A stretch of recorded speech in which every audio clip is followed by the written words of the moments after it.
Right,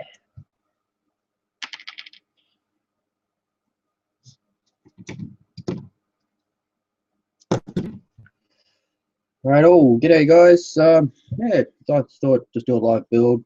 Just been plugging away at this most of the day, and yeah, couldn't be bothered to do any more filming at the moment. So I just thought I'd just get the webcam going and just chillaxing on my day off.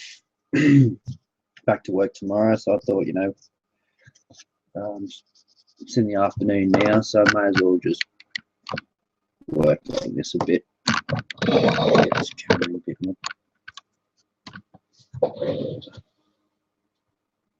Just bear with me.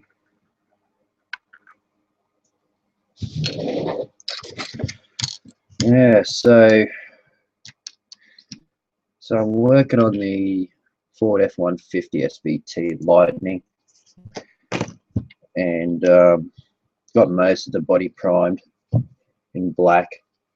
Now I've got a few little bits and pieces that I've still got to cut out, sand, which I'll be doing in this live build. And yeah, so for all you car guys out there, yeah, don't expect miracles to come out of this build today.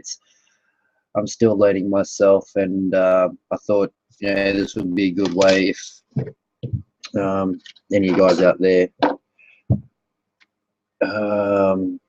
have the day off like myself. Yeah, it's a public holiday here in Australia, so most places are closed and shut because Aussies hate working. So yeah, so if you want to join, feel free. So if you are participating in the 2014 box stock community build, yeah, just more than welcome to join, fellas. Just click on the link and just join.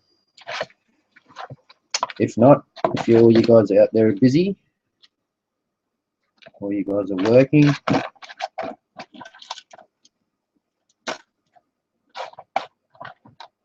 and enjoy the rest of your day and whatever you guys are doing out there in the community. So I've got a few pieces to go, and some of these parts aren't even, they're not even used on this build. There must be spares or extras, so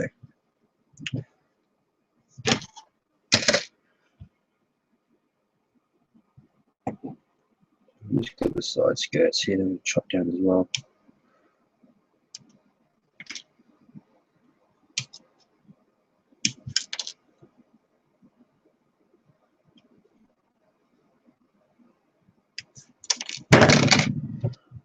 Oh, I'll tell you what, it's getting pretty hot here in Australia. Lucky for you guys and over the States and the UK where it's the opposite. Everything is cooling down, but over here down under, it's the heat sucks. Like Christmas time, it's getting close to the end of the year because everything just starts getting hot, and it's a real pain in the ass.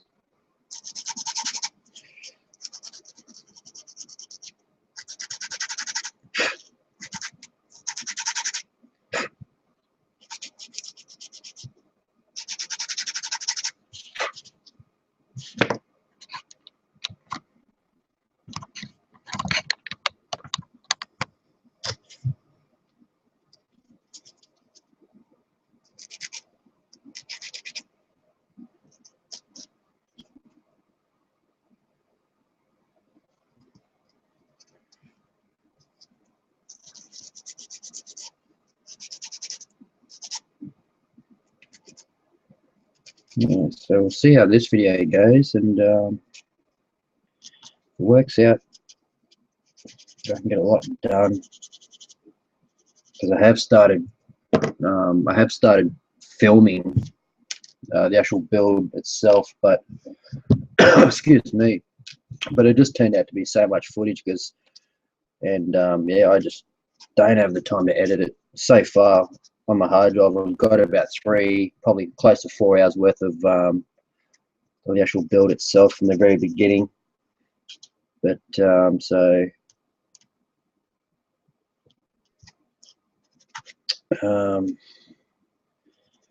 whether I just keep these videos as updates for the community build, we'll see how we go. Like, if the build turns out really well and I'm really happy with my first automotive build, I'll probably go back and break down the video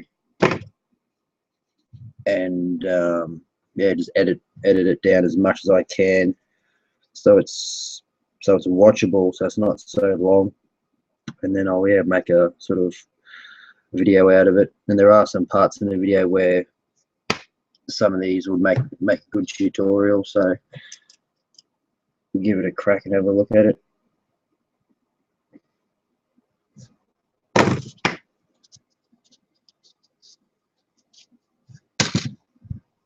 Yeah, so I'm just working on what I'm doing now. It's just the top of the air system on the motor, and I've just got to clean that down. Like, it's not much there. Damn focus on. Yeah, so I can get that in focus. Wants to focus. That's all I'm doing there. I'm just cleaning that down. It's a Revell kit, so there's lots to clean.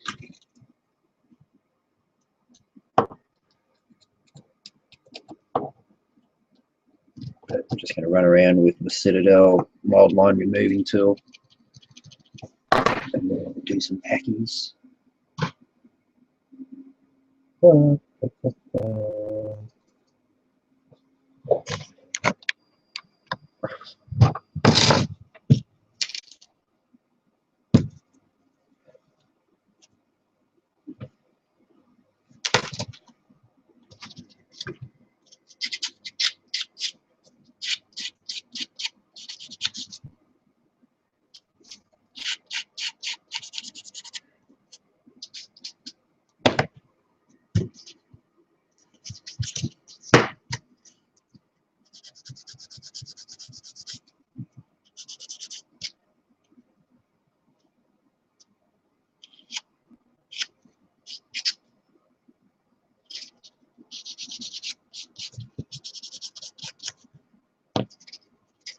Cleaned up there. Just buff the rest of this out, so it's nice.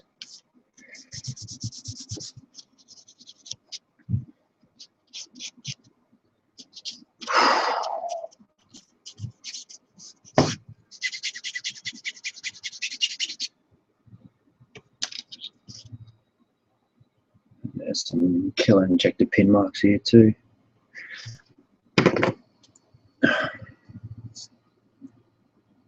So any of the viewers that do jump on here, at the moment I don't know who's even watching, so I got the monitor behind me, so I'm just blabbling on. Yeah, feel free to join if you guys want. Like, this is not just me building. If you guys are working on something that you just want to share, because this will be uploaded on the YouTube channel as soon as I finish this hangout, and this hangout could be going for a few hours anyway. So if you want to pop in, say good day, be my guest.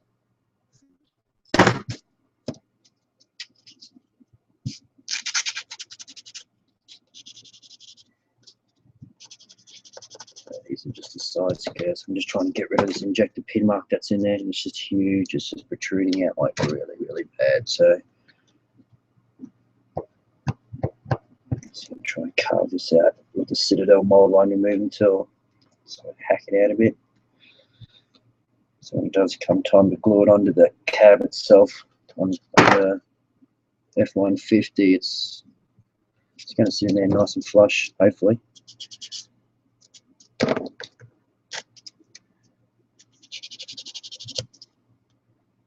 So sand the crap out of this.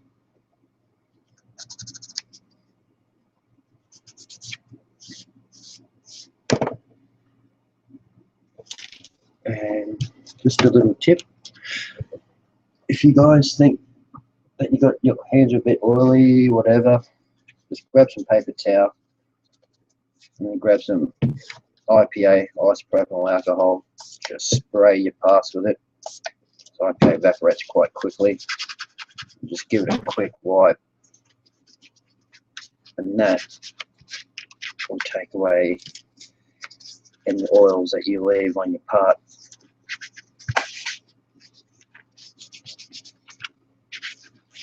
And then when it does come to prime it, you won't have any fingerprints.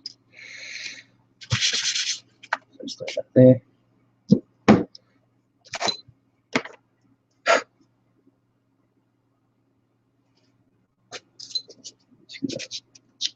Carefully sand that back.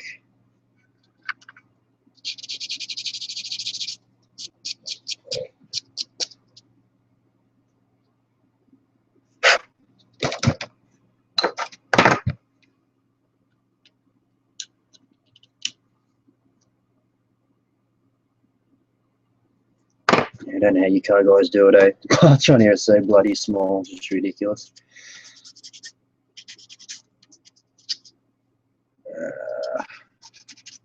But in saying that, I really am enjoying this build.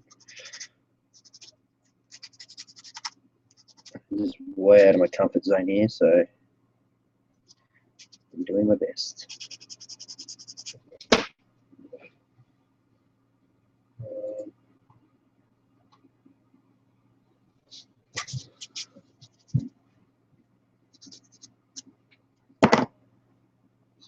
That actually might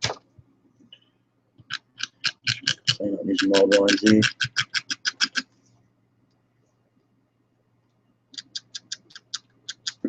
Because I know when it comes time to put a wash on this part, when it do come time to wash the motor,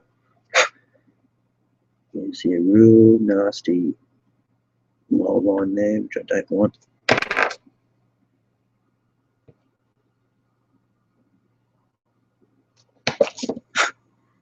Put that to the side. Yeah, so that's the motor. Just the block there. Be working on that today. The focuses, so the sync focus a bit more. No, I'm just giving it a chance for it to focus. Come on, focus. Focus, focus, focus.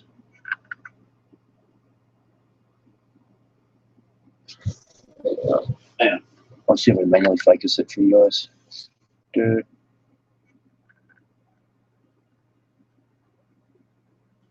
Okay. So that's the motor there.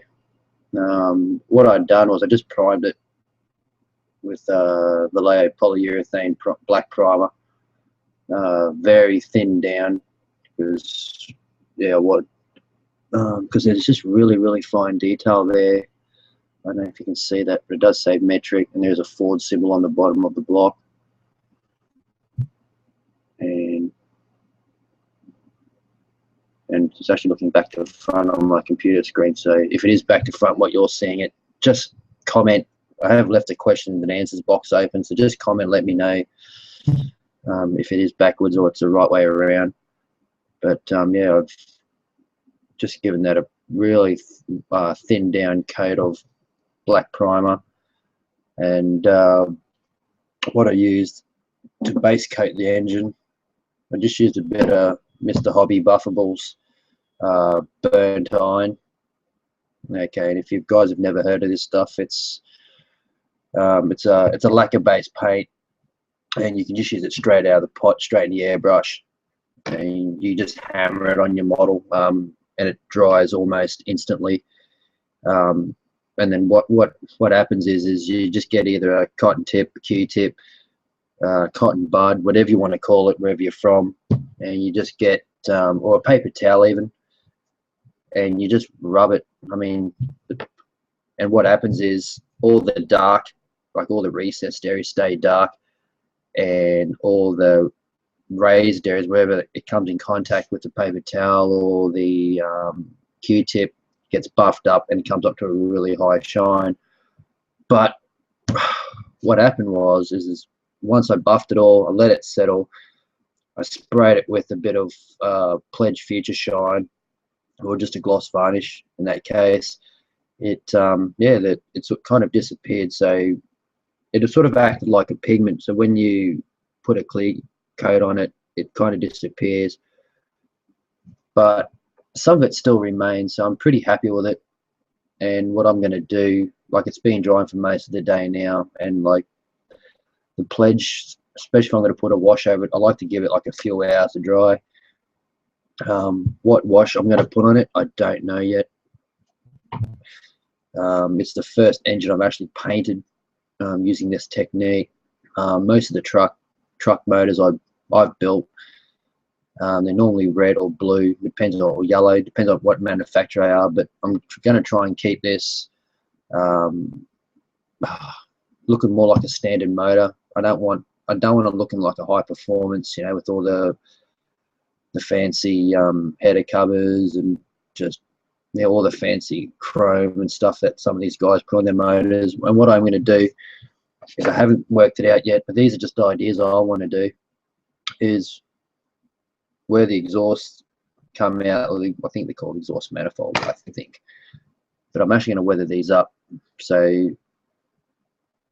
they don't look, because I don't want this thing looking brand new. Even though it's a hot rod and it's going to be a nice looking car, I still want this motor to look used. So there's going to be a bit of weathering in that.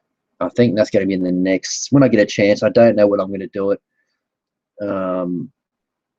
Yeah, so that's that there.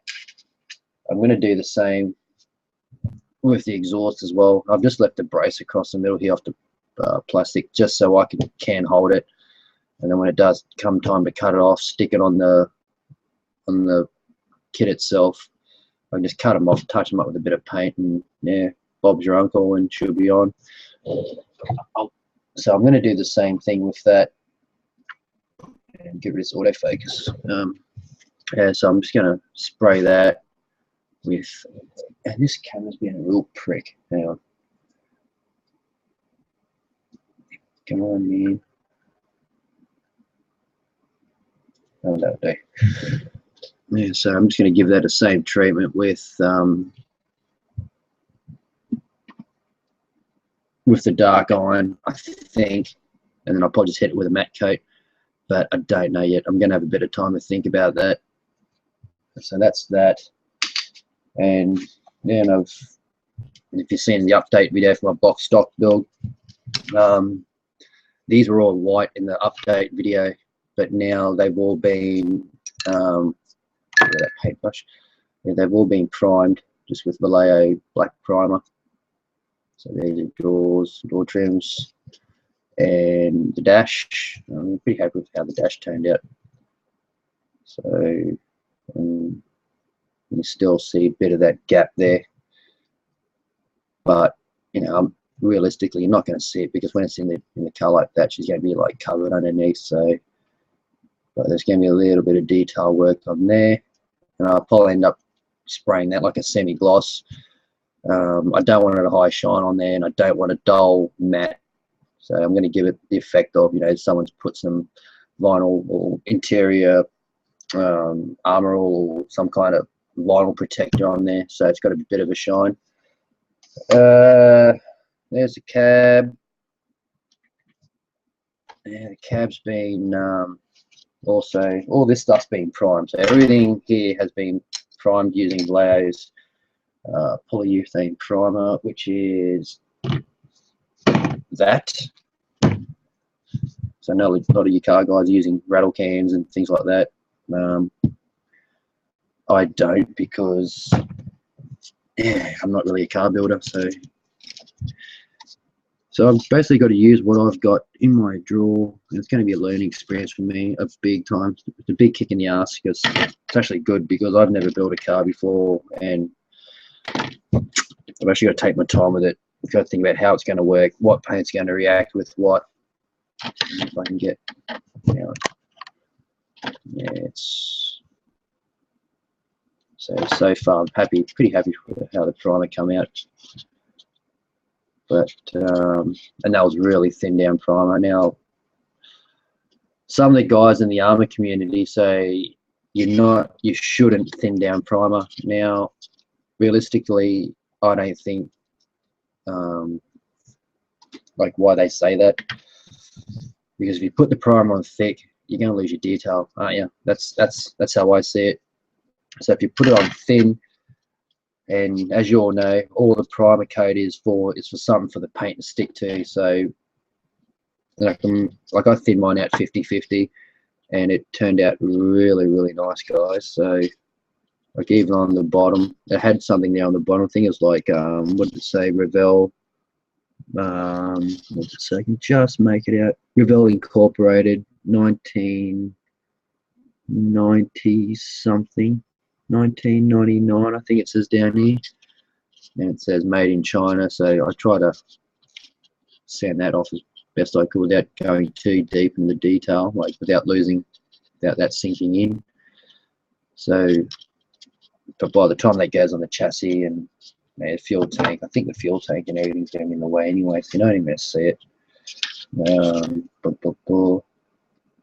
Yeah, so you're going to have sort of exhaust in the way, so you're not even going to see that. There's a chassis there, fuel tank's been put on, rear diff, and then you got all. I painted this morning. Yeah, so that's it there.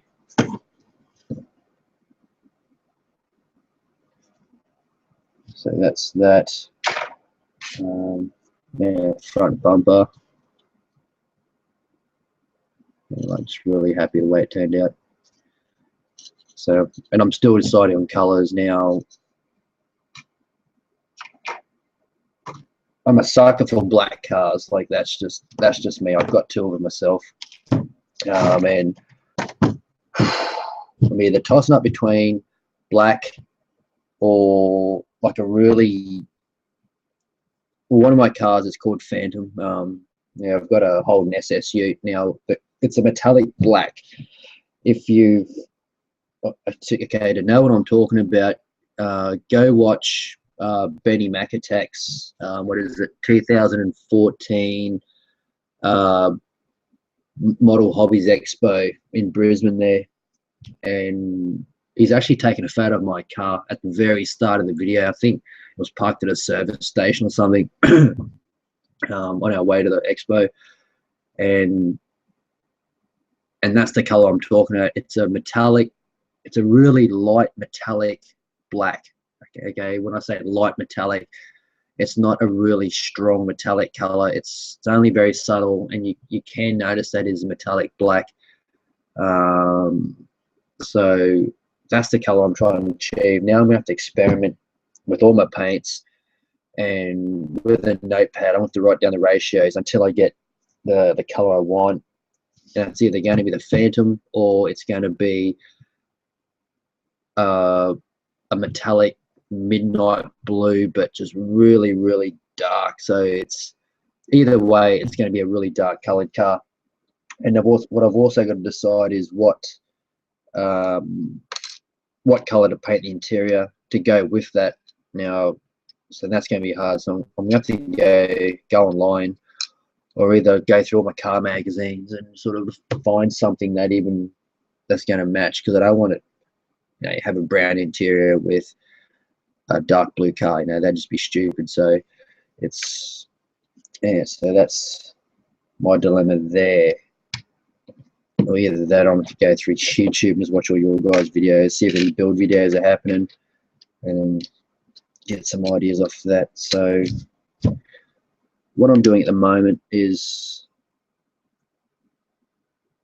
I'm just putting the wheels together, and they've all been cleaned up except for inside the spokes, or the inside the rims, the detail inside. So what I'm going to do is, instead of trying to clean these up separately and then have let's see if I can get this in focus. Just bear with me, guys. Yeah. that'll do.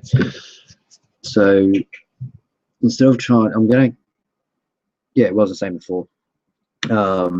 Instead of trying to clean these out separately, what I'm going to do is I'm going to glue these together, and then with a small file, I can get a file in there and then clean them up in one go. Because I don't know if the camera's going to pick it up. Okay, hopefully the camera picks it up. Either that, or I just, when I do the update on the HD camera, I can sort of show you. But you might be able to just see it. Just get my old trusty old crappy airbrush needle again in there. Okay, you can see that the joins aren't flush. You can probably just see it because I can just see it on the screen here. So in there, and it goes on every single part of the wheel. So the next one and the next one. So I'm going to glue all these up, and I'm going to get some of this modeling paste now. Excellent 12, I think it is, on another Australian YouTuber, a car builder. Actually, I think he builds everything. No, he builds everything. I think he builds science fiction, robots. Yeah, so if you are watching, we end up watching this Excellent 12. Yeah, sorry about that, bud. But yeah, I'm gonna get some of this modeling paste here, and I'm just gonna get a brush, gonna get a small brush and sort of gap fill all between the spokes before I prime it. So I'm gonna do that now. Just gonna making sure all these wheels are straight, and I'm just gonna get the plastic solvent out ready. What I'm going to do is I'm just jamming in an airbrush now. It just doesn't matter in there. So just so both surfaces line up neat,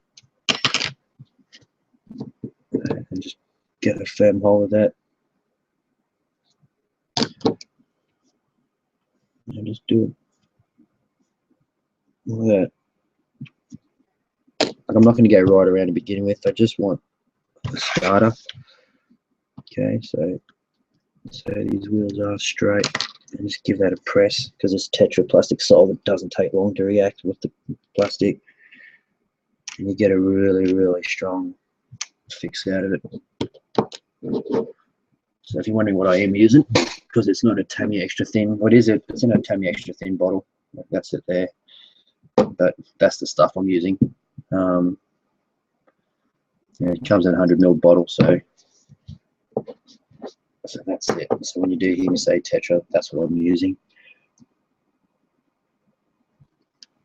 And it's pretty much the same as Tamiya Extra Thin, but it just works a lot quicker, and I guess you could say it's more aggressive when it comes to binding the styrene together. All right, so there's one. Just going to zoom out a bit.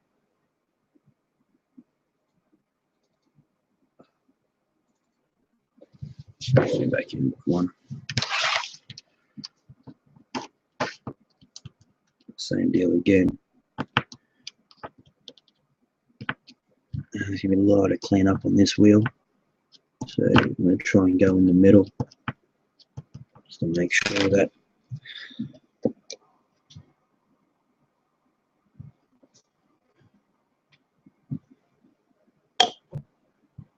no, bloody thing moved. You suck.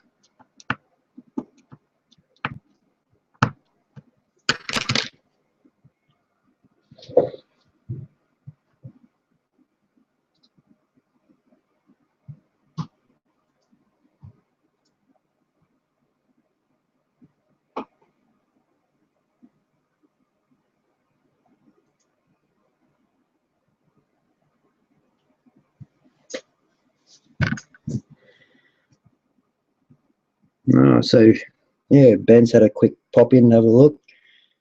I think he's back to work tomorrow, I think. So if you are watching, Benny, mate, join in. I know, yeah, he's another Aussie. of a YouTuber, which I had the pleasure of meeting. So if you are watching, Ben, yeah, don't be a slacko. Join in and build.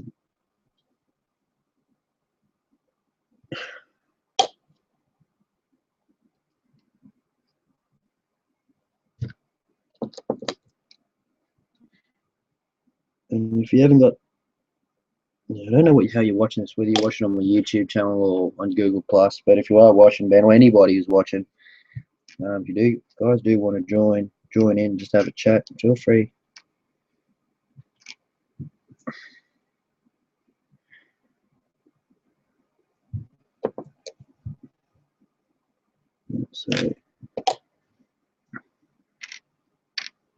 So I'm just giving these wheels, like these ones here, I'm just going to lightly tack them up.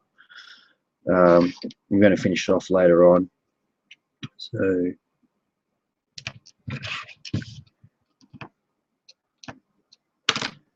just bear with me. I'm just going to open up a window. It's bloody hot in here.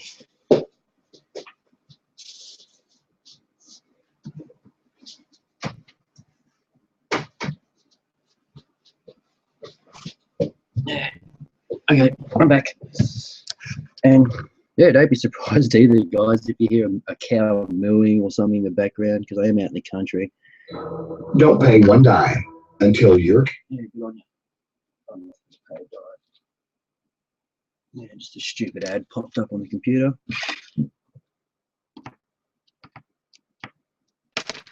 It's a bit random.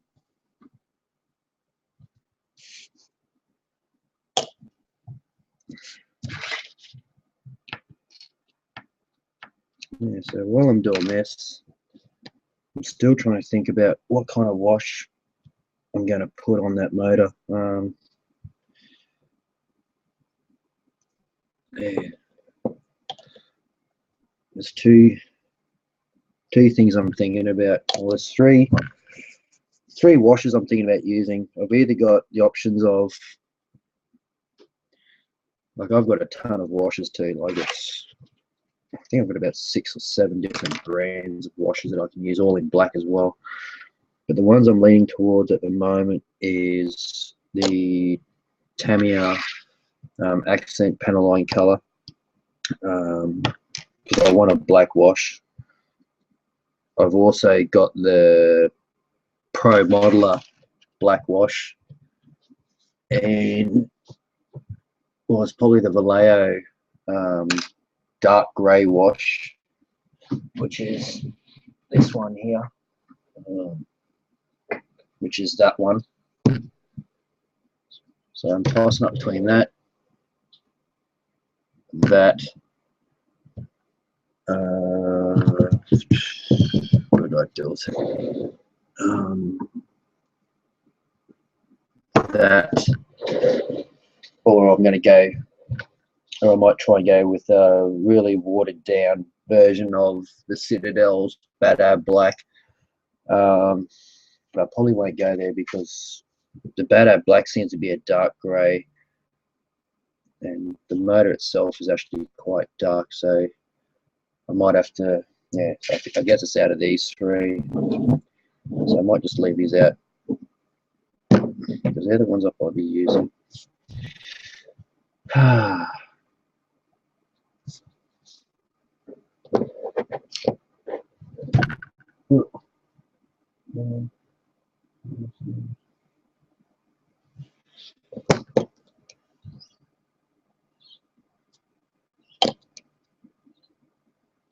Right, so let me get these pressed together. You can still see there's a fair bit of flash inside this wheel. Fucking, oops. Right. See if I get this to focus again for you. Right there.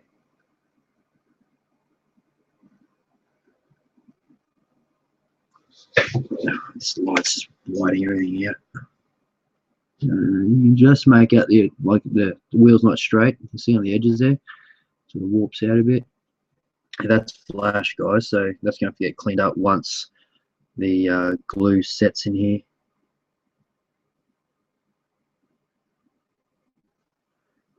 So once all that's dried,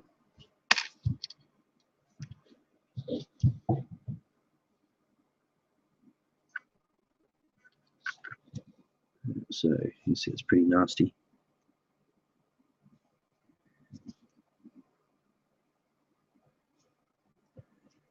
Let's do it again. Get me here.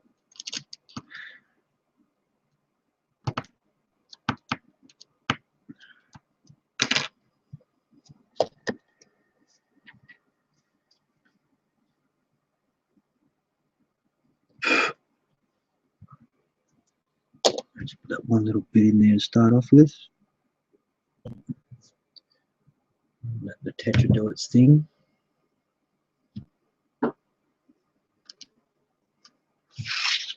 And now I can just go around.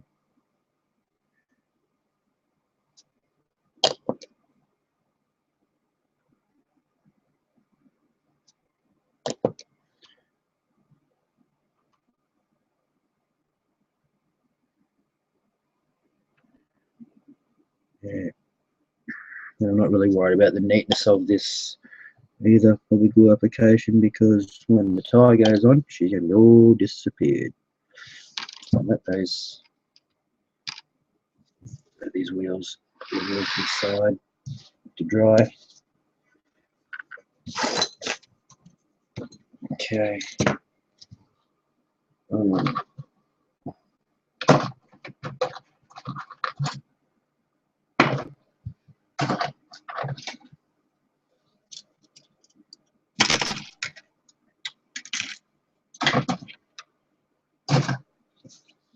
Alright, so what I do with it?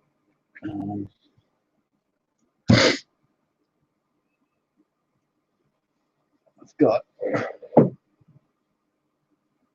couple of things to prime and clean.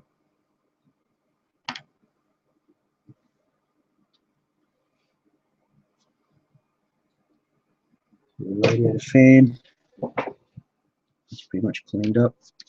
I've just got a couple of bits to sand on these, I think. Unless I've already done it. Just double checking. Looks pretty cruddy there.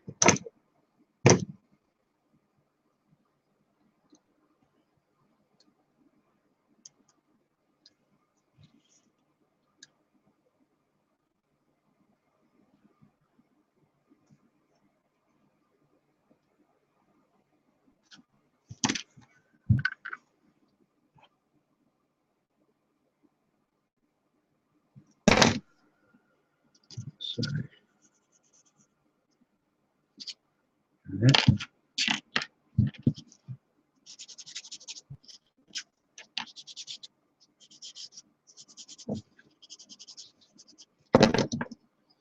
Yep.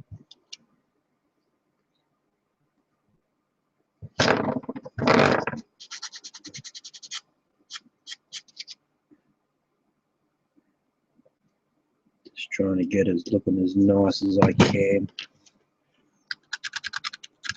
Get rid of any flash, any nasties.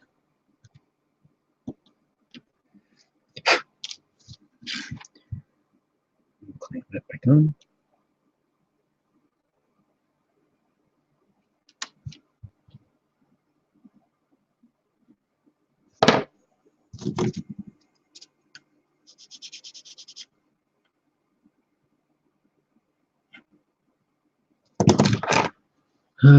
Okay.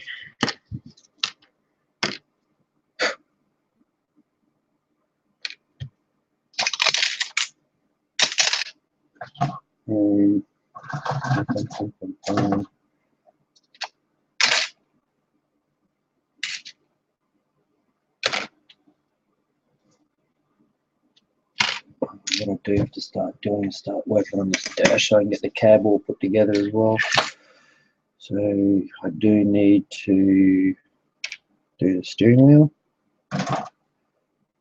Need to prime that, prime those. I can go there. The other one go.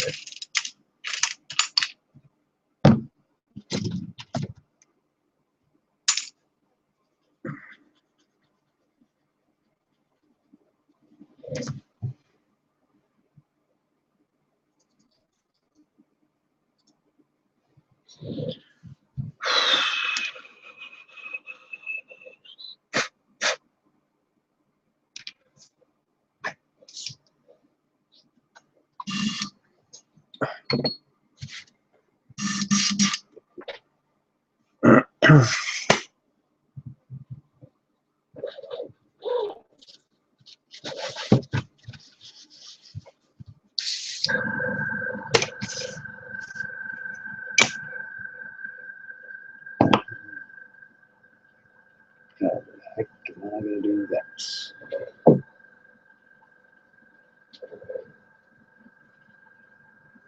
Look, look, look. What the hell?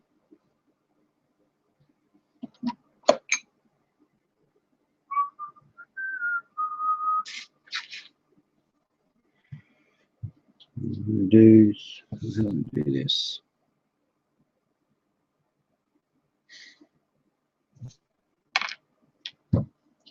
Stick. Whoops.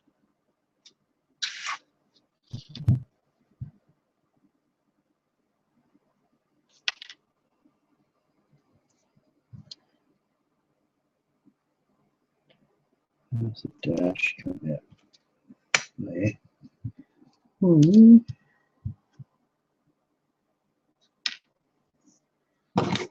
This snip.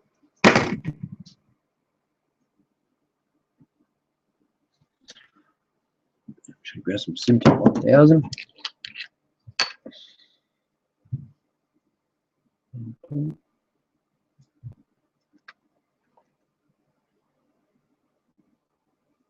There.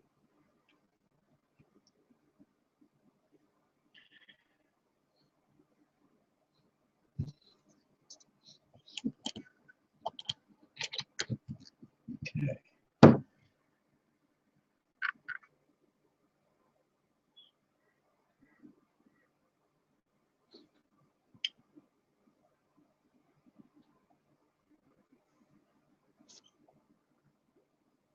That's it for a bit. So let's put in the foam board.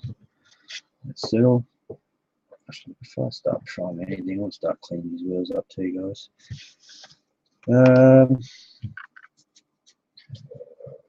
Grab some files.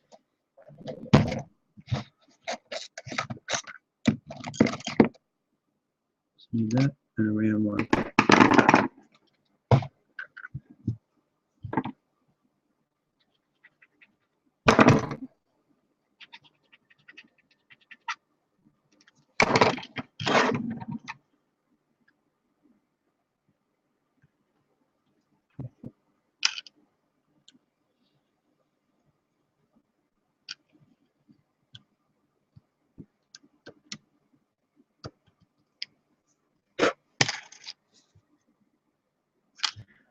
Needs to be fold, not that bad.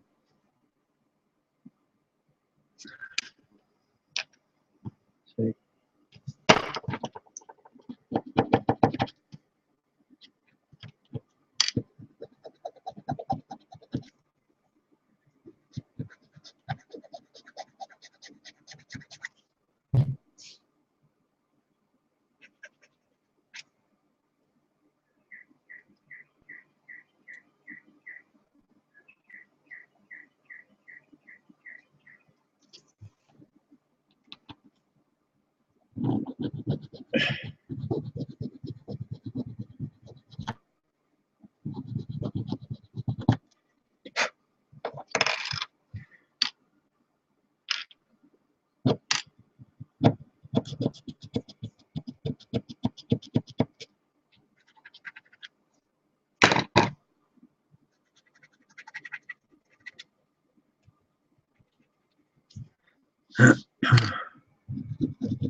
Okay.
Yeah, this one's a mess, this wheel.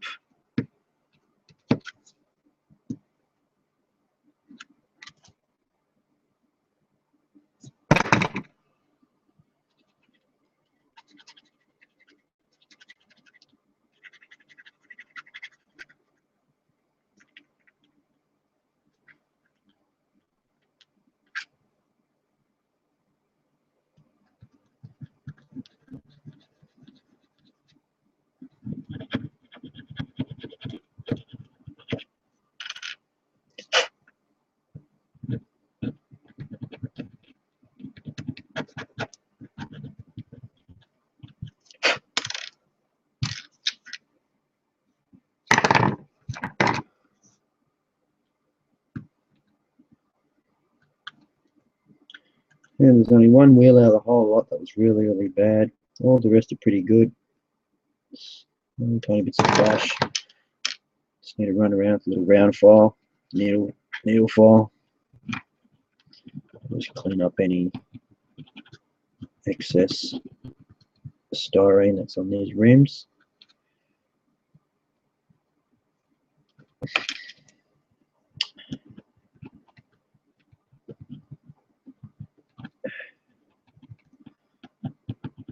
I'll probably end up spraying these with all clads of some sort.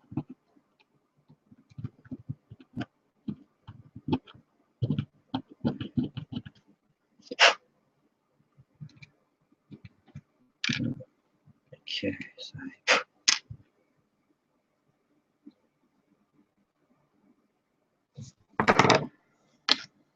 there. So that's that. Now, how am I going to? What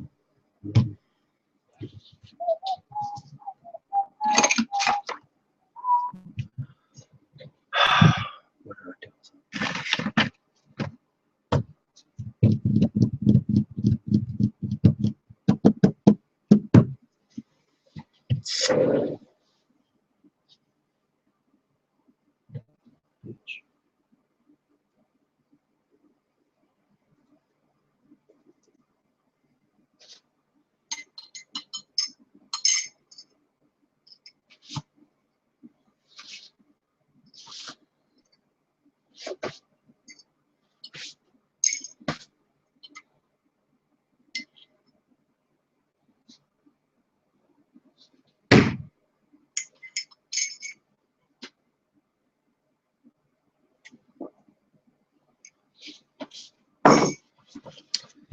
Yeah, I'm just trying to find my other alligator clips. I had a big stash of them somewhere.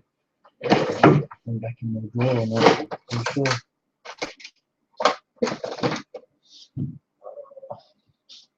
And here they are.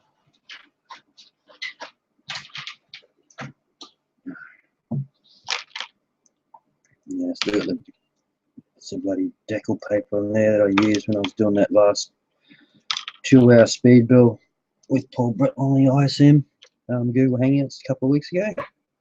So there you go, that's where they are. So just going to clamp the rims on the back, I think. That's how we do it.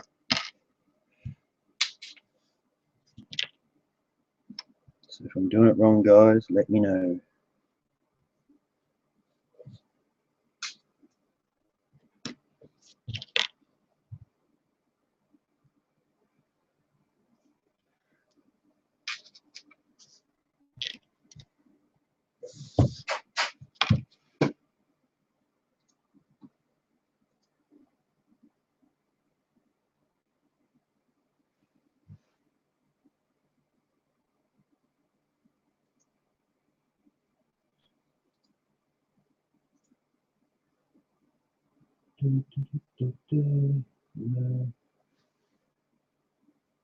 Yeah.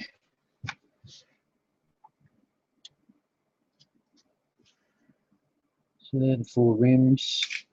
So that 4 rims to do, and I'm just priming this stage by stage too. Because I've only got so many clips that I can use. So there's the radiator. I'm going to paint that black, and I think I've got Model Master buffables as well, but they don't seem to work as good as the Mr. Hobby stuff. But who knows? I'm going to experiment because yeah, I really need to know what works and what doesn't on a car. Tanks are different, aircraft are different. Trucks, even trucks are different, like building big rigs, because unless you're going to build a show truck, like a show and shine thing, you're going to have a spotless motor and everything else like that. But if you're just building a workhorse, you're going to have grease, you're going to have diesel stains, you're going to have the like full works in there.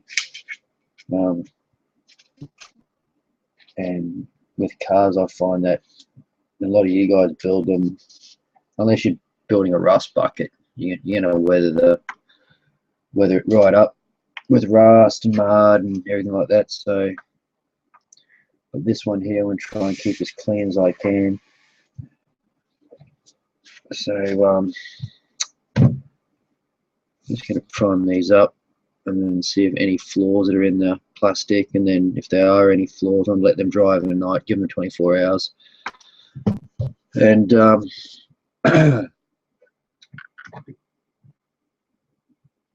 and sand it down tomorrow.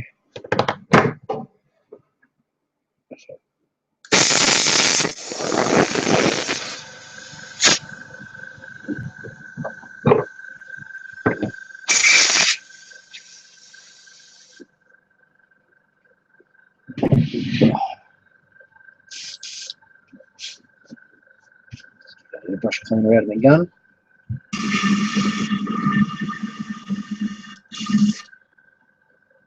Just gonna grab some brush now.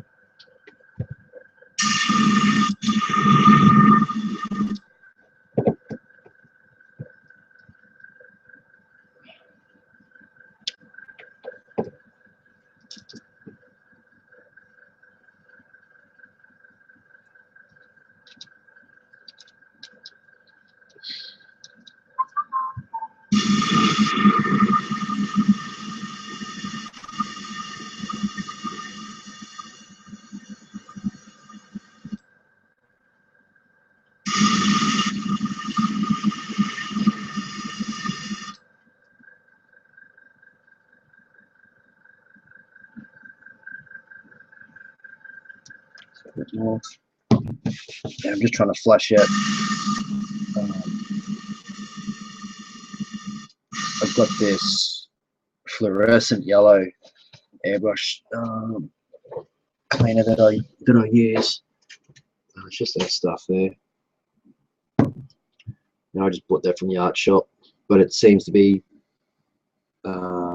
it's not really aggressive. Like, it doesn't hurt my seals and that in my airbrushes, but it really soaks into that paint and gets it out.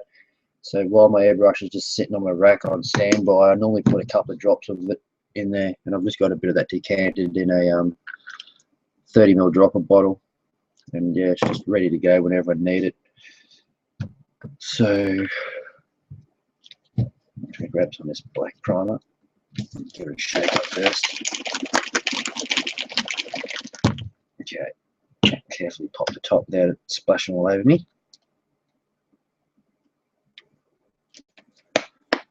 So it's pretty hard to tell too how much thinner I've put in there, because I've also got a heap of airbrush thinner in that bottle of primer as well. So if I had to give you a number, it's probably a bit over 50-50. So it's probably about 60% thinners to 40% primer. Just get an old crappy brush. It's just a real nasty brush that's there. I use that to stir my cups with.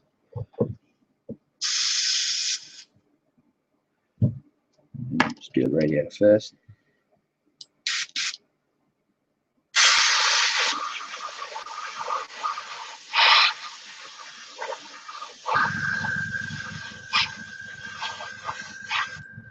So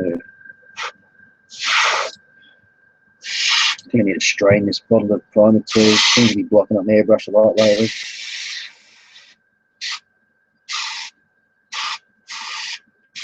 So just a misty coat. I'm not going to hit it straight away with like a solid coat of black. So it's still a fair bit of white. Just going to let that dry off a bit. And same thing. So I'm just going to, basically I'm doing this twice. So I'm just giving it a really light coat.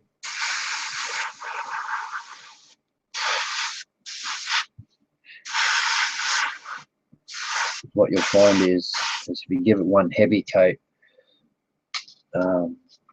yeah, it doesn't seem to stick on as well, and it'll start to run.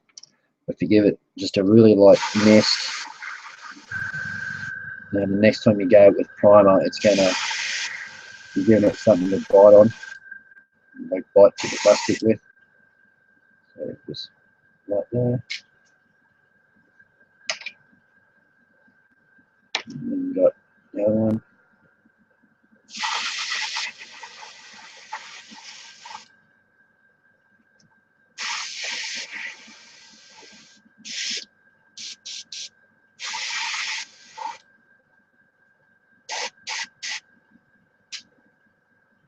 The steering wheel.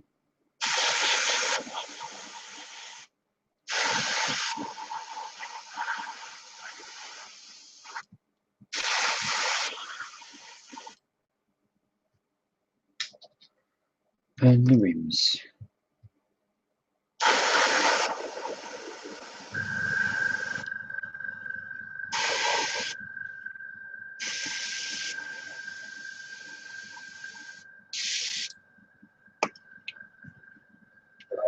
So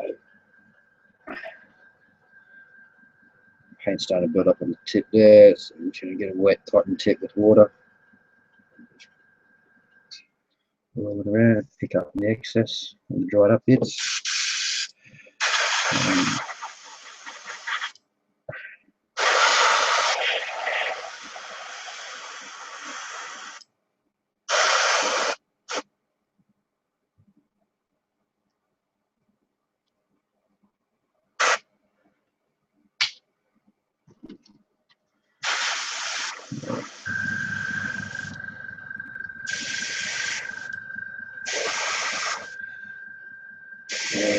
So if I am happy with the way the primer dries up and there aren't any imperfections in the plastic, and I'm not going to have to sand it back,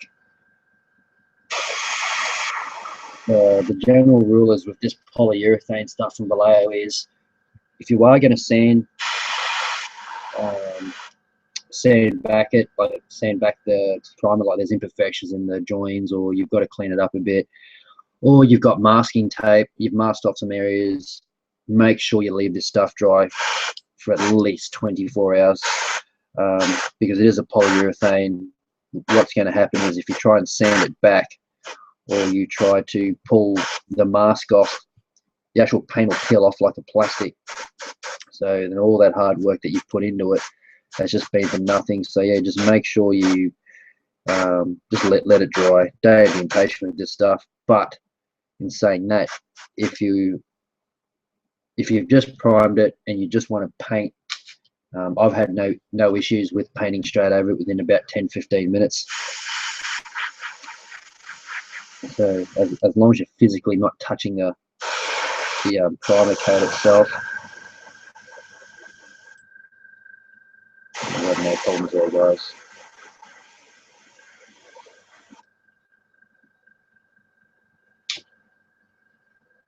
Last one.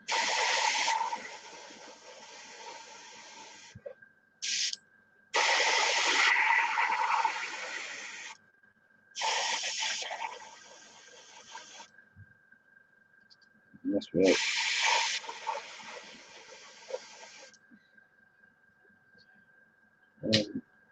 Just going to go back to the start.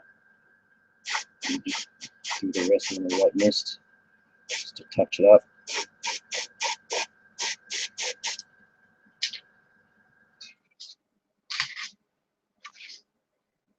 Radiator clean.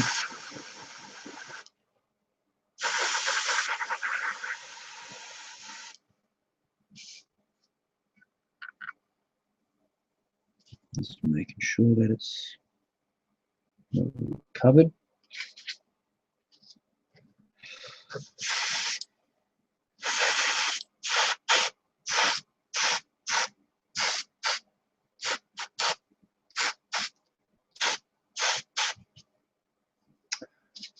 And I was doing a bit of experimenting last night when I was spraying the cab of this F-150.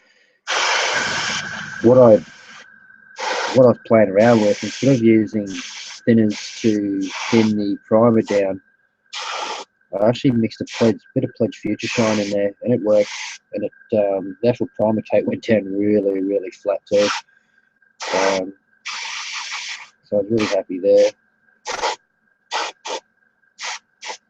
So I might even try and do that when I don't even know what colour I'm going to use, guys, whether it's going to be enamel or acrylic.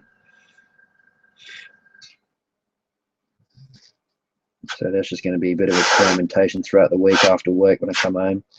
Just going to make up some little samples just to on a bit of plastic card. Or just even get an old crappy kit that I've got laying around, and I'll just spray sections of it.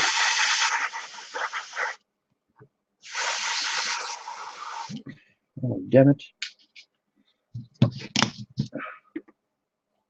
Let's give it another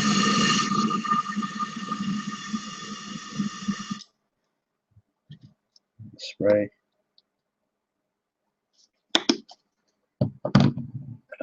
Black.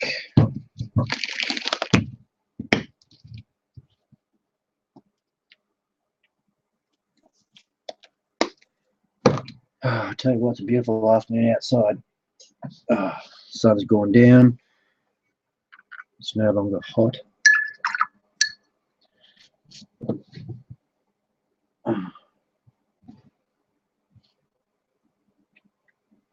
Yes, if you do have any questions, the questions box is open.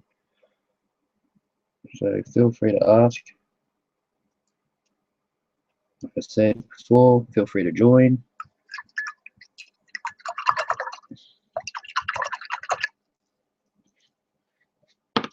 Righto, so we can do the wheels. So inside this, that's easy for me to grab.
So you can let it head over this exhaust system.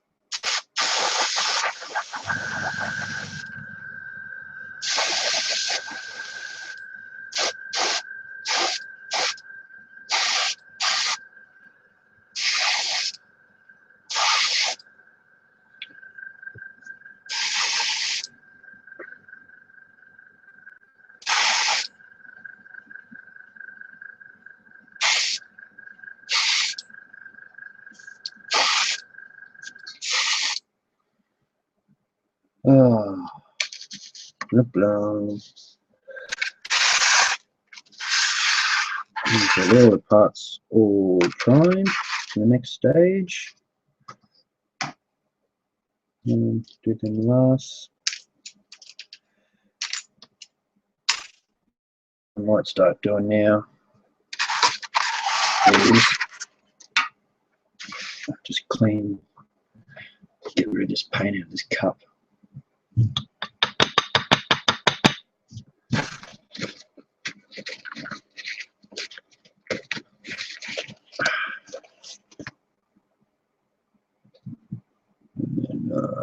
And then, do it.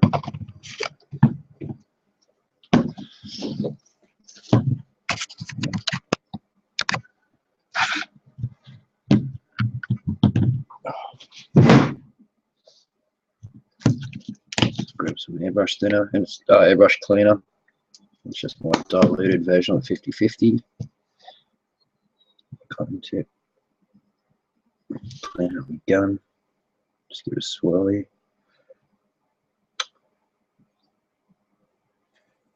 And just make sure when you are, because this polyurethane, I have been spraying for a little bit. I guarantee that some of the primers would have set on the side of the cup, and so while you're wiping it down, you're going to have all the chunky, flaky bits come off as well. So don't chuck it back in there. So all I've got is an old beer bottle, and it works a treat. Now I used to have a proper airbrush spray container, but it's more of a pain in the ass than anything. So I just found just an old beer bottle. I can also tip all my excess paint in there and spray it out. And just give it one more clean. So you grab a paintbrush, give it a twist. Just give it a scrub as well, back and forward.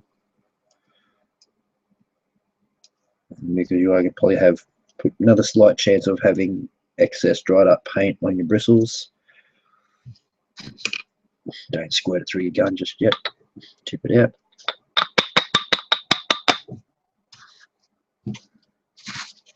Wipe your gun down.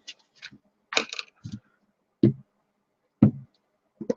what you can do, give it a swish.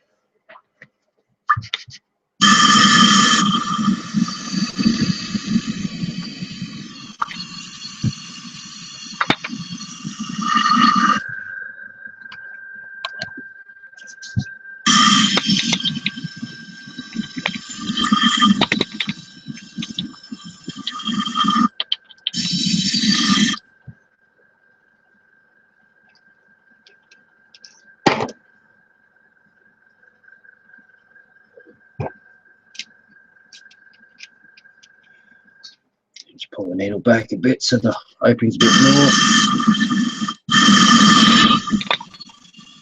And then what I'm going to do now is, because I have heaps and heaps of it, I'm just going to grab some Windex or Windoline, chuck it in here and fill it right up and just spray it all out.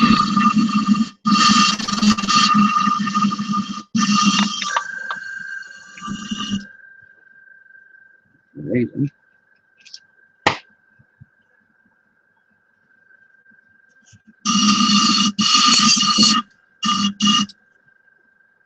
She's locked.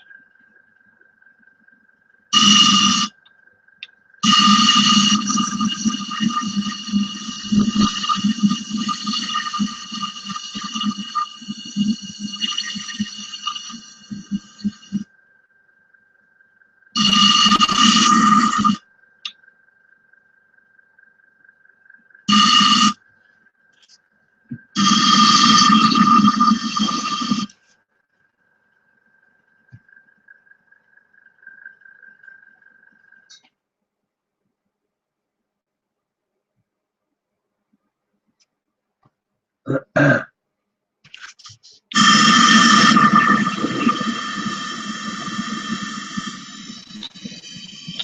I'm just spraying straight in the beer bottle.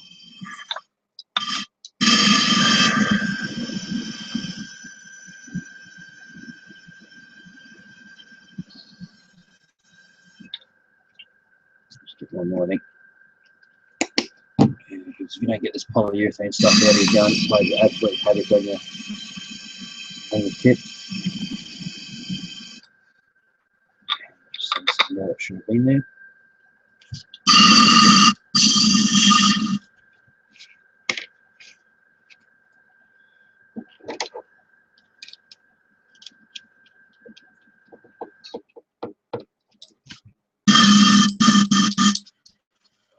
Okay, that'll do that one.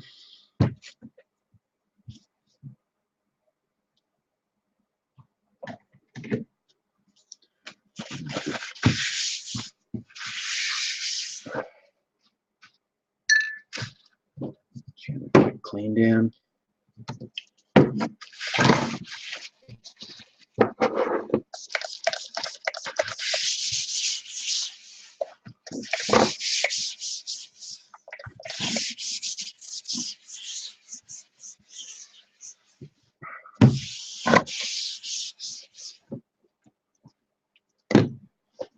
Okay, so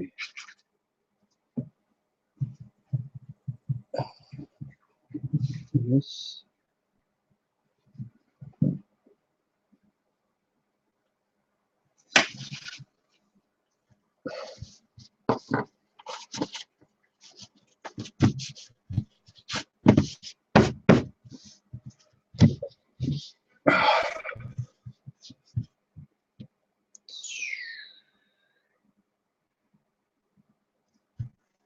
I think I want to use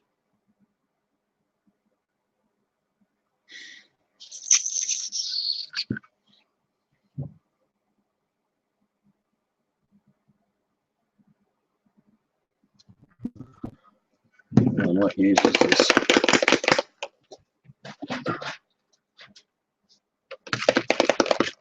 Use some of this Pro Modeler wash. Yeah, Ben, if you are watching, I end up watching this video later. This is the stuff I bought at the Hobby Expo when I was there with you. So this is it here. So if you're curious on how it works, keep your eyes out for this part, because I think you did ask me how you want to know how this stuff works. So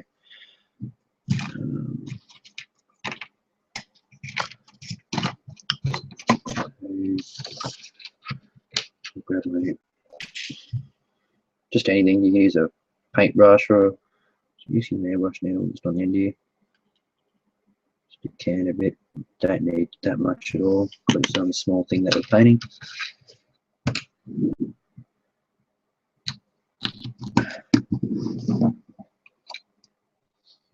And, oops.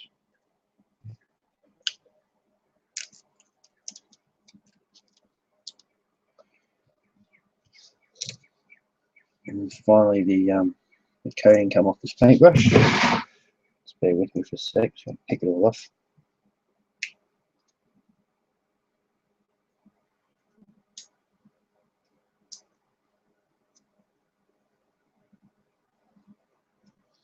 That'll do for now. Oops.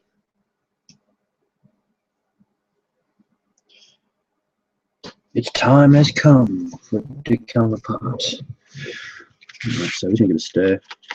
Now this stuff here, you don't need to dilute it. You just straight out of the bottle, but just make sure you keep stirring it and put it in a nice clean pot or whatever you want to put it in. Clean part of your tray. Don't go putting it in a dirty old, something you've had paint in before. Make sure it's all a new one. So what you want to do is you just want to go over. If you want to go over the whole thing, you can, but there's really no need to. I mean, you just sort of go over the letters here. What I might try and do, if I can, the camera around. I'll zoom it in so you guys can see what's going on here.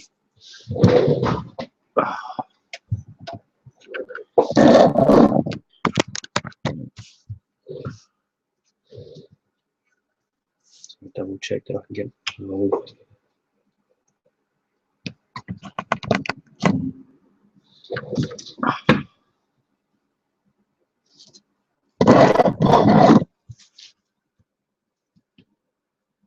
It's so freaking dark.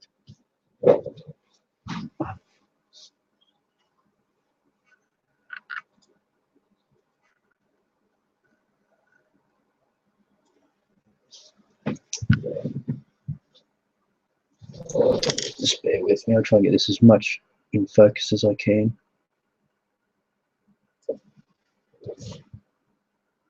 That's probably the best I can get it, guys.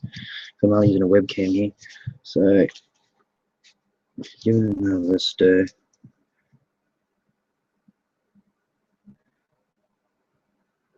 Now, this stuff here, you're going to treat it the same as you would the Mr. Hobby buffer balls. So, like, it's still a wash, okay? Like but the difference is it's not going to the entire wash is not going to go off on you, and you have to use thinners and all sorts of stuff to clean it out. You can just let it dry and not stress that that your whole motor or whatever you're washing goes black. Okay, don't stress about that at all. You want it to go black. You want it to dry, because what's going to happen is you just go back with either a paper towel. I'll just move this here so I can.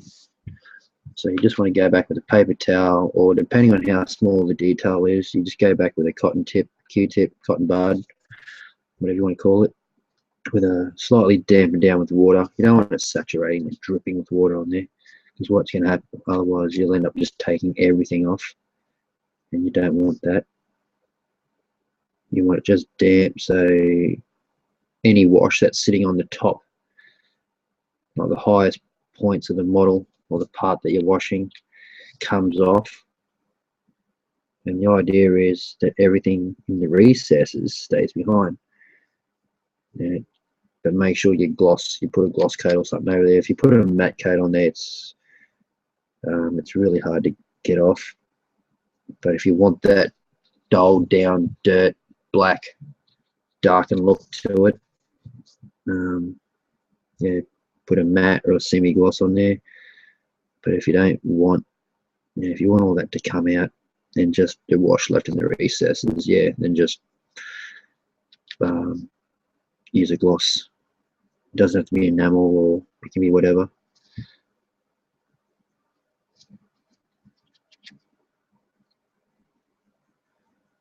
So just slap it on there.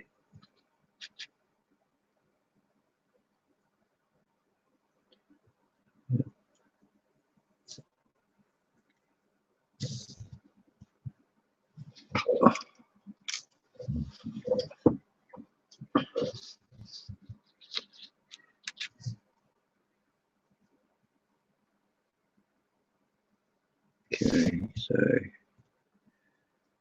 and make sure you do protect your bench when you are working with this, because it flicks. You can wipe it off, but it is pretty messy. Or it can get messy depending on how big the model is that you're washing, especially if you're doing like an entire chassis on a truck or something like that.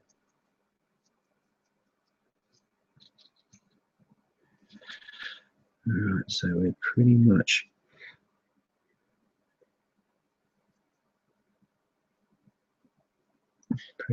done. Just keep going over it until it's all. It doesn't have to be even either. Like, it's, don't think that it has to be in one even coat of black. You just want all this wash to be sitting inside the recesses, so where the nuts and bolts and in the grills, and you know, just it takes a little bit to do.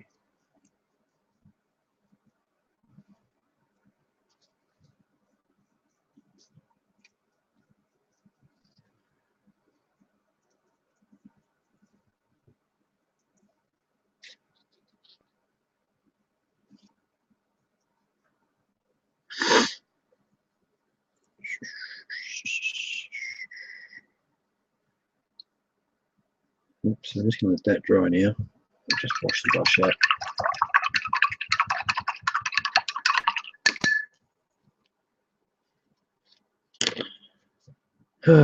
So, yep, just let it dry, leave it alone, and then when that's dried later on, we'll come back to it. So,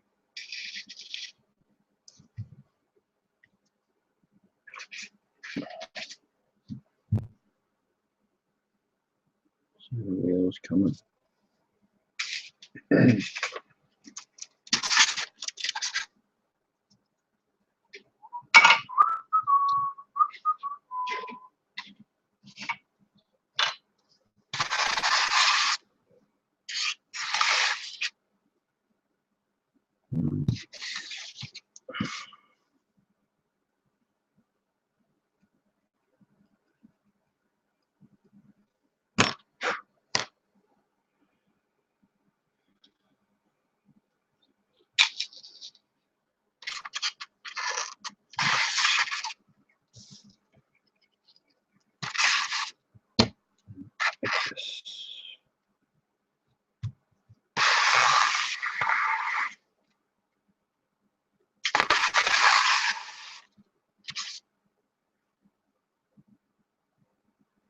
Get rid of any pooling.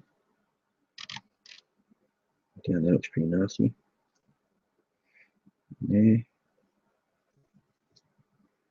Yeah, all right.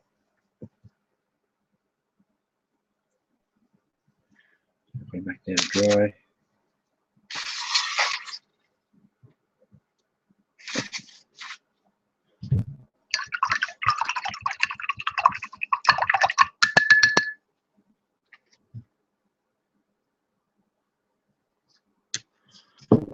Oh. Smoke time.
What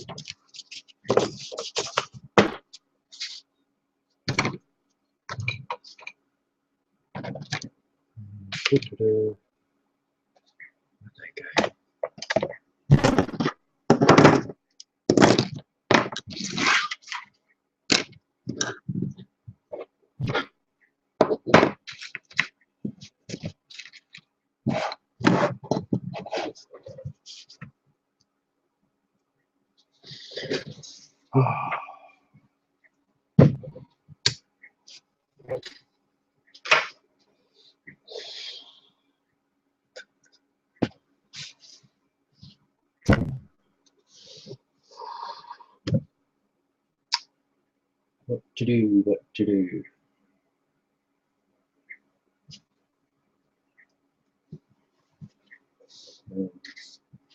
Paint that. Paint that.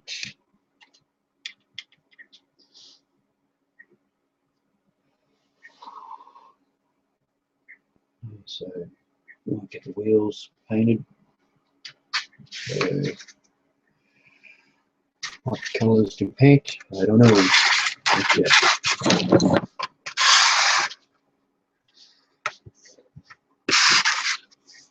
Crank some lights on.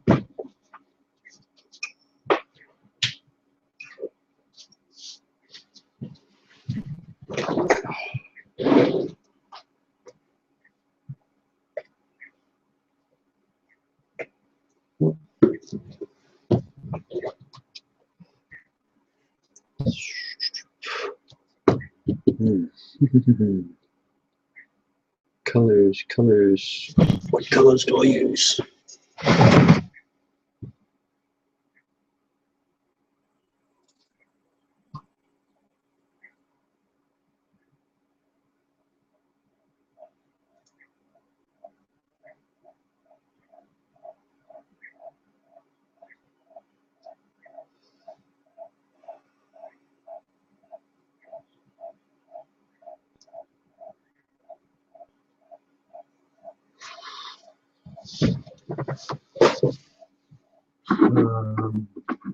Yeah, I'm just sort of going off on what my engine looks like in my car. So it's stainless steel,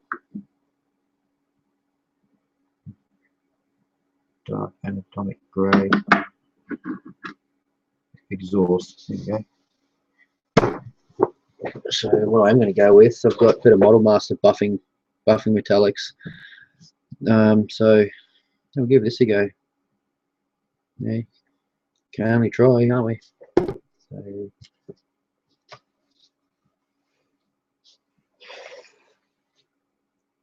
I'm going to switch over my air guns.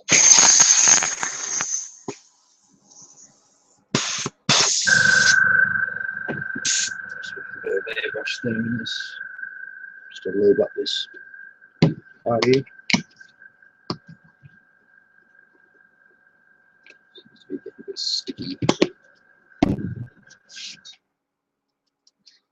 Right, so I've just got my old crappy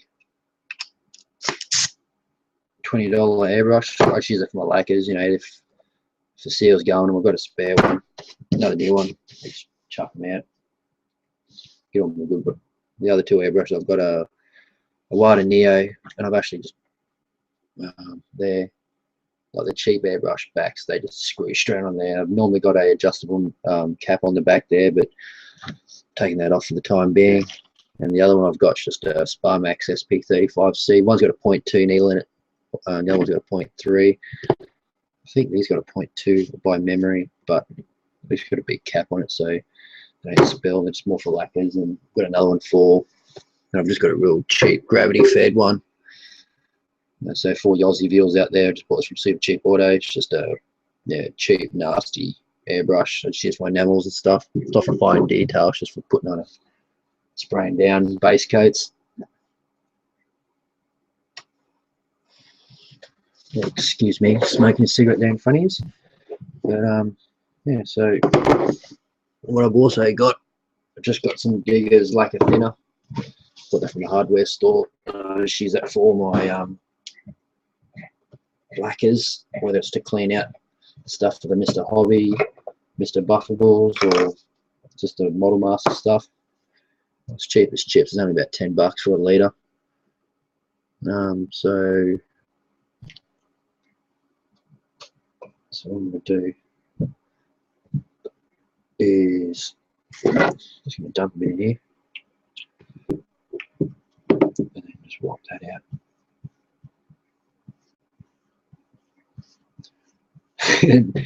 Yeah, surprisingly, these when I was married, these were my wife's when she did the pregnancy tests. Yeah, you get a heap, and I just basically stole these off her. These were clean, okay, guys. These haven't had any pee or anything in it, so yeah, so that's what they are. If you are wondering where I get them from, I've got a heap of them. So yeah, sounds a bit wrong.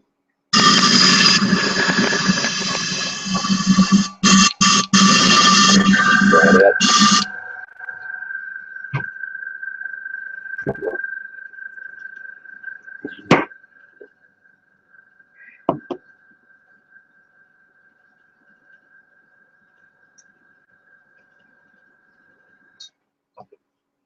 Put a bit in here. Just got a bit of yeah, it's put a bit of this lacquer there in this shot glass. It's something my ex-wife bought me many years ago, so that's why I use it now, so I don't really care about it. Alright, so just going to give this lacquer a nice shake up. I think it's the exhaust one I'm using. So I'm just going to give it a shake. Just switch out the airbrush holders so I've got something to stick this in. Open it up. And making sure there's no fingers in this thing. I'm just going to suck a bit up. In there.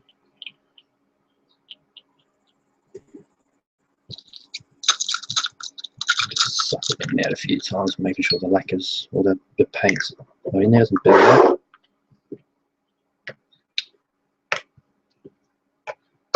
Cap on here so it doesn't evaporate.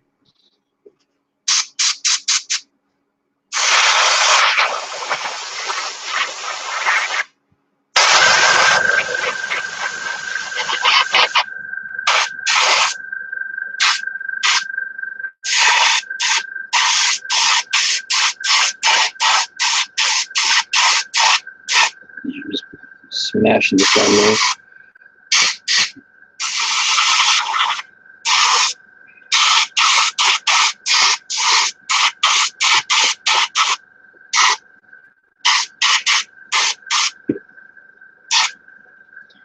It looks really dark now, like it's, I don't know if the camera picks it up, still looks black, but you can see, again, for real comparison, that's the black on the exhaust.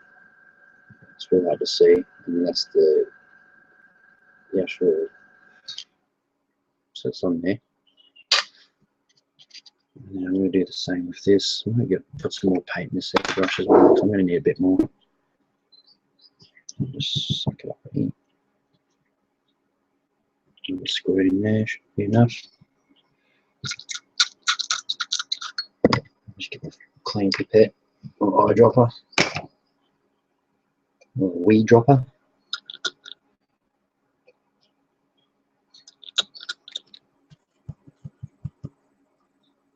Just make sure you don't get any of this lacquer thinner on your cutting mat, because it will remove your lines, like you can see there and there.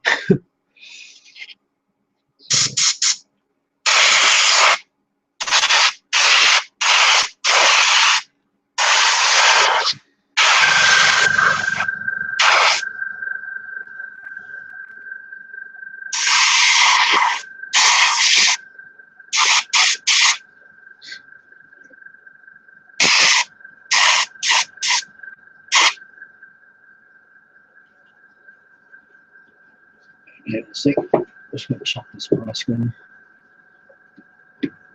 Ooh.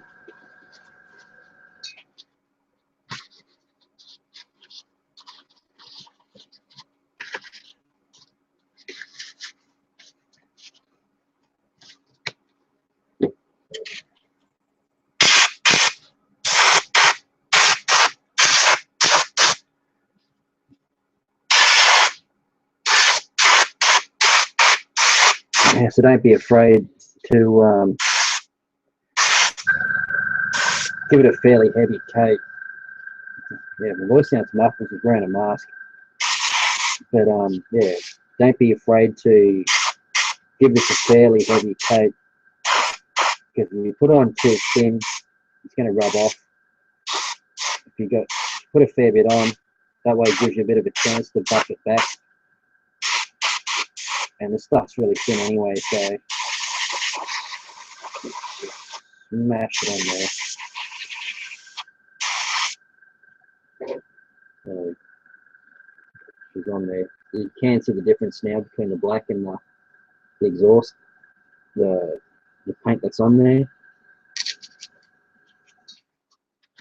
So we're just going to let that dry, and I'm just going to give this a quick clean out,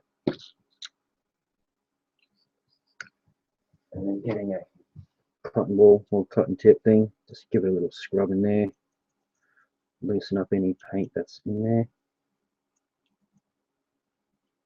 And so you can see the colour of it there, it's pretty dark. And just tip it out wherever the bottom is.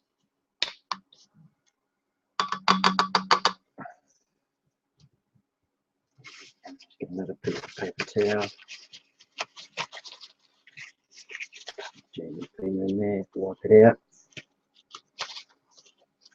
Okay. And what I want to do now is I just want to spray out this dark colour, because I am going to put a lighter colour in there.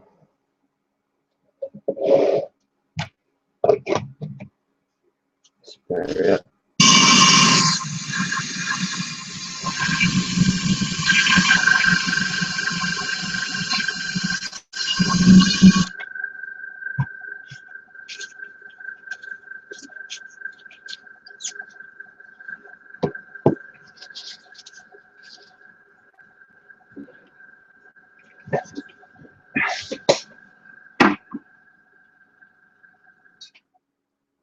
What's this one? No.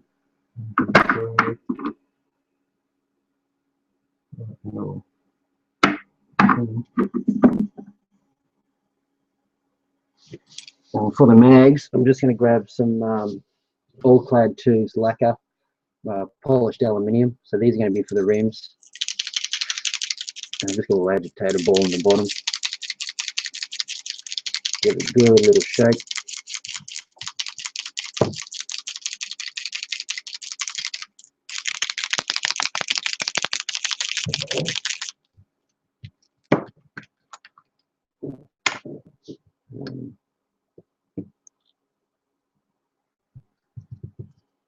Just making sure you give this a really good wipe down. I'm going to squeeze it prior before I put in the lacquer, because if I squeeze it wrong, I'm going to squirt out all the stuff that's inside into my thinners, and I don't want that. I just want to suck it up, just give it a shake, and squirt it in the cup so she's clean.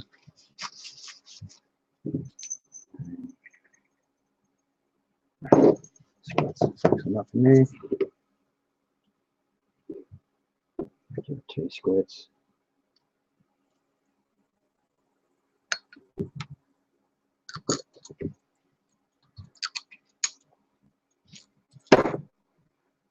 Just a little swish around, just constantly mixing.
Another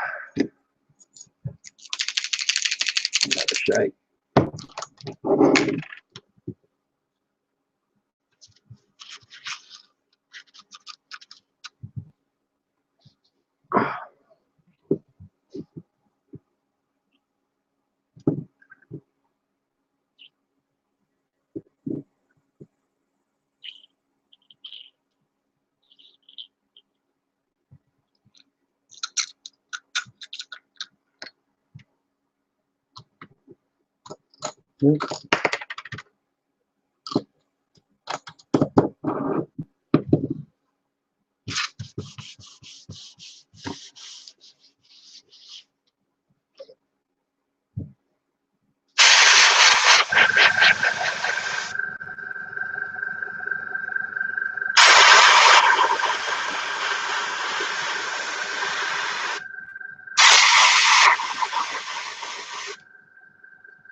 So I'm just going to give it one coat, and then I'm going to let this settle for a bit, and then I'll go over it again.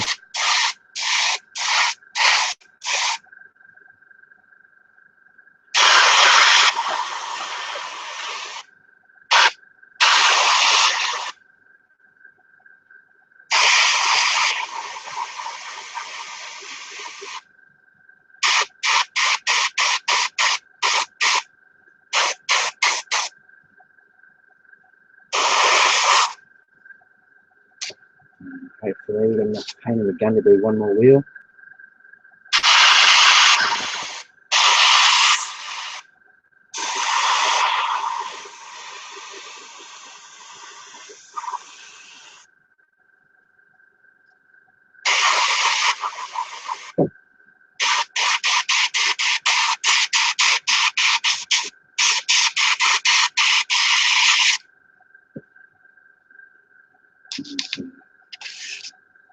Just going to put these I'm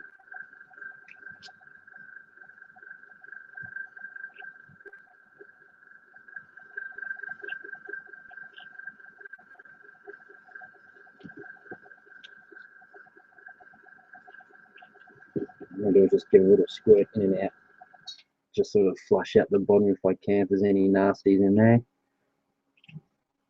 Sort of flush it in and out, just squeezing it.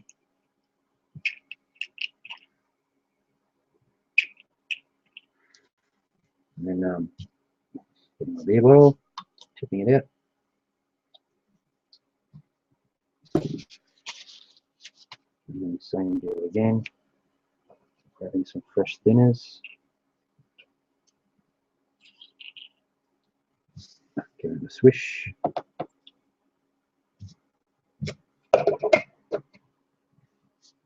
And just spraying it out.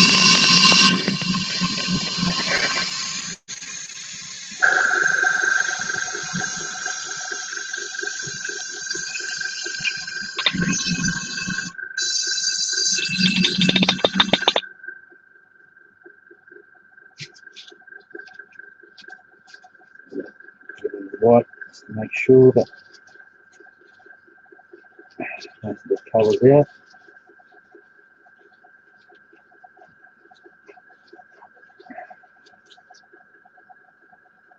Make sure it's all okay. It is. And I'll take the mask off and breathe again.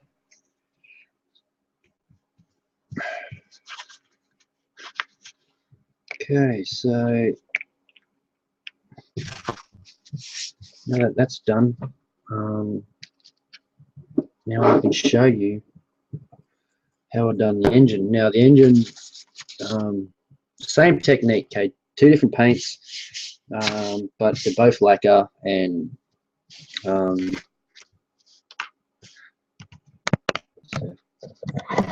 oops, sorry fellas. So if I bring this camera in, just clear some of this stuff away so it doesn't trip all over it.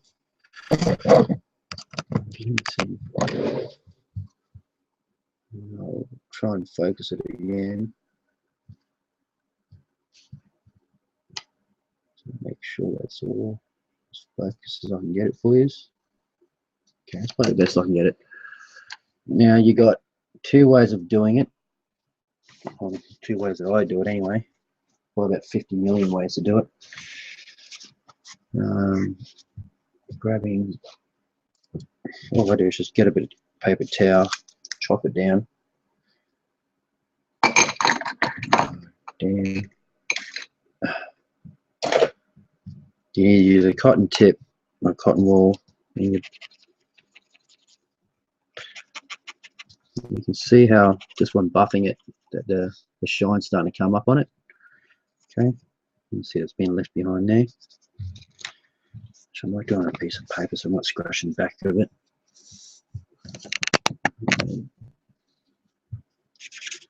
Scrub pretty hard, but I'll do half of it so you can see if I do. I'll leave this half undone, and I'll show you in a minute whether the camera picks up or not. Now this stuff doesn't seem to work as well as the Mr. Hobby stuff. Like the Mr. Hobby stuff, you rub it and it's just ridiculous on how effective the stuff is. I found that with this Mr. Hobby stuff, with this tester stuff, you've really got to scrub to get any effect on it. So now that I know what this can do and what it can't do, I'm kind of leaning more towards the Mr. Hobby stuff now, but it's really, really hard for me to get that that tester stuff. I can get quite easily down in Brisbane from Hobbyrama. That Mr. Hobby stuff, I actually had to. I found it at the Hobby Expo, so I snapped at the chance of getting it. So you just keep rubbing, and this is what you do with the Pro Modeler wash that I put on the engine block. So you're pretty much going to be doing the same thing with it, except where this is dry, the paper towel that we'll be using and the Q-tip that I will be using will be just slightly damp. It's not going to be wet. It's not going to be saturated and dripping with water. Yeah, she's going to be fairly. It's just going to be damp to touch. So when you put on your skin, it's just going to be damp to touch. And yep. So this takes a lot. Okay. And so far, I'm not liking the finish that I'm getting off this, so I may have to. But you see that the top's getting buffed. You can see it there. See the shine difference. Before it looked black, but now you can see that the metallic starting to come through. So you just got to keep working it.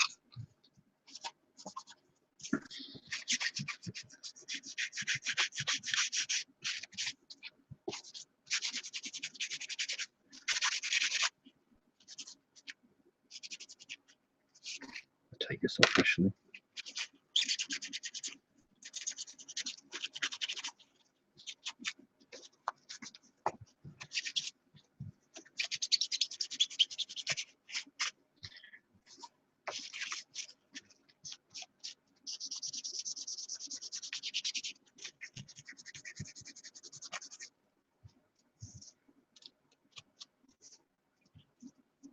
So I might even get another hit. Let this dry, and I might give it another hit with the Mr. Hobby stuff later on. I think because it just seemed to come out a lot better.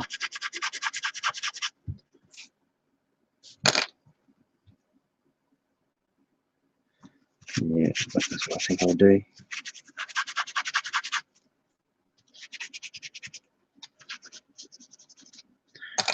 So we'll look at this exhaust system, see if we can get some kind of. Okay, so it seems to work better on a flat surface. Like recessed and raised detail, it doesn't seem to work as good, but on a flat surface here, I can get a better result. So you can see, okay, that's. If I can show you what's a good example. Okay, just even on there.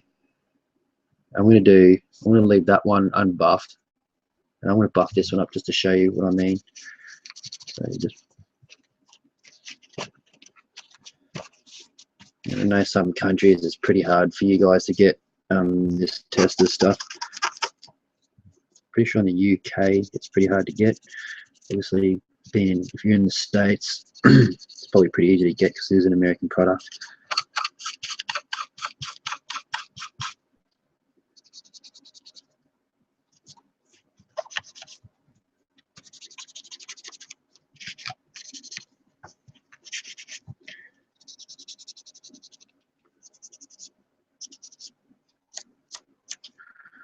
So you can see that's it unbuffed, and then if I spin it over, that's it buffed. So you can see the difference. This camera is not doing it really any justice. If I had this, you probably will see this when I do the update video, probably in a couple of days when I've done a bit more work. You'll actually see this in high definition. So at the moment, what I'm looking at is a little bit of shine and there's dull there, but here in front of me it's actually quite vibrant, quite bright.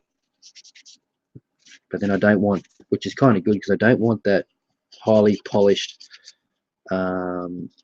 aluminium, like stainless steel look. I still want it that metal, that dull metal look to it. So I'm just going to keep buffing this down, wiping it away. I'm not even worried about that. That's just going to get cut off. That's just there so I can hold it. So, see how much I can work this exhaust.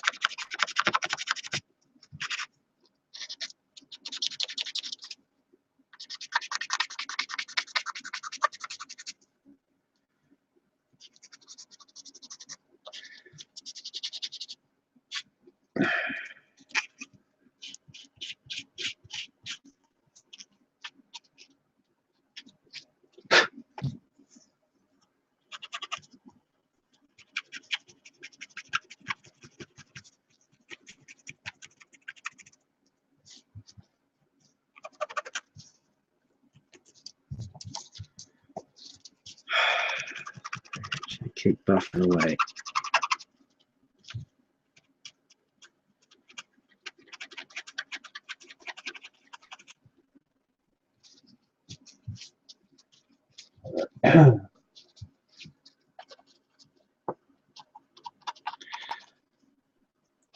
These the actual exhaust tips here, I'm not too worried about if they come up, because what I'm going to do is I'm going to mask them up, and I'll probably end up spraying. I want to give this a go because I've never used it either. This is, that's not it. I probably am using all clads. I'll probably end up using the Model Air from Vallejo, just the chrome. I'll probably end up just spraying the tips on there as well. And all these, I'm going to probably give it like a slightly brown wash in there, just to give it that heated up look. It's funny, looking at my fingers are all silver. Just from all the pigment, metal pigments that are coming off this paint. So I'm just going to keep going. Damn, I wish I could say, yep, I'm going to turn the camera off now and I'll come back when I'm done. But no, I've got to keep going. This is a live build.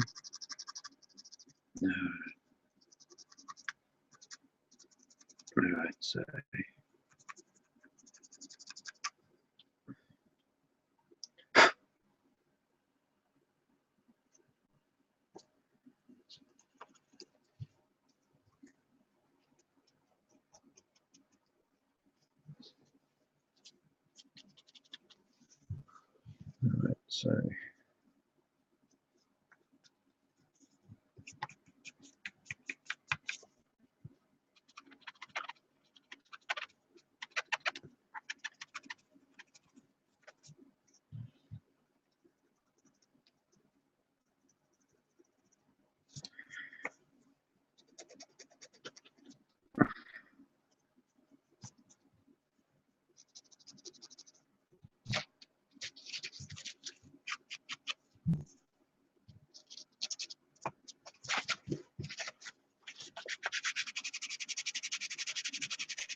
Yeah, so yeah, definitely this is nowhere near as good as the Mr. Hobby Buffaloes. I can tell you that right now. You've just got to work it so hard, and they're pretty much the same colours. Exhaust, and the other one's burnt iron, I think the other one I've got, but the colours are very similar shade wise. They're both very, very dark greys, but the only test is going to be what this is going to be like when I put a clear coat over it, because with the Mr. Hobby stuff, it buffed up really nice, and all the raised like all the detail and everything that just popped out, like it was awesome. But then as soon as I put the clear coat over there, it just tended to settle back down again, and it wasn't as striking. So I'm just making sure I'm just wiping everywhere lightly. Don't need to scrub it that hard where you rub the paint off.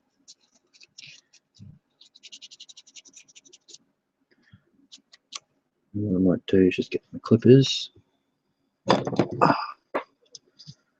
and cut these suckers off.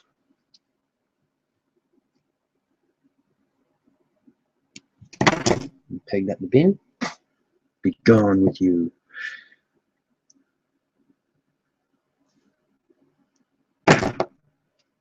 I'll just touch that up later on.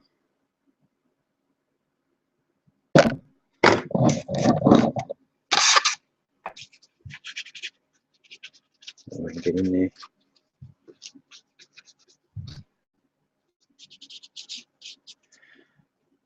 Yeah, so that's pretty much it. So you can see, but then I still need to put a wash in there.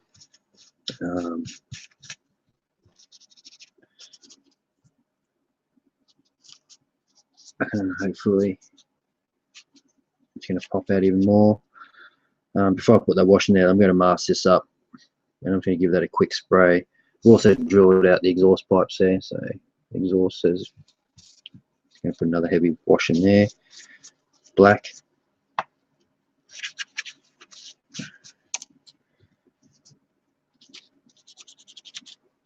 Alright, so I'll just let that really settle now, let it dry. And come back to this, see how it goes. Let the paint's dried off a bit more. Yeah, it does polish up a little bit, but it's not the best effect in the world. I thought it would have been better. So maybe this might work on aircraft or something a bit bigger, not with such fine detail. Alright, so now going back to the engine block. Hopefully this wash is dried. Make sure there's no wet patches on there. Alright, so you can see now this is almost black. This motor is almost black. This is the Pro Modeler wash that I put on there. Go on, focus. Sorry about the lighting, guys. It sucks here. So, alright.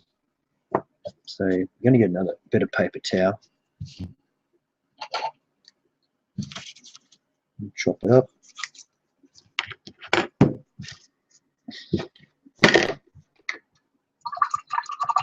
I'm going to get the paintbrush. Fold this up a little bit more. So that's a bit more usable. I'll just fold this up quite small. Get my paintbrush and just dab a bit of water on there. Okay. You can see how much water comes off this. Like it's almost doesn't leave any water on the cutting mat, but it will be enough to take off the wash. You can see that the wash is starting to come off now.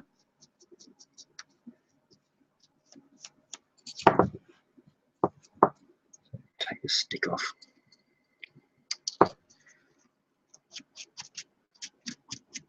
You can see it's starting to come off. So what I'm doing is I'm just rubbing it, like same as you're basically buffing it back as well, but you're not buffing it, you're taking off the wash and leaving everything in the recesses behind. So this will take a little bit. So I'm just going to get the bulk of it off to start off with.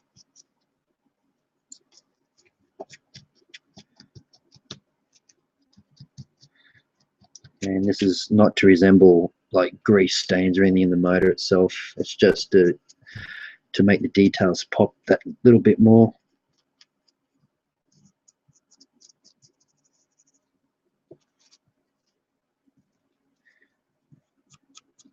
So for the viewers that are out there and you are car builders, yeah, don't laugh because I'm still learning. But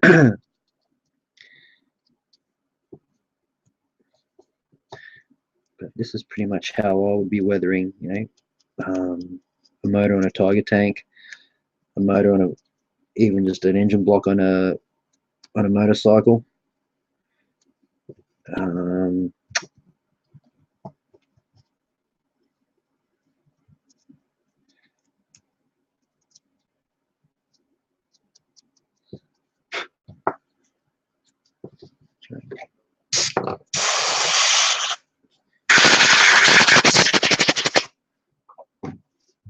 Just getting loose tissue out of the way. One. Cut that off.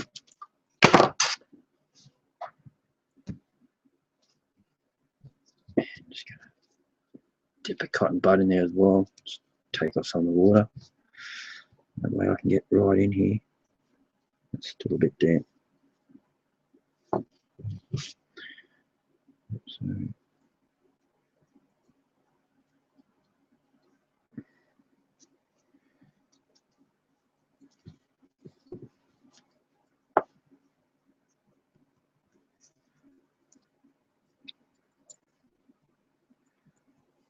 just making sure as well, you want to get all around in here.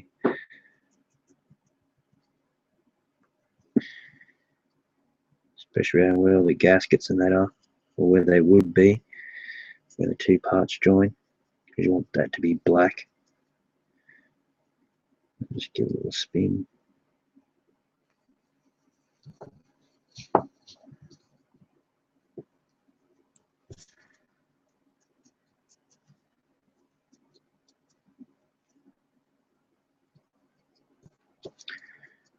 This does come off quite easily. You see how, like, that was a clean cotton tip, and also all the black, how black it is. Okay, so you see that the wash is coming out. And now that's not so matte black again. The actual shine's starting to pop back out. And then that's not the Mr. Buffables buffing up. That's just the wash coming off the gloss coat. I'm just cleaning it up. Get another one. She's starting to get a bit flogged out. Dipping in the water, just taking off the excess with a bit of paper towel. Just checking on your finger, making sure it's not that wet.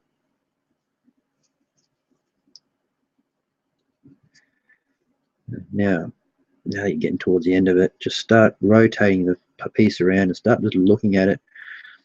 If there's any big, really black patches that you don't want in there, just go over it. And all the fine bits, just spin the Q-tip in there, spin it around.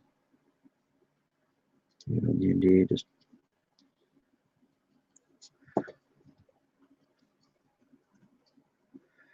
we're not worried about all that being clean and shiny either. That's going to be all hand painted over with some kind of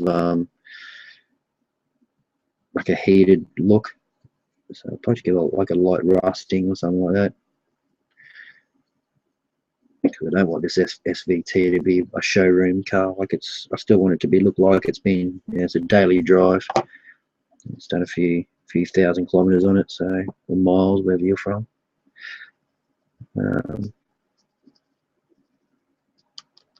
Just give another spin in there. Big black bit they come out, especially here.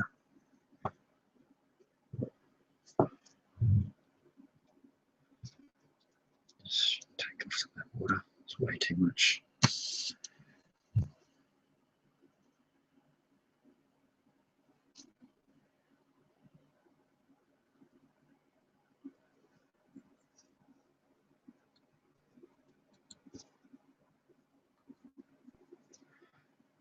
That's pretty much it, guys. That's the wash that's come out. And that's a hell of a lot easier than getting out your enamel washers and things like that. I mean, the result's still the same. It's just that you're not putting enamel thinners over your paint job and stripping the paint back. You don't have to be as careful. As long as your acrylic coat is dried, adding water to it, slightly damp water, you get no worries about taking paint off. As long as you don't scrub really, really hard, you're not going to have any dramas with that at all. Which is why I sort of stopped using enamel washers. Like, I use them if I have to, if it's a certain look that I want. But for just for panel lining and making things look dark, that's pretty much it there. So you can see like all the details popping out. But if you think that's not dark enough and you do want it darker, I mean, by all means, go back, do it again, let it sit, let it dry, and just keep repeating the process until you're happy with it. If you do say you want a hint of brown in it with say you want like a greasy look, maybe just add like a little bit of a brown wash. But keep in mind, as soon as you add water to this wash, whether it's this one here or you're using the ultimate weathering wash, which is a dark dirt, I don't think they make a black as yet, but I think they're going to bring a black out. I don't know. I really hope they do. But yeah, these two washes here that I know of, is as soon as you put water on it, or if it's wet, it'll just reactivate. So make sure if you are going to put a brown to it, like either, I'm not too sure how these two brands react with each other because I haven't tried it. This smells different, completely different to that. This is more, it smells like it's got detergent, like it's a sludge wash, and this one almost has no smell to it at all. So I wouldn't recommend mixing these two together because I haven't tried it myself. So if any of you guys have, make sure you let me know. Like, I'd love to know if these do work together. But these guys here make a lot of colors. They make browns, dark grays, and rust colors, and dark light brown. I think they make a desert color, a sand color. So do these guys. Like UMP make, I think it's about 6. I think they got 6 colors in their range at the moment. But yeah, you can always just add a bit of a brown in a separate pot. Make sure you mix it up separately. So just maybe a bit of brown and black, mix it in a little container like I did before, and you shouldn't have any problems. Then you get your brown, your dark brown wash, like a muddy brown. So we're just gonna let that settle now. I'm still not happy with this engine block. It still looks too dark. I might even just dry brush it. So I'll give it a coat of matte, like a matte coat, and I'll let that dry. And I'll probably just dry brush some areas with a lighter silver, because yeah, it's like this area here, like all around the gearbox around here, it just still looks way too dark. And this camera's not doing any justice either. That's probably about what I'm seeing at the moment. Okay, oops.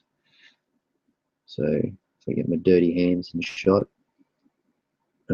that's the color there. Like, it's, I mean, for you car guys out there, if that is, like, I've never seen an engine block that dark before. It's normally like a lighter. I'm trying to get that look on the bottom. That's probably what I'm trying to go for, is that brightness there. So I may have to just dry brush certain areas just to bring it up a bit more. Not too much, just in certain areas, I think. So I might have to do the same here as well. But I want like that, kind of like a bronzy, silvery color. So I might mix up a batch there, dry brush that as well. I'm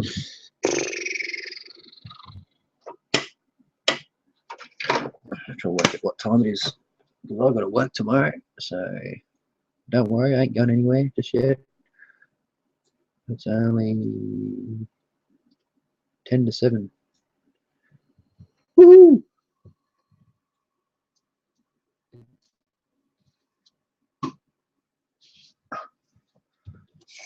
Yeah.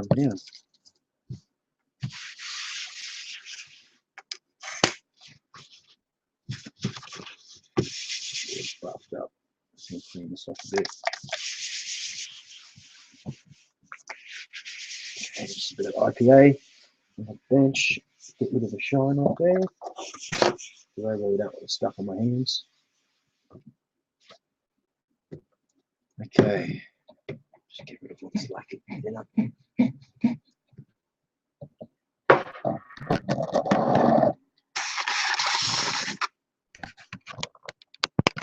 Okay. Sorry about that. Bumpy camera, isn't it? Seats. What am I going to do with this? What the hell am I going to do with this? Well, there's got to be a decal that goes in there, but I'll probably do that last.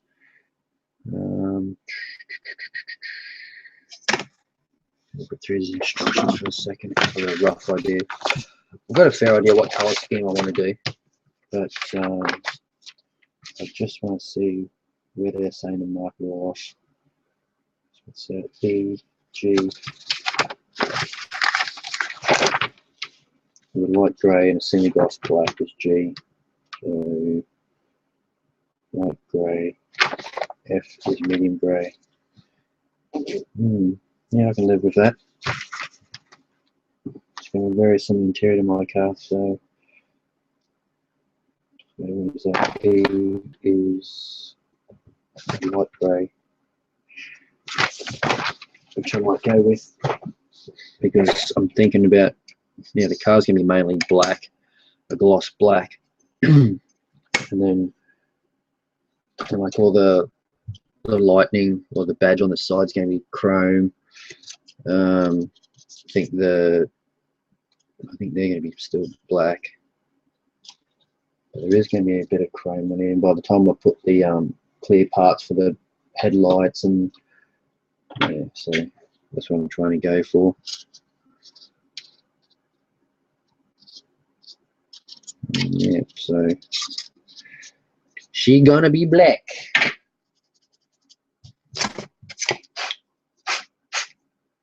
So get rid of this seat. What are they saying about the seat?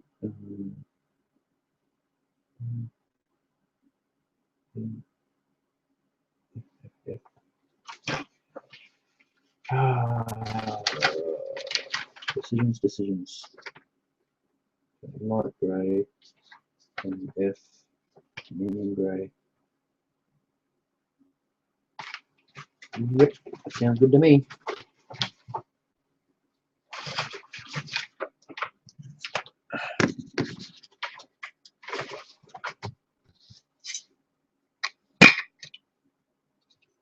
So the dash, I might make that. Oh, geez. That's a good question.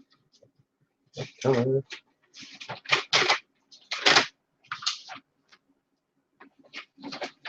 Somebody join, help me out.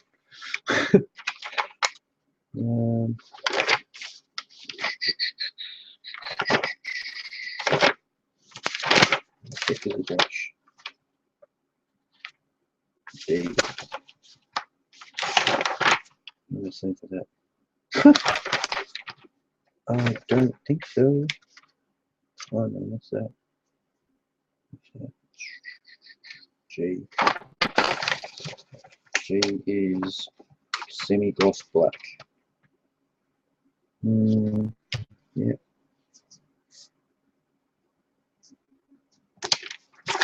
What else do the seats are again? E, light grey, light grey. Alright. So I might spray that light grey. I'm going to do this. So that light grey. Spray that down. And I'll hand paint all that in there.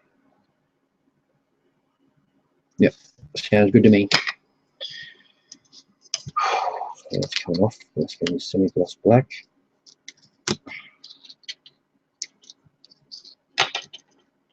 Put it over there so I don't get any paint on it. Right.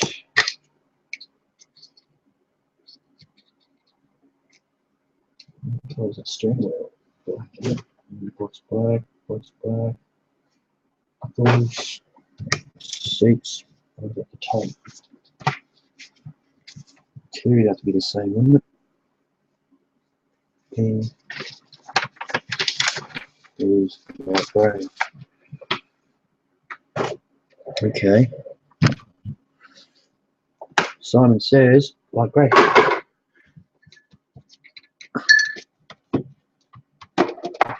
So pump out some paint here.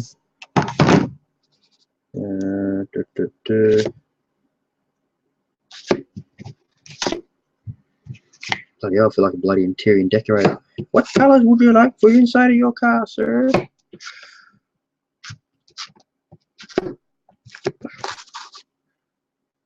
So, shit grey. No. Yeah, the Tammy is. Have a look. Grey. Nope.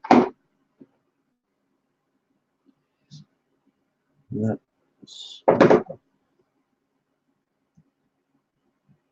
No. I want it a really light beigey type of green. Really sky grey. Yep. That's what I want to go for. So I want to go for XF19 sky grey. And Cameo. Try to loosen off this board down the bottom.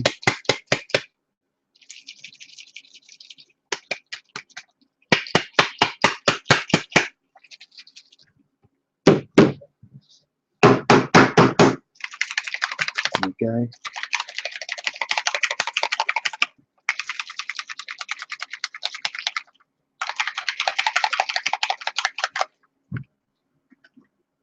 It's got some retarder there as well.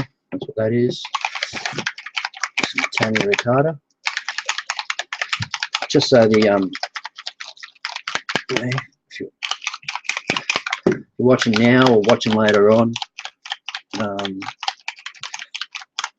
if you guys have used the Tamiya paints through an airbrush, you would have experienced like the chalkboard effect where it just looks really rough on your model. That's because the Tamiya paint dries that quick. Yeah, she dries mid-air and then she's hitting the model dry, and that's why you're getting that chalkboard effect. If it's going on wet, the Tamiya paint will actually smooth out and you get a really nice finish, which is why I use a bit of their retarder. You know what it looks like. That's it there. So I've just canned a little bit in a little 15ml dropper bottle. I think it's a 10, I think. That one's a 10. So I don't use much of it, so I don't need a full bottle of it. So that's it there. It's handy to have.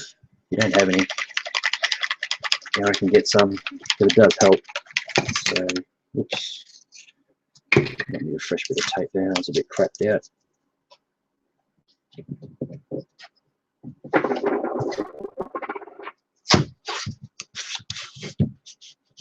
Where's my trusty knife? Where's my knife?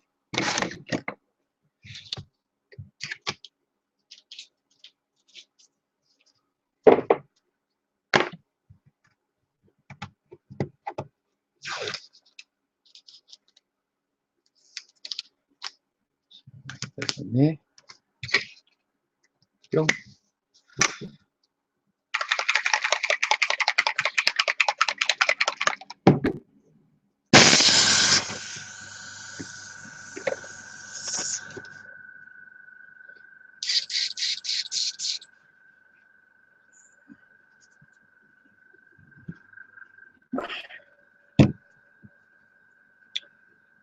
As soon as I get some X20A, turn the airbrush, spray it out, making sure that there's no nasty bits in there. Favorite spray.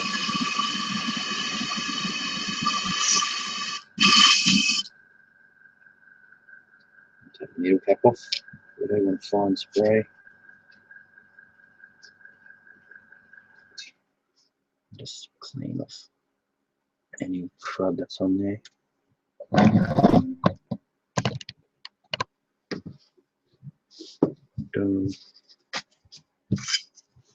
Right. So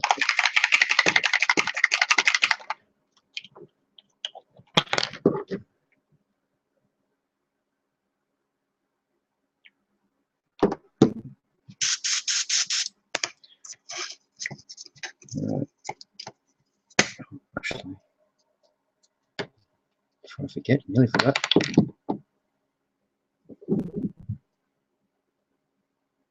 One will do. I think I need a fair bit of paint this one. 2, 3, 4, 5, 6. Alright. What am I doing? I'm looking for a little shitty paintbrush.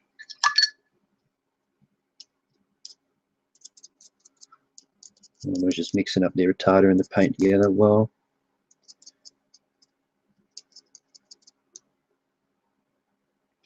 We'll do a little bit of thinning too, I think.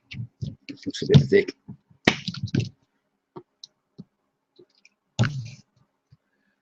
Couple of drops.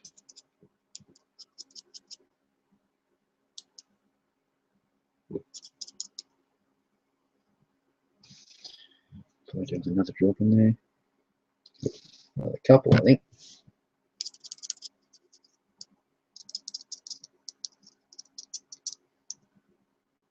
Looks about right.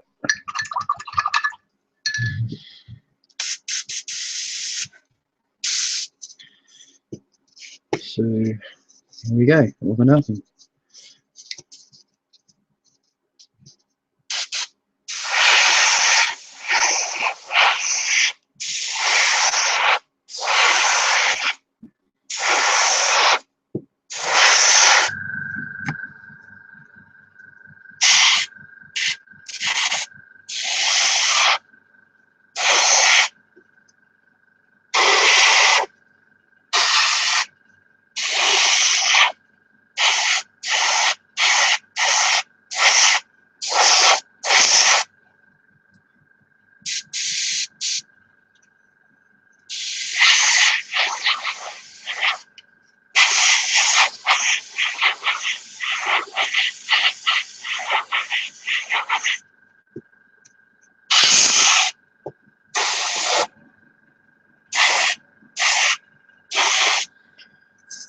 So it's supposed to let that quickly dry before I put another coat on there. Do the back.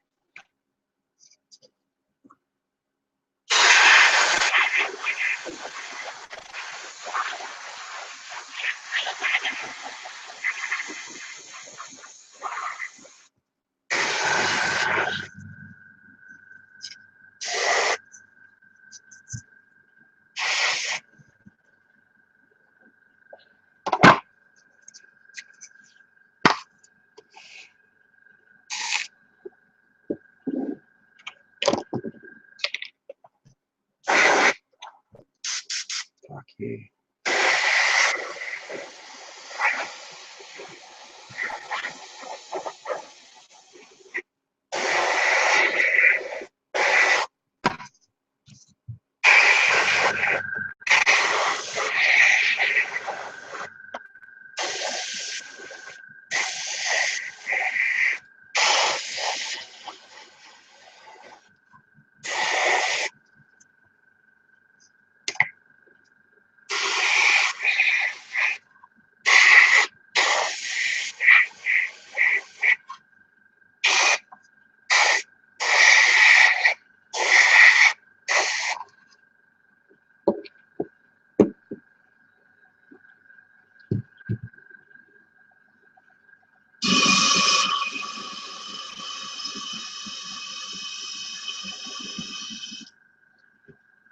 Just sort of top it up again because I've run out of paint.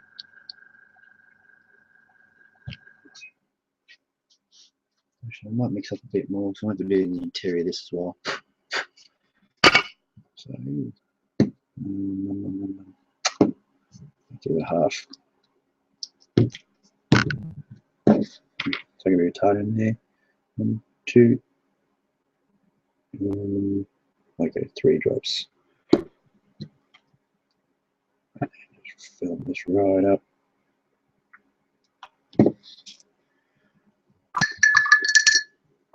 And the old trusty shitty airbrush, the shitty paintbrush. Give it a good stir.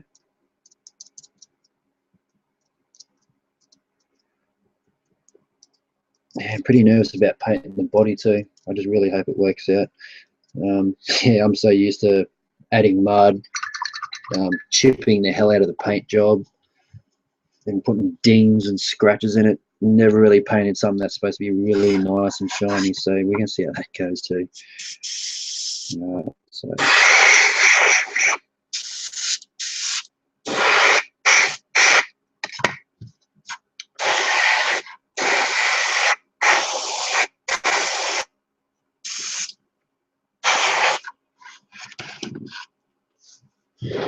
I'll try and get this in shot for you so you can see. You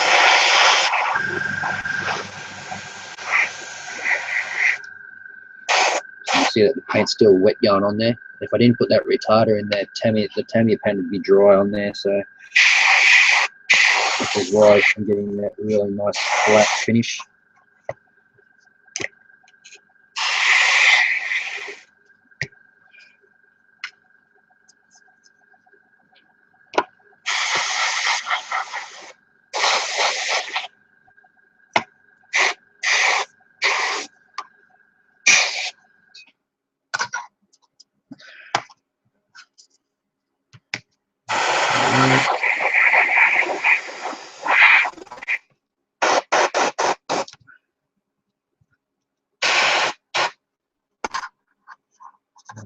Let's get back over door trims.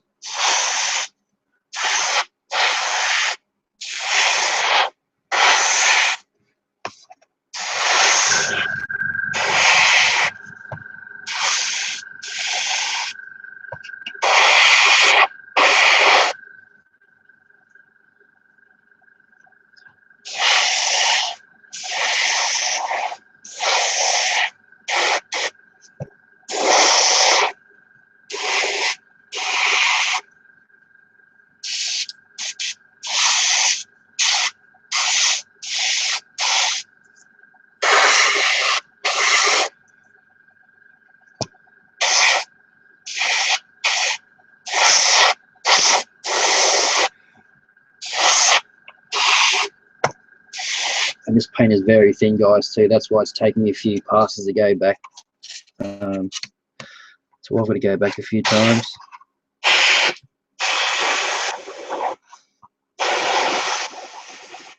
And you get a nice flat coverage of whatever you're painting.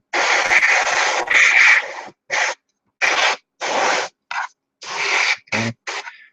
So I think I'll let those dry for a while. If I need to go back over them later, I can. I'll do the interior now. Still got a fair bit of paint left in my cup. Make sure that crap is in there. It's gone.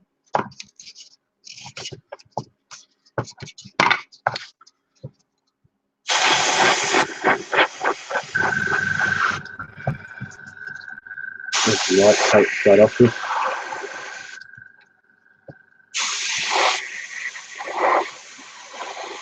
Slowly build up your layers.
Let that dry for a little bit.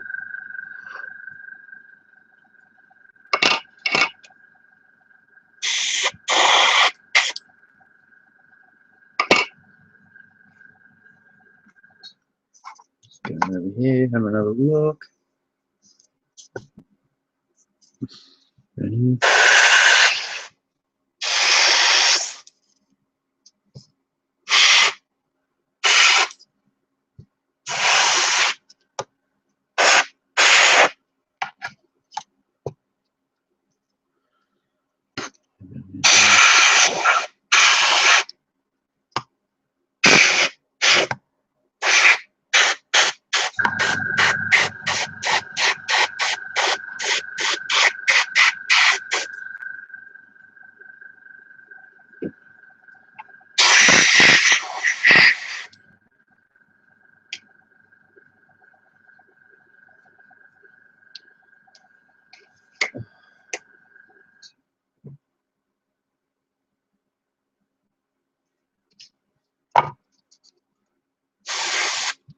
Oops.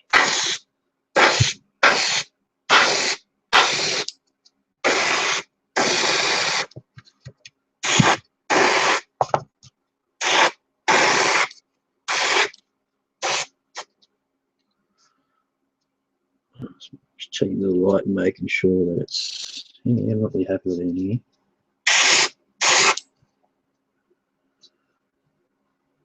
It's still shining there. And that XF19 is a matte acrylic too, so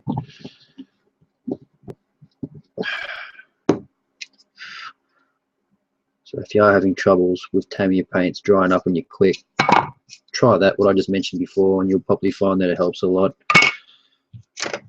I used to have that trouble all the time, where it used to be just you touch it and you get that really rough feeling, that rough texture to it, almost like a sandpaper. Yeah, so putting that acrylic retarder in there, it's helped me a lot dramatically. Where I don't get that chalking effect anymore. Spray this out.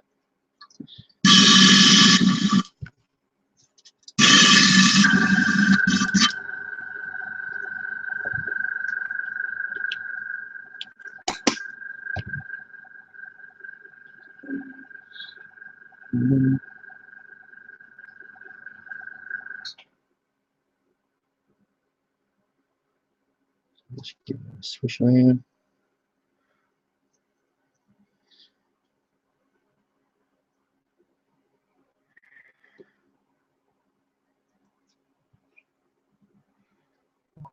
Just tipping that excess out.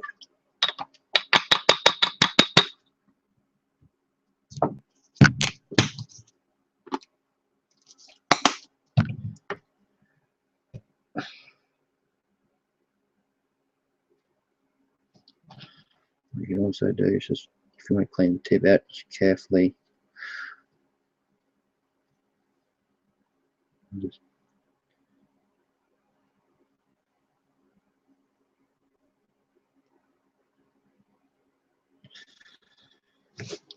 spray this out.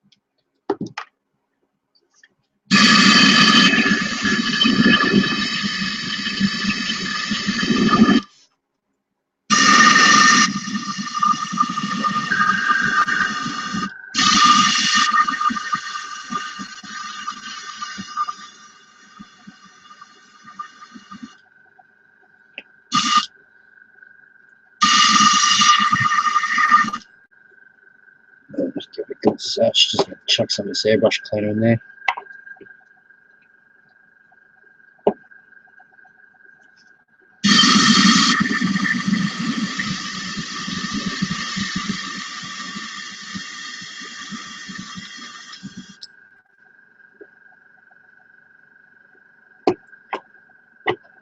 And let that sit in there for a while.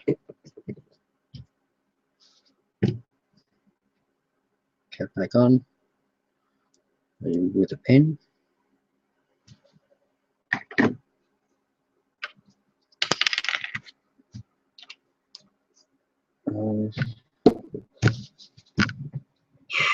What's there? Sort of that. Yeah. Clear. Okay. Matte coat that.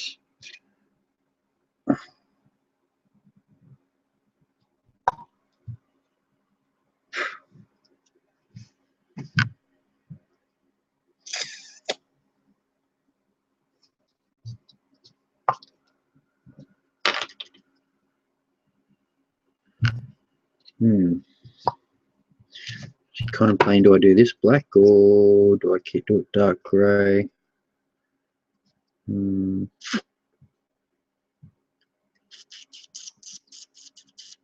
sit on that.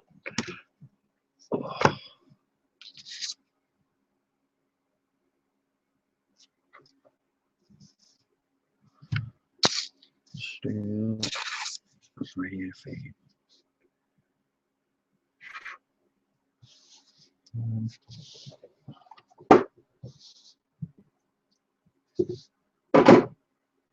Do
And what I'm thinking is I'm going to spray the radiator fan XF55 deck tan. It's like a really beigey, creamy color. But then what I'll do after that is once all that's dry, I'll just get a highlight brush, dry brush, and I'll go around with a white or a cream. Don't need much, I need about 3 or 4 drops in there.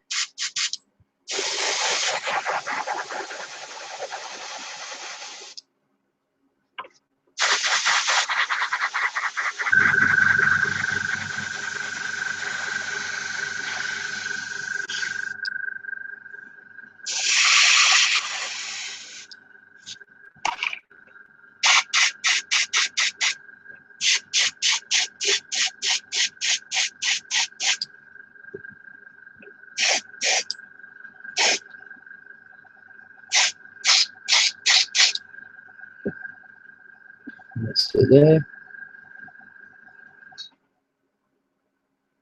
So I want to give that dirty plastic look.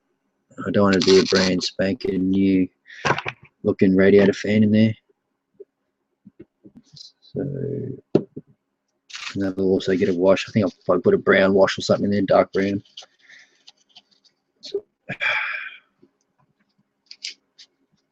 wipe out all the crud that's in there. Just give it a shake. And shake it everywhere, all over your bench, including yourself.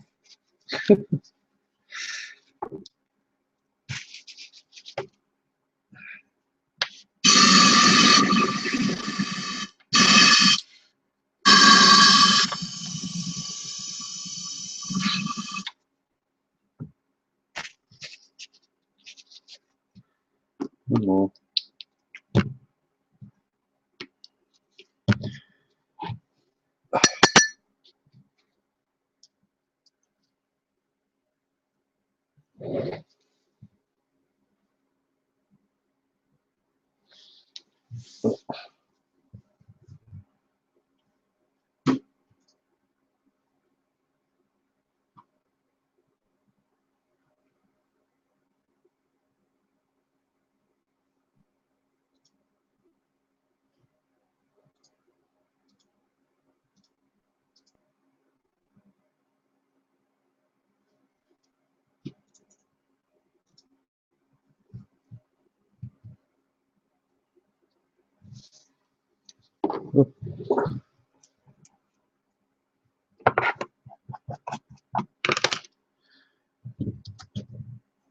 Check that out.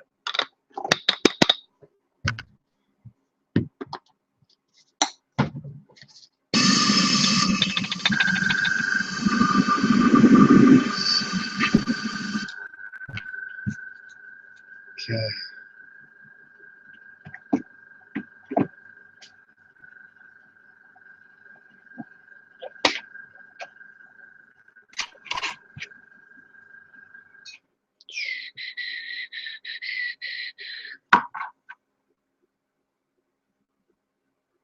That's pretty much to do there at the time being.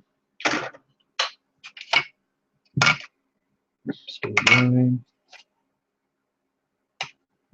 Oh.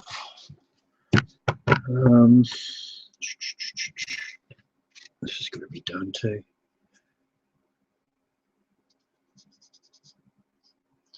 Might make this a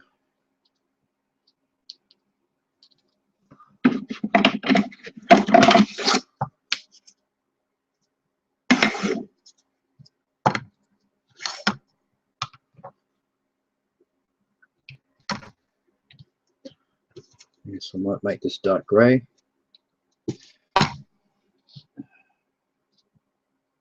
There we go. Another black. No, black's more for green. Black, green. Nope. Grey.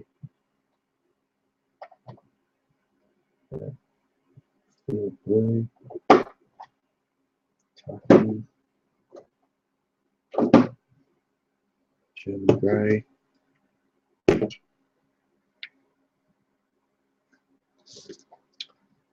Okay, what's going to go with that?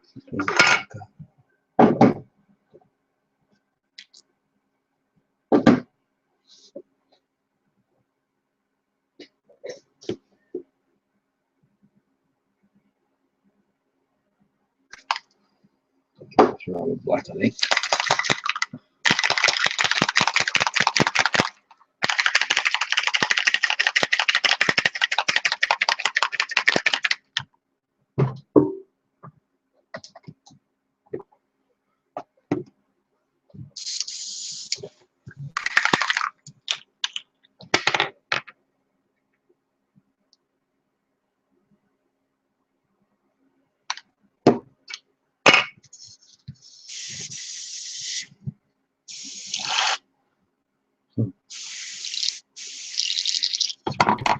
Don't sound good.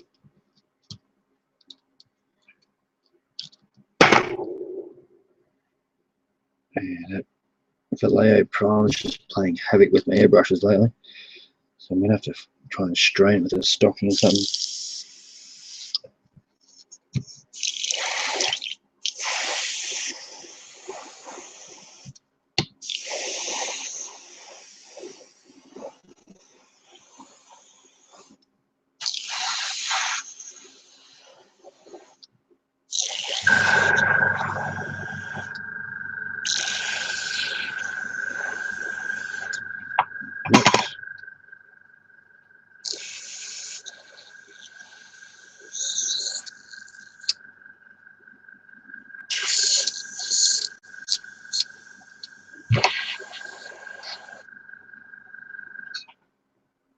That'll do me. So that rubber black XF85 is a really, really dark grey, guys. It's one of those colours I can't really get a hold of quite easily. So yeah, I didn't want a black, and I didn't want a sort of a dark grey. Like when I say dark grey, like your normal dark grey, this would be more like your interior aircraft black or aircraft grey. So you can see it's just a super dark grey, and it's basically tire black, like a rubber black. So if you look on your car, because no tire is black unless you put armor all or any of those agents on the oiling agents on your tires to make them black and shiny. If you look at a dirty old tire on the side of your car or your four-wheel drive, whatever, It's going to be that really dark grey colour. So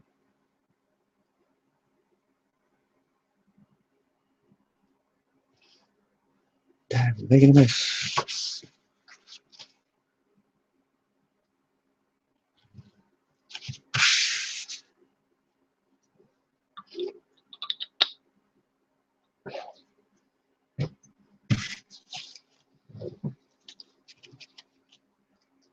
Kevin Yang, what's going on here?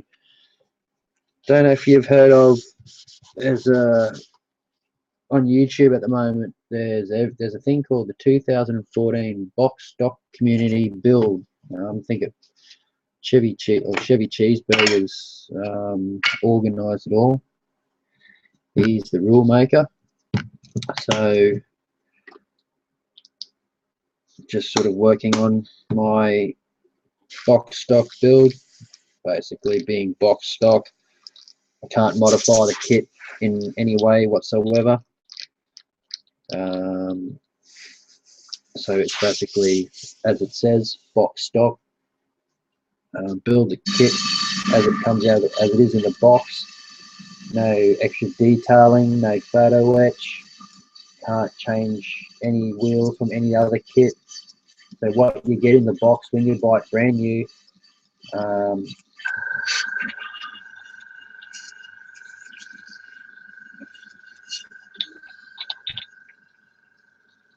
when you buy it brand new out of the box, that's how you've got to build it. And that's all it is.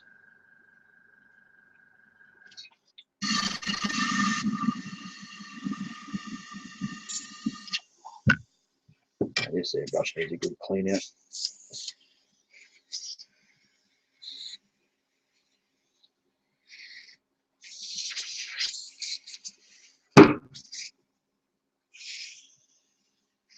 Yep.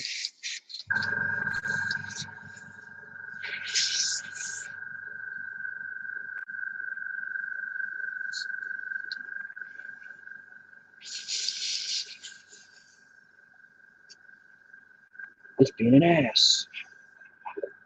Yeah.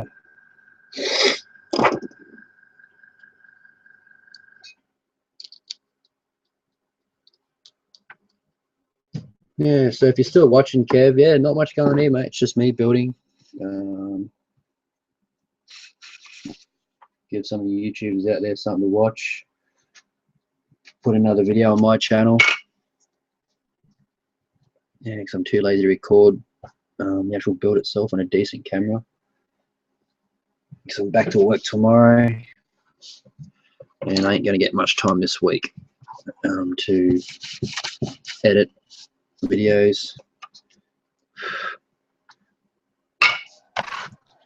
But yeah, that's come out really nicely. In that dark grey. So once I get all the details, all the switches and things, I've got a photo saved in my computer that I got off Google Images of the actual dash of the inside the F-150 SVT Lightning. So I'm going to go back and have a look at that and try and replicate that the best I can, just with really fine paint brushes. You probably won't even be able to pick that up because it's just way too small. So I'm really going to let this paint dry before I even attempt to add other colors onto it. So yeah, there's actually running out of things to do now because, well, I'm not, but actually that should be dry by now. I need to clear coat that. I'll do that later on tonight before I go to bed.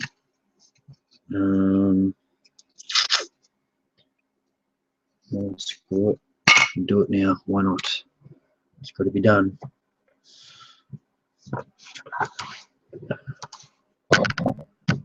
So, what do I need?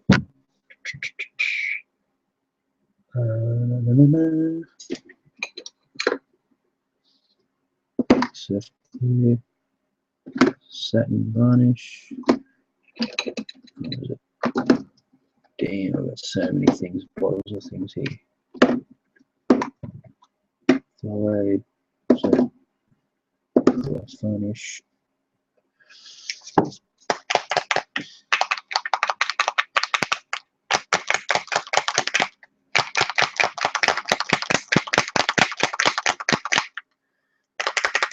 It's got a very diluted mix of matte varnish here. And all I want to do here is put some in the airbrush. I'm just sealing in this black wash. That's all I'm doing. Nothing fancy. Hang on. Need to find a way to hold this thing. Boom.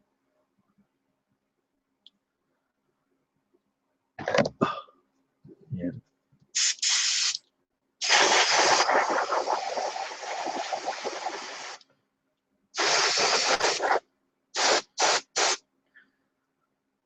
Whoops. Awesome. Let's drop it.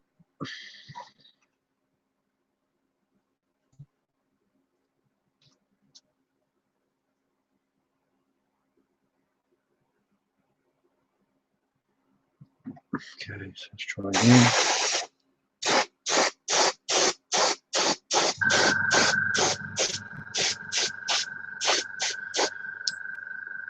That'll do.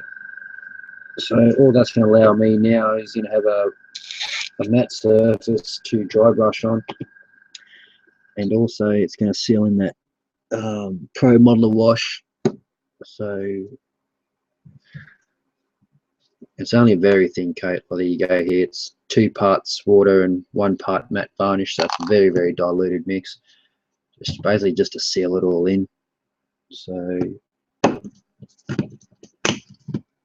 and it's not the final. Like I do have a thicker mix for that. That's more just a sealer in between coats. So if I'm weathering, it's more of a weathering coat realistically more than anything.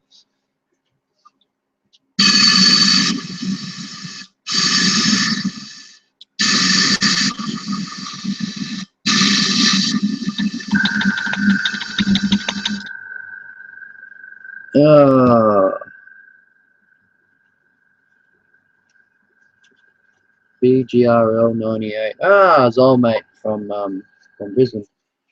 Mate, all I'm doing is I'm just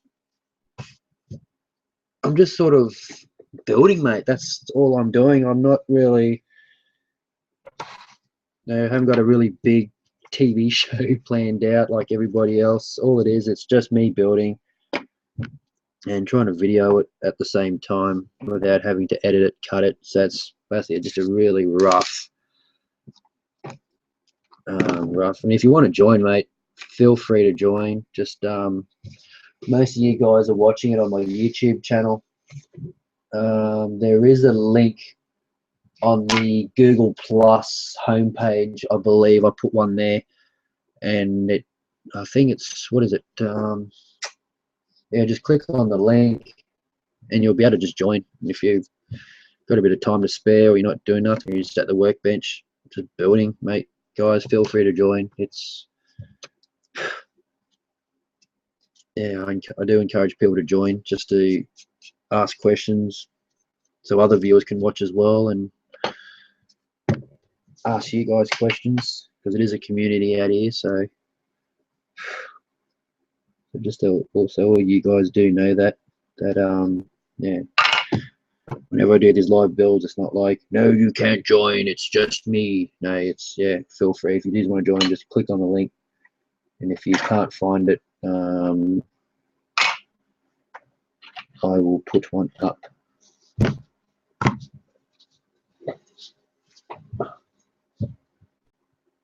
But,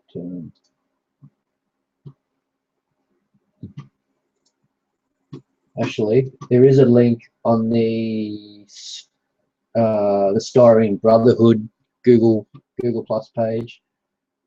So you just got to click into the sign in, and yeah, you're basically in.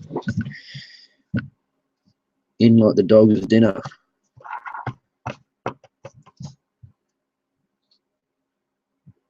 Alright, so what the hell am I going to do here? Need some damn pictures.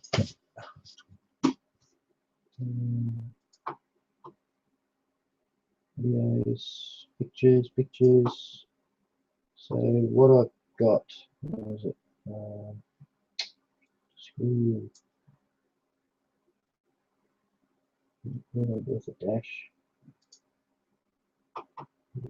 Images. Sorry guys, I'm just flying around having a look at some dash pictures. That's not. The hell is that? That's not even FBT. Yeah. Looks bloody nice though.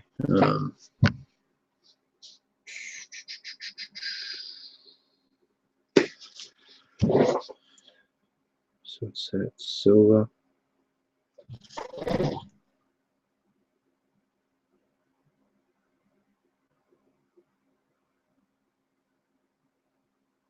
Black. What is that? Oh, don't tell me that's a cassette deck. It looks like one, but I don't think it is. That would be funny. Old school.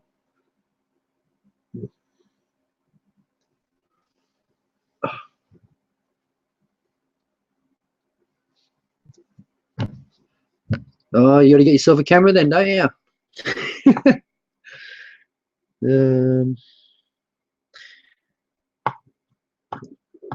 What I'm also thinking about doing, I can't remember your name. I met you at the Hobby Expo with Benny. So excuse me for that. But and this doesn't just go for now. This goes for later on. Once I've whether this live build isn't live anymore, and you guys are watching this later on the YouTube channel. What I have been thinking about too is I wouldn't mind trying to get. There's a lot of Aussie model builders that I've noticed coming out of under the scrub now. They're just sort of starting to subscribe to my channel, or I'm subscribing to theirs. What I want to try and do is I want to try and get like the Aussies together, because you got all the Americans getting together, and you got all the guys in the UK getting together. I mean, I don't think that I've even seen a Google Plus hangout with just Aussies building, and I just really want to get out there what we guys, or what us guys are doing, because everyone's building, like it does get boring after all. Everyone just builds a tank, and or especially the guys in the hey Andy, how you going, buddy? No, and everyone's building 57 shares, or like I want, being Aussies, I want sort of to start building things Australian. So like, as if you guys are following Benny Mac Attack on his channel for his 2014 box stock community build, he's building a Hilux Ute, and I'm building a F-150 SVT Lightning Ute. I mean, the guys that are overseas are watching this, utility trucks, or as we call them, utes, and they're huge over here. I mean, if the old saying goes, you're not Aussie unless you drive a ute. So I mean, it might seem like semi-racist. I'm trying not to be racist, but yeah. So like, let me know your thoughts. If you think that's a good idea, let's get together, even if it happens once a fortnight, once a month, because not everyone has a lot of time. I do know you guys work weird hours, even different parts of Australia. Your time zones are different. So let me know what your thoughts. Whether you send me, just put a comment down below on the channel if you think it's a good idea, and we'll just try and keep pushing, spreading the word. And even on your own channel, if you think that's a good idea, spread the word, because I reckon that'd be pretty cool. Watching all the guys from the States and Canada and the UK trying to understand our lingo. What the hell are those guys talking about? So Right, what am I going to do here? The glove box.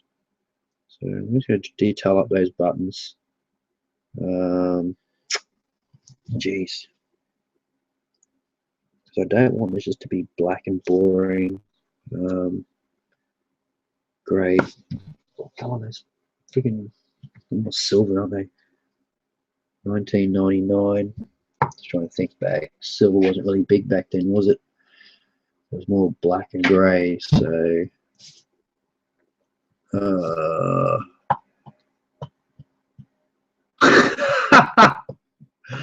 I'm going to entertain you at work for the next hour. Well, you really should be doing some work, Andy. Not watching me at the bench. But, you know, I know how you feel because I'm at work driving the truck and all I can think about is being on the bench. Yeah, I just want to get out of there. So, no, Andy, I'm just working on this SVT. Don't really know what's going on yet.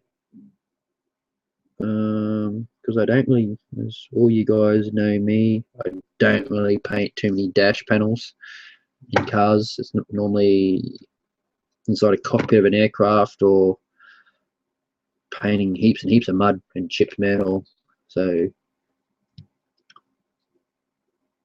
I dare you to put the tape in the tape player behind some old school cars like Holdens and Fords. Oh, that's funny because the concrete truck I drive at work, what is it now, 2014, and I've still got a freaking tape player inside the cab of the truck. Doesn't even work. So I've got it basically. One speaker works. I think the left side passenger side door doesn't work unless you hit a big bump and then that speaker kicks on, and then you drive on the flat again, and then this, yeah, the speaker sort of cuts out. But it's kind of sad. But oh well. As long as I got my USB FM transmitter in the truck, I don't care. Yeah, so silver, grey. The hell, I don't know what to do here.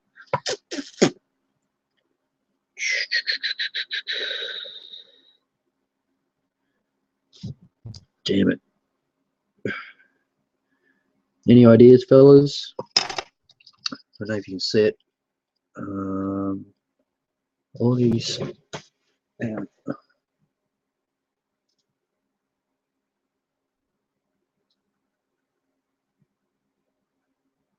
Yeah, so all these little buttons, knobs and things, you know, in here. Now, what would you paint them with? Like, it's because it is a grey. It is a dark grey dashboard. You know, I do want. Now, when you are looking at outside of the vehicle, so once it's in there, oops, hang on. So once she's all in there like that, and you are looking into the car, whether it's, you know, from the side doors or the back window, I want that to pop, but I don't want it to be so, you know, in your face that it just takes your eyes away from the actual outside of the vehicle. But then I do want something where you can sort of, it does catch your eye a little bit. So if you've got any tips or any advice or even ideas, they just, the chat, the question, the box is open. So yeah, swing me some ideas. Because guys, I don't know shit about building cars. Help me.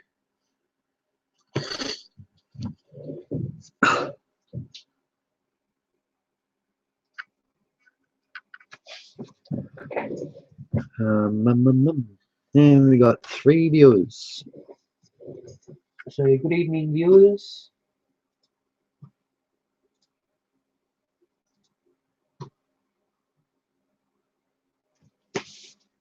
Yeah, hope your weekend's a good weekend.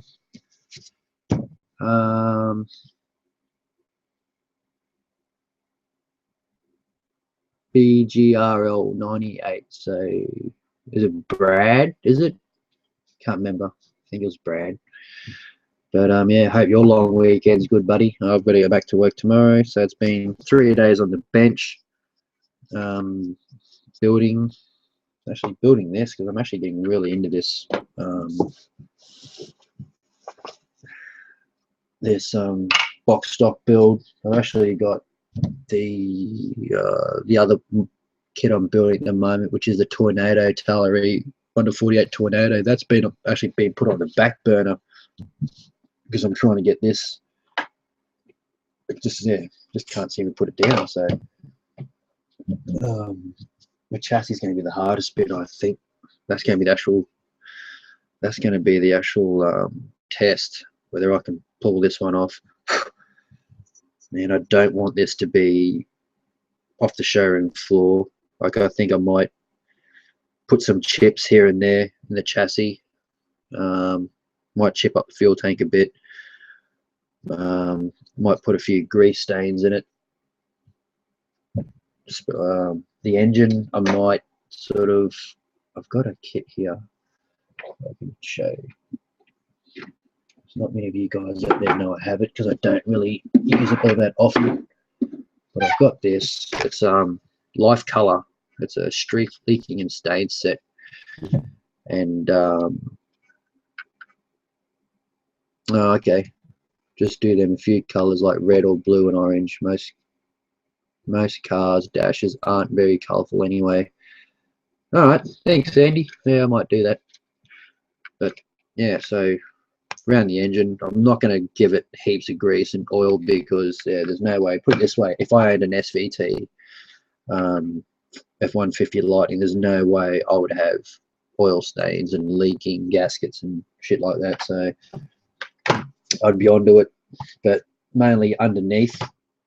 So mainly underneath, around the diffs, around the suspension, there's probably going to be a little bit of grease. You know, maybe even just a little bit around the fuel tank, just dust, you know, where just general road usage. You know, and if it was, and I'm trying to think, and if this was mine, where would I take it? And you know, you can bet your ass that I'll be taking this, you know, on light four-wheel drive tracks, camping and stuff. So there is going to be a bit of dust and dirt on the bottom here. But I'm not going to go ATT with the weathering. You know, she's not going to be like a full monster truck, mud truck, just covered in absolute slop. So yeah, I've got to sort of be careful and control myself. This is why I've got to get out of a tank. So I'm in tank habits at the moment because all I can see is a really dirty dirty F-150, and that's not going to happen. So what I might do here, wish I had some better light. Light sucks. So red. So, just gotta move, try to get this camcorder out of the way.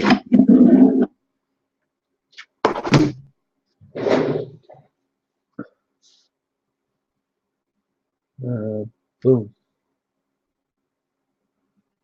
Autofocus. Yeah, I'm trying to get some more light in here.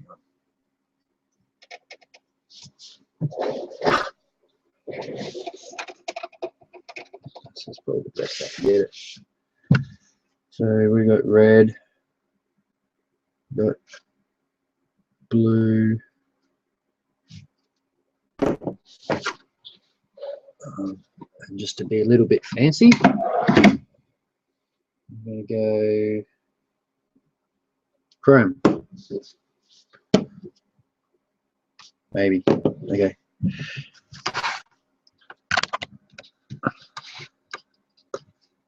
Make sure it's not too. Man, this camera is really bad. Yeah. Thank God it's only live build.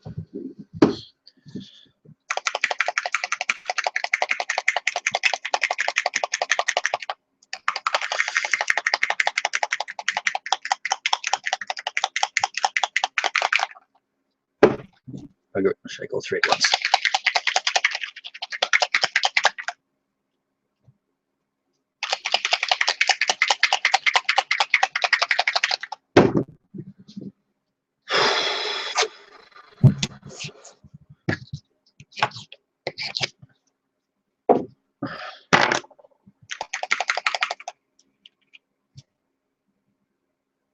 Yeah,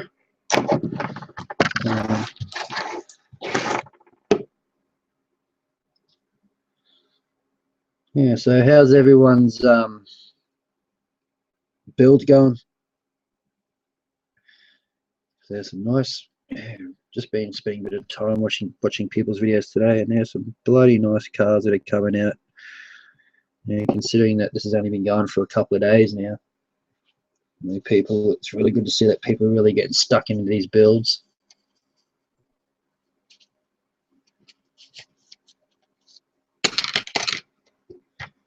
So that's the red. Blue is probably a bit light for my liking. What's this one? Nope. Nope. Dragon blue. I might go with that one instead.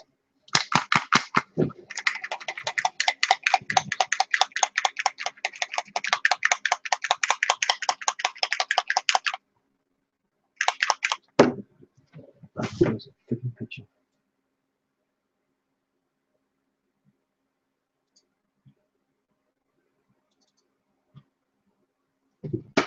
So, oh yeah, so a bit of silver, red.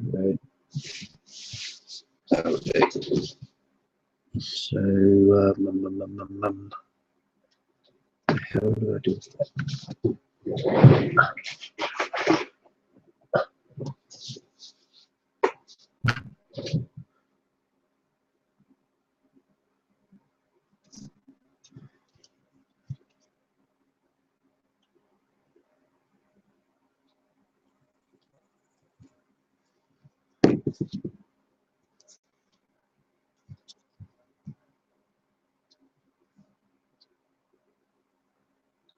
So I'm just using the good old trusty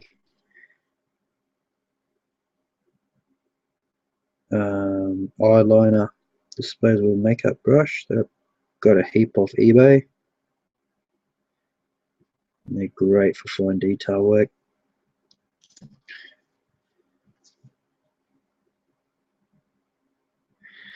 mainly use these things more for chipping, but they do come in handy for flight controls, chipping.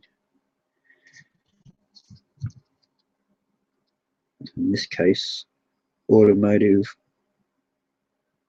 dash panels. And yeah, over the top with the red.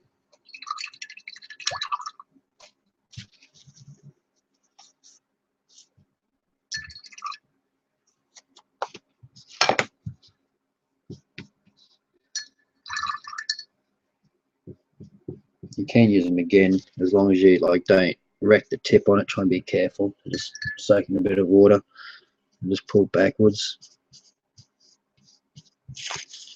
The red's pretty hard to clean out too, so you can always just soak in a bit of airbrush cleaner and all that paint will come out.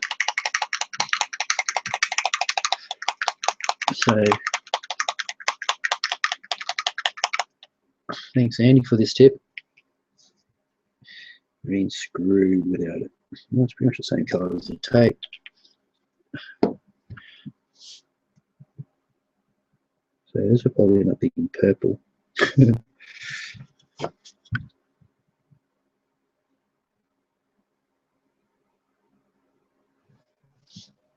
So yeah, if it's out of shot, I do apologise. I'm just trying to use the light to see where these buttons are, because it is really small.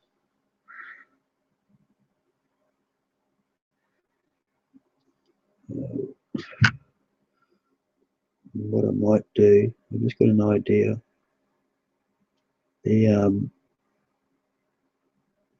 All the air vents that are on here and even there, I might try and do them silver.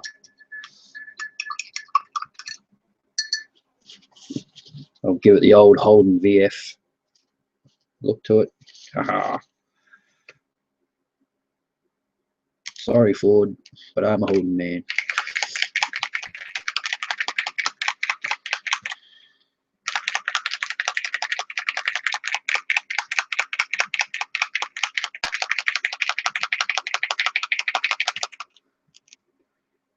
Alright, so just got a bit of Model Air chrome.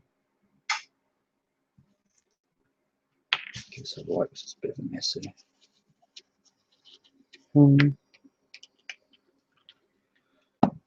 Righty then. So we're basically going to dry brush this. I'm just going to try and take off as much paint as I can, using the skin on my thumb to work out how much I have on my brush. Okay, now this is either going to work or it's going to fail. So fingers crossed. May the styrene god be with me.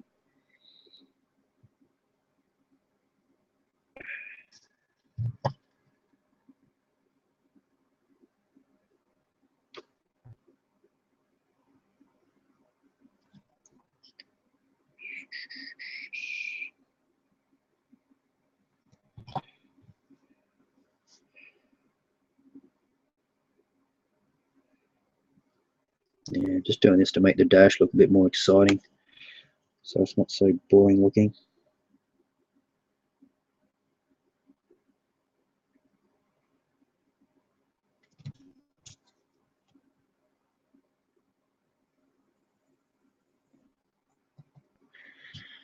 See, there's it's starting to come along. Oh, that's on manual focus. That's right.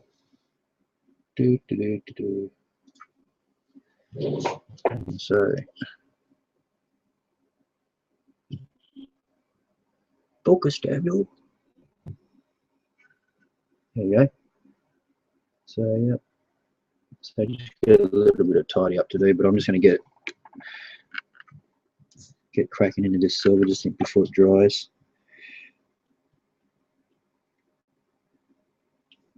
Check.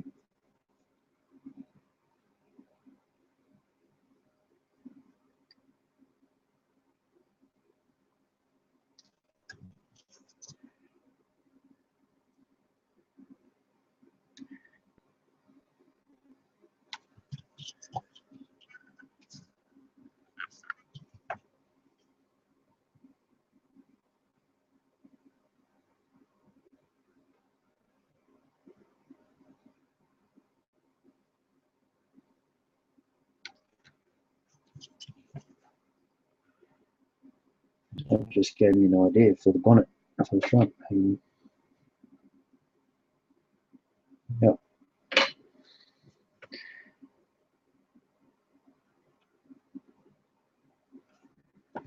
Yeah.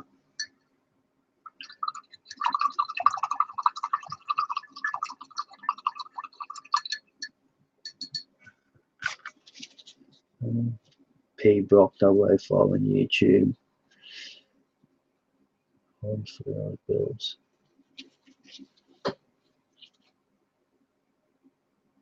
Cars check out page. P Brock 005.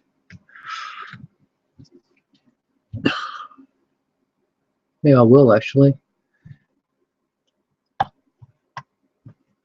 Yeah, I was talking.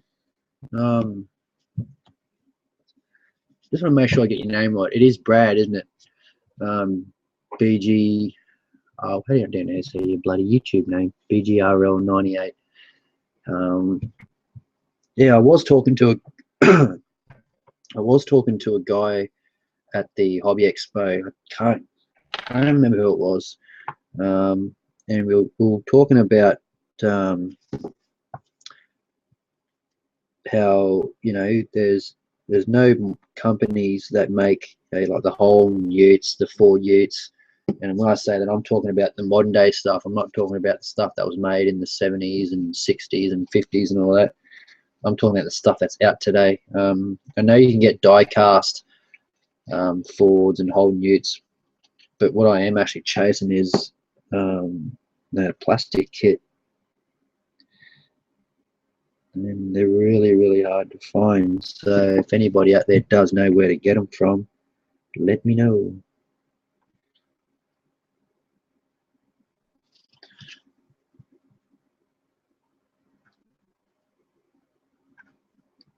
So I'm just quickly cleaning up any, just touching up any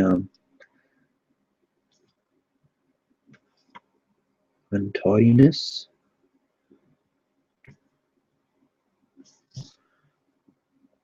Okay, Brad. Cool. Thanks. I hate saying old mate. I normally tend to have it doing that at work. If I don't know somebody's name, they're old mate until I actually know who they are. How you going, old mate? Fuck off, my name's not old mate. But yeah, so that's it there. Hopefully that works out. Yeah, come on, dude, focus, man. I'll zoom in close, I'm not zooming in. Nope, nope. Fuck you. Not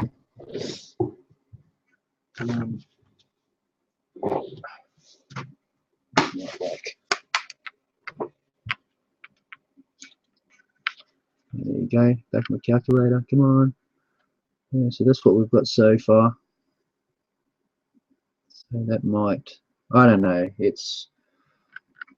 I mean, I'm not building this to enter a competition to see who's got the nicest dashboard or anything. It's just, I'm just trying to break up the grey because I don't really want to look at something that's dark grey and horrible and boring. So there's a couple of another, you sneaky bugger. There's a couple of little buttons over here that I didn't do. So we can go back to this silver. Just had a couple of drops nearly.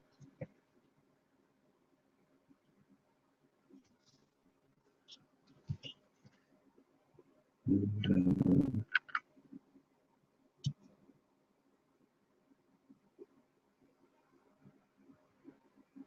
I'm just doing the tabs like this. Not doing the entire button, but just the top part of the switch. I'll show you in a second what I've done. So double check everything that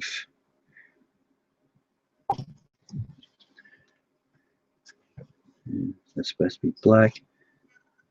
I'll do this chrome. Pretty cool car. It's got one pedal, so it's basically mash on the foot pedal and go as fast as you can, and when you want to stop, you just jump out of the car. Alright, so that's going to be black. I'm going to put some rubber lines in there in a minute until that black's dried.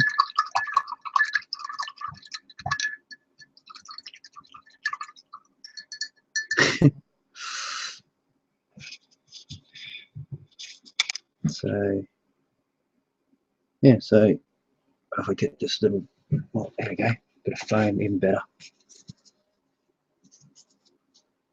So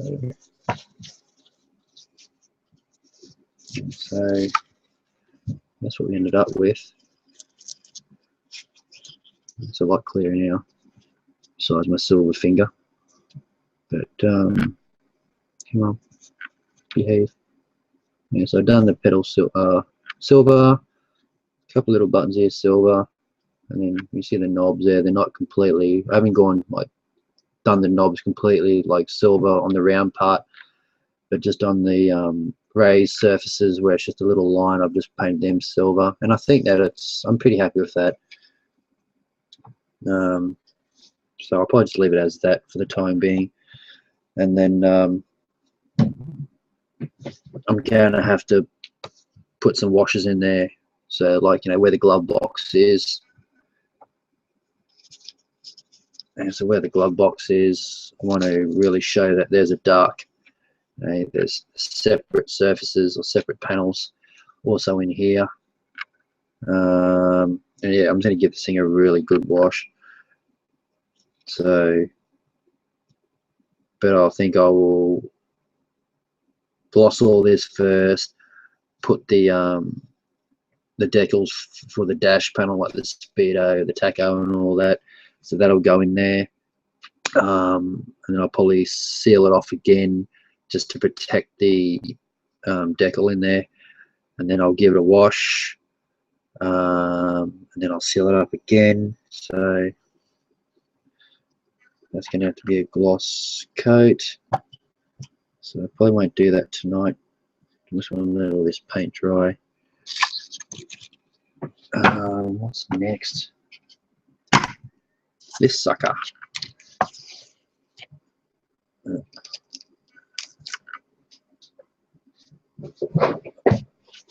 And I hope you guys don't mind me smoking in front of you, but yeah, I go nuts if I sit here and build and I can't smoke, so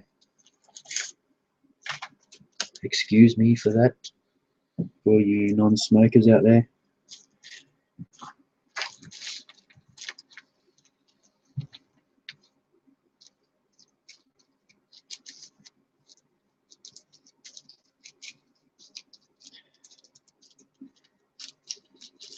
Yeah, so am I doing this right, guys? Like, I just want to make sure that the way I'm building, because I'm so used to, if any of you guys have built tanks, or generally when you build a tank, most builders will build the whole thing in one hit and paint it and weather it. Unless you got, like, unless you want to weather it behind your wheels and your tank tracks, and that, you'll sort of build all that separately. Aircraft, you sort of build the cockpit first, paint it, chuck it all in the plane, and then mask it all up so you don't get any paint or anything inside the finished cockpit. And then you build the rest of the aircraft, build your bombs all separate, glue them on. But now with a car, is what I'm trying to work out, is do you put, like, I'm trying to build the cockpit, or the cockpit, fucking hell. I'm trying to build the interior, the cockpit of the car, guys. Now I'm trying to build the interior with this. It's going to go inside the car, and that's the thing. Like, do you put the glass on, mask it all off? What's the right way to do it? Or is there really no right way to do it? It's how you feel comfortable building it. That's what I want to know.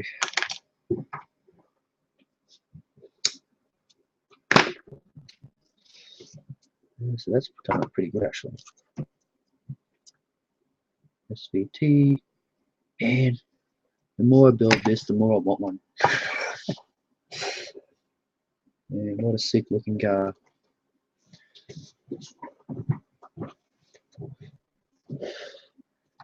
So what have we got here? So what's this supposed to be? Instructions. Come here. Come here, come here, come here. So, probably stick with the dark grey again, but I might use, excuse me, black grey.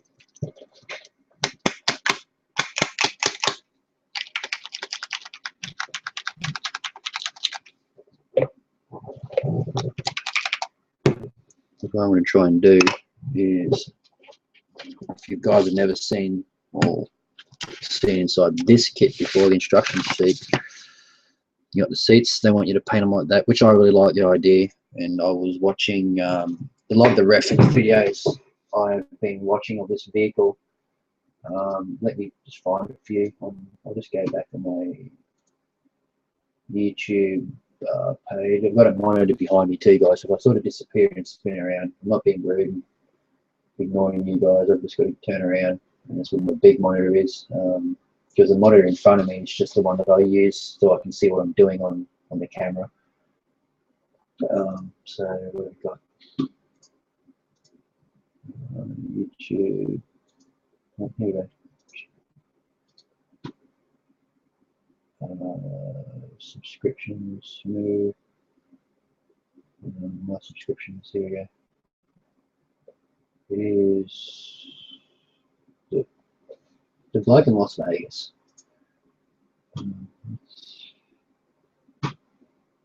Subscriptions. Hang on. Go to,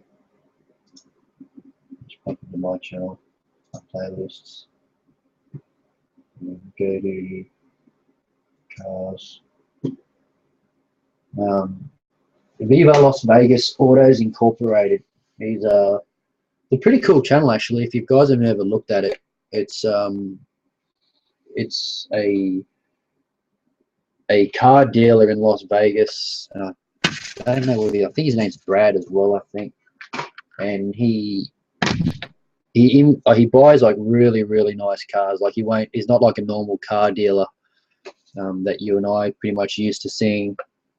He'll actually buy one-off cars, and if they're worth buying, like some of the cars that he has are awesome. Like he's got like Dodge Rams and SVTs. I think for you guys who like Subaru Imprezas, he's actually got one, and the horsepower in this thing is absolutely ridiculous. All his videos are in HD, and he'll just run through the cars. Like he's not there trying to say, well, this car's $70,000 and rah rah rah. It's basically taking a tour of the car inside and out, and he takes it for a test drive. So it's a really good channel, guys. Like, it's really worth checking it out if you do want some reference videos for your car builds. In my playlist, if you go into my playlist on my channel, there is a playlist called Cool Cars / Utes, and a lot of the videos that are on that in that playlist are from Viva Las Vegas Autos Incorporated.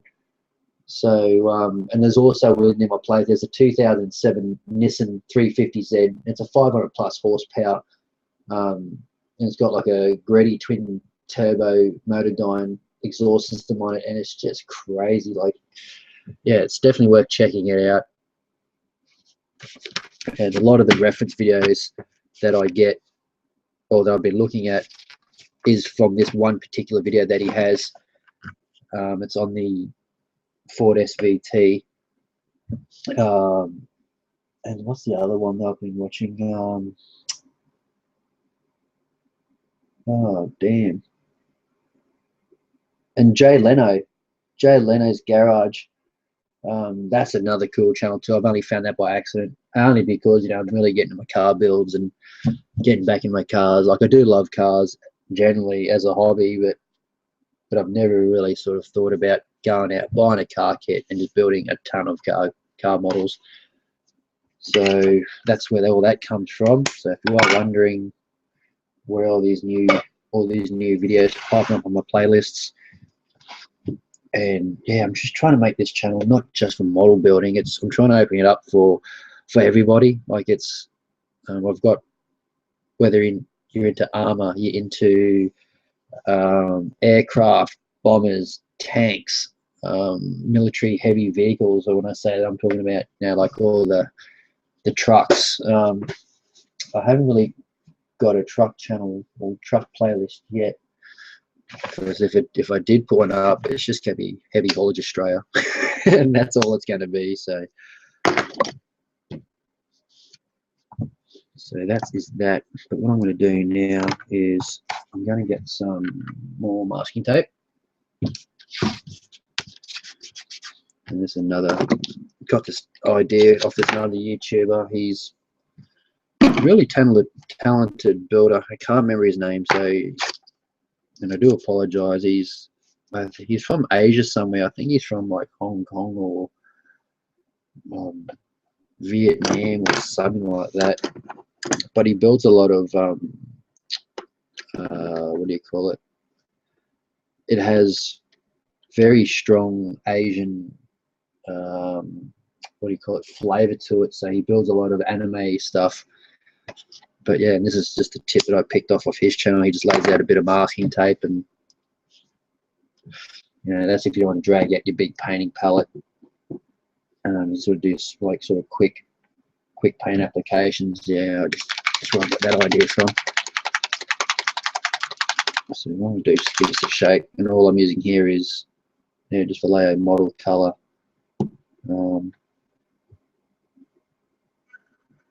Model color black gray, just a really dark gray, very similar to the rubber black, but it's not as dark. Like, it's only a shade lighter than the rubber black from Tamiya. And what is it? Where did I put it? Put it. That's pledge. What I'm going to do, just thin it out a bit.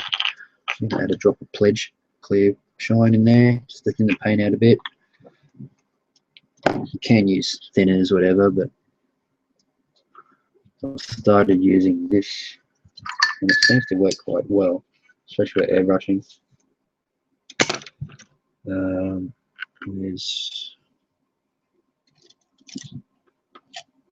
And then if you want to see more of these live builds, I mean, I don't really know how many of these live builds will be left in this SVT, because obviously a car doesn't take nowhere near as long as a tank or a aircraft kit. But if you do want to see more of these, yeah, let me know, because at the moment I'm really enjoying doing this. So if you do want to see more,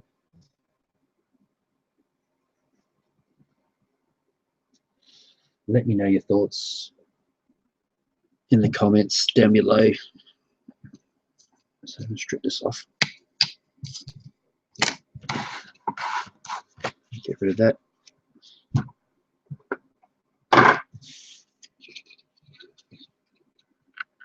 So I'm just trying to put this on thinly as well too.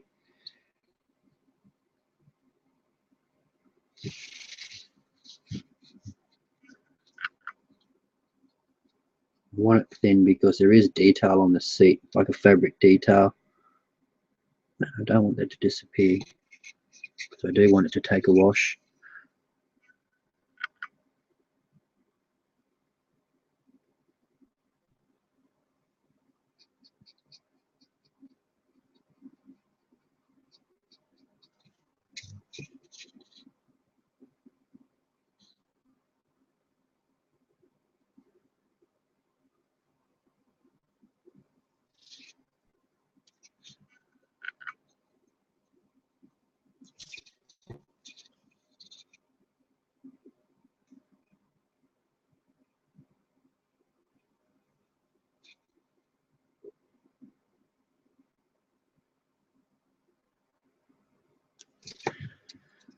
So yeah, it's working out quite well so far.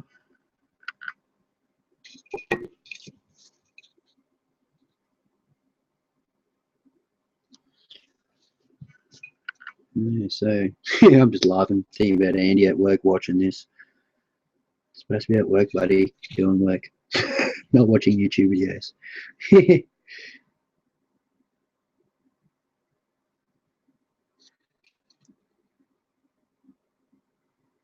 And I actually had the pleasure of talking to Andy the other night. Aries Styrene. He just randomly called me. I was in the middle. What was I doing? I was in the middle of watching. I was actually watching. What was that movie I was watching? Pearl Harbor.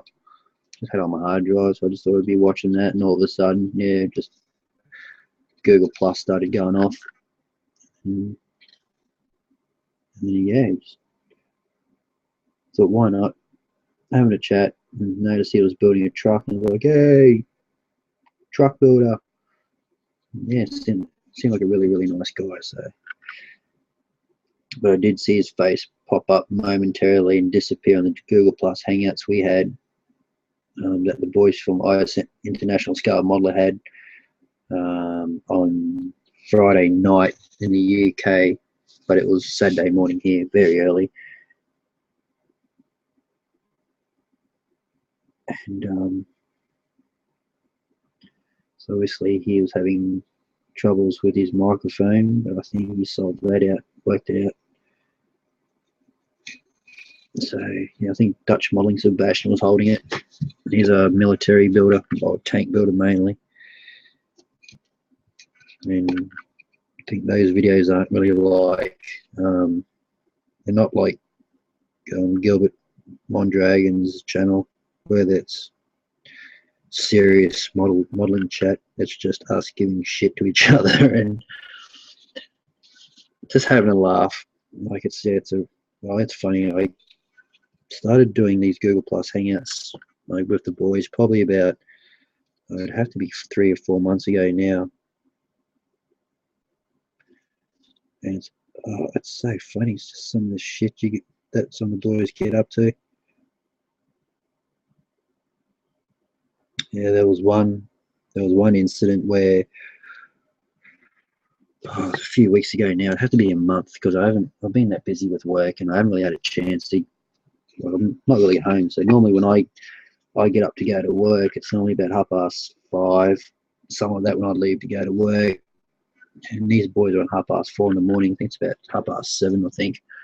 Yeah, 7:30 in the UK PM, and these boys jump on, and I can't remember his name now. Michael, what was his name? I think Michael Wells, I think it is. And I think one of the boys started just mucking around, like just plain old mucking around, giving shit to him, and his mum just went off in the background, eh? It was so funny. It's like, yeah, you had to be there. You got to watch. I can't remember which hangout it is, but it's Paul from ISM. I think it might have been on his, or it might have been on Dutch Modeling's channel. Like all the hangouts are there. Like they're generally all live, and they are 18 plus. So the language that comes out of some of these hangouts are just horrific. So if you're easily offended, yeah, don't watch them. Just a word of advice. But if you don't care, check them out.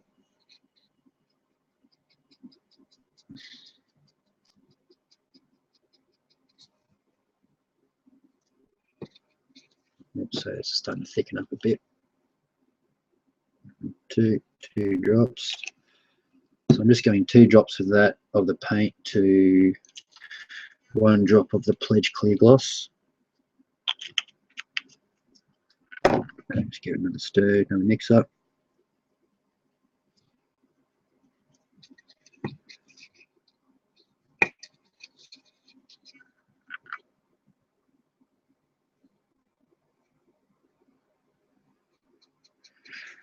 And I tell you this, guys, I'm not really looking forward to going back to work tomorrow.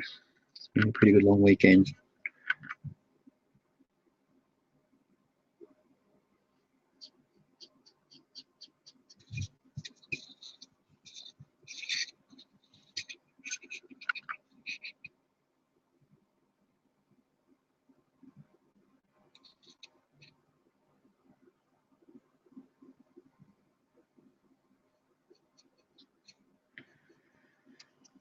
Yeah, so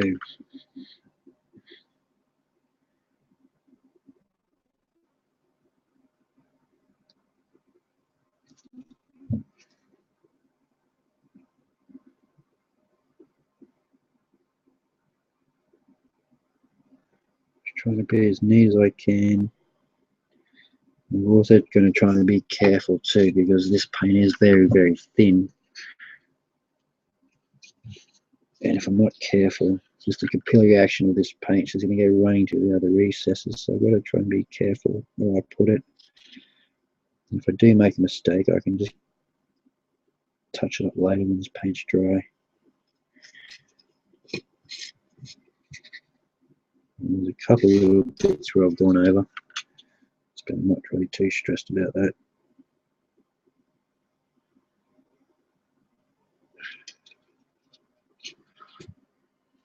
You can see she's coming along quite nicely.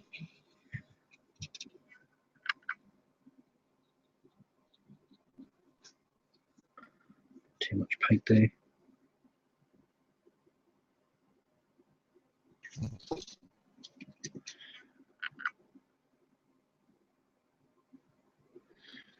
Yeah, so the version that I'd seen of this SVT on Viva Las Vegas Autos, he had between the seats, he had a center console, and this one's a bench seat. So I've got to try and work out what colors I'm actually going to paint this middle bit here.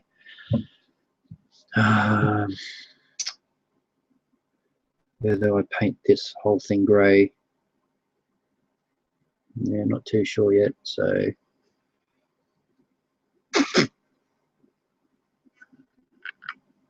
And bugger it, why not? So get this brush out, and I'll get a slightly larger one.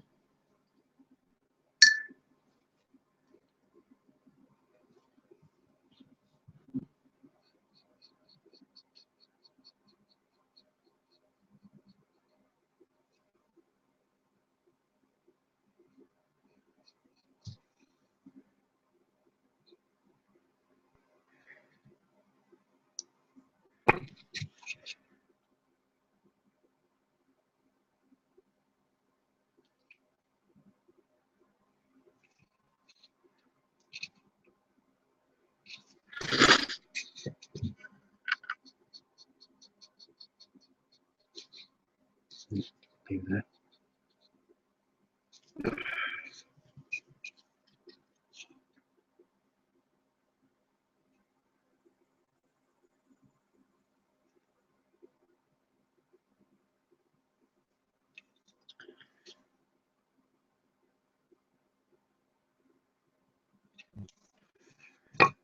Just try to be as neat as I can.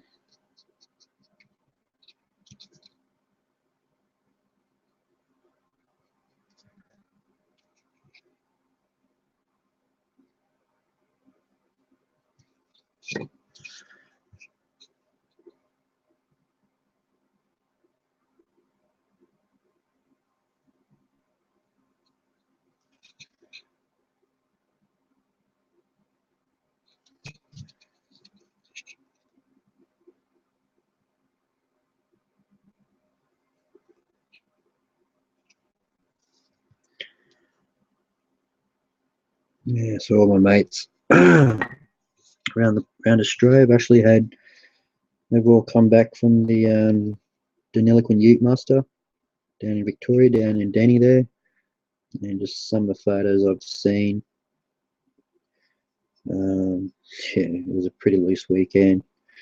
Still want to try and get down there one year. Yeah, because I do love my BNS shoes.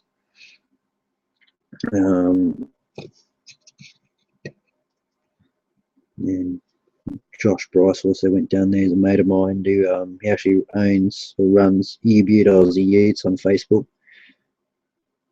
And yeah, he's a Ute crazy as well. So he's gone down there.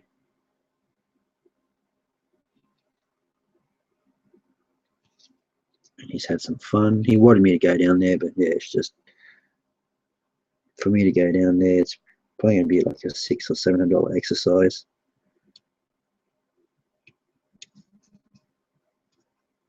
So I'll probably try and make it down next year, but I keep saying that I'll go next year, but yeah, it's just having the money to go down there just for a weekend. It's pretty expensive.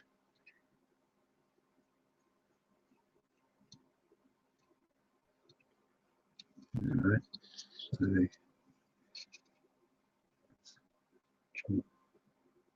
clean that up nice. I might try and give these a bit of a highlight as well. Yep.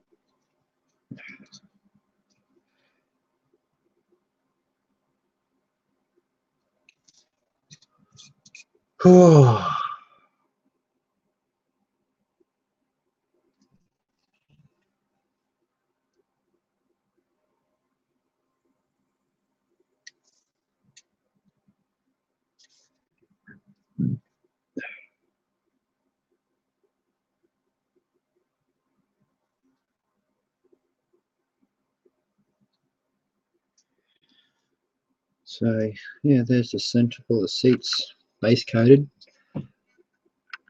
Yep. I don't know if I can try and show that detail I was talking about before on the seats.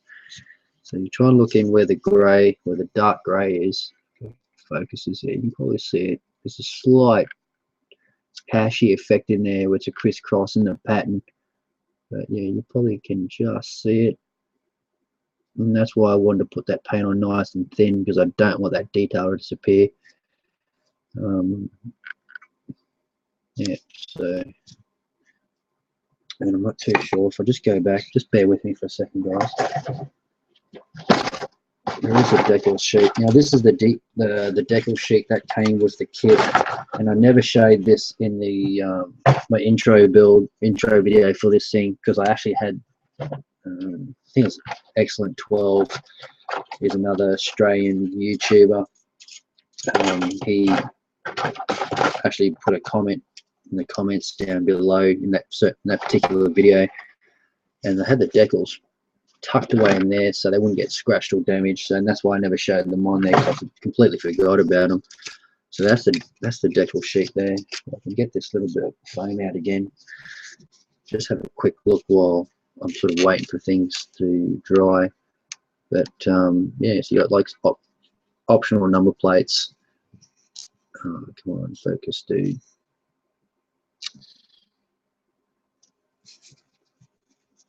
Come on. There you go. Yeah, so I'm just going to manually tune this in because this camera's an absolute trick.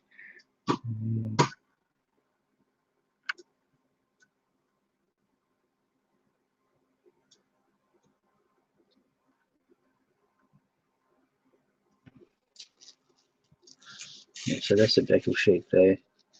So you got the SVT, well, I guess the wheel hub covers.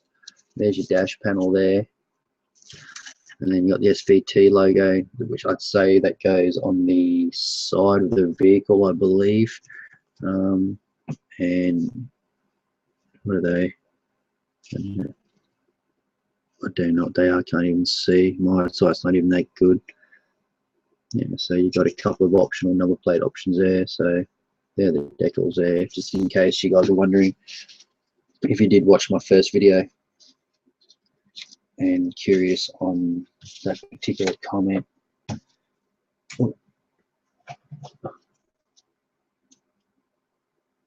Maybe. Actually, I'm going to double check to see where those decals go. Because I hate not knowing where stuff goes, even during when building and painting.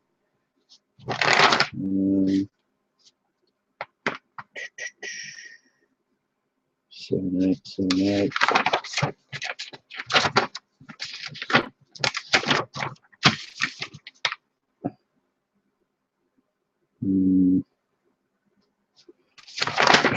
There they go.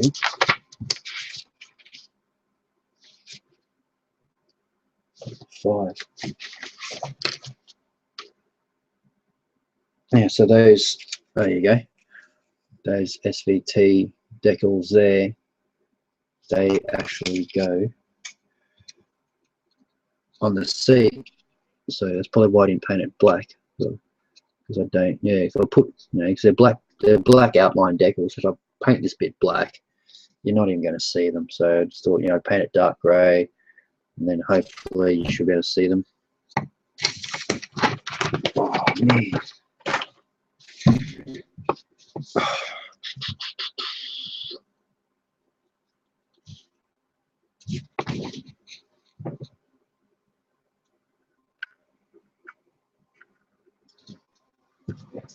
Right.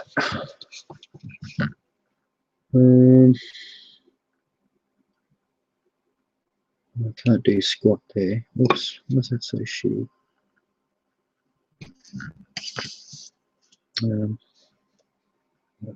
Paint sky grey one. So it's just a bit of XF19 Tamiya Sky Grey. Just going to touch up some of the stuff.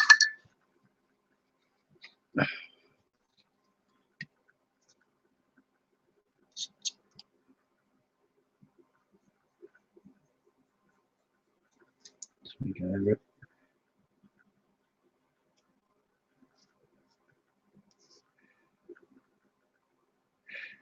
I don't really know why I'm bothering on the back of the seat, because I'm not even going to see that once it goes in the cab.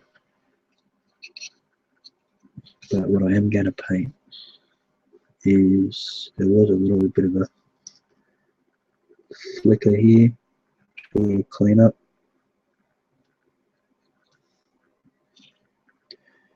And just here as well.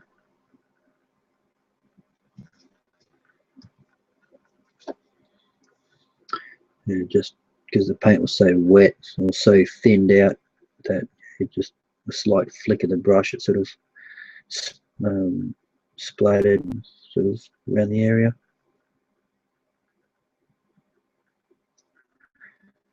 Just want it to be nice and neat.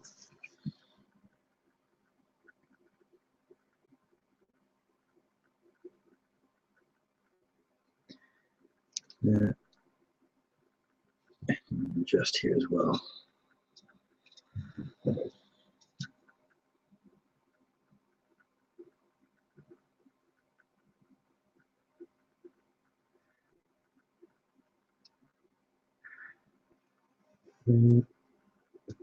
So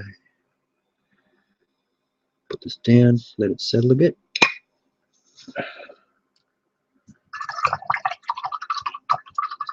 Another thing too, a lot of people, you probably heard it yourself. A lot of people actually tell you, "Oh, you can't brush paint Tamiya paint." That's true to a certain point, but if you thin it out enough and you apply it in thin coats, it's actually a really nice paint to brush paint with. As long as you're sort of quick with it. If you let it sit there for too long, it'll start to dry and peel on you. But you know, you just use a bit of paint retarder, just a bit of Tamiya paint retarder in it, and you'll have no problems whatsoever. The only reason people don't have a lot of drivers painting with it, that you're brush painting it when it's really thick, you're not thinning it down, and secondly, it's just drying up on them really quick. So if you can sort of delay the drying time of that Tamiya paint, or Tamiya, depending on how you say it, yeah, you shouldn't have any problems with it. So that's that. Going back to the radiator fan. So I did paint it with a bit of buff. Yeah, just trying to work out where they have paint the actual buff there. So all I'm going to do now is, hang on a second. That should be all.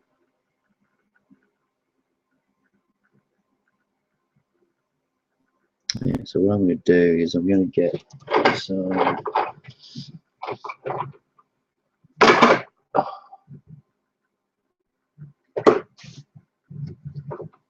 where is it?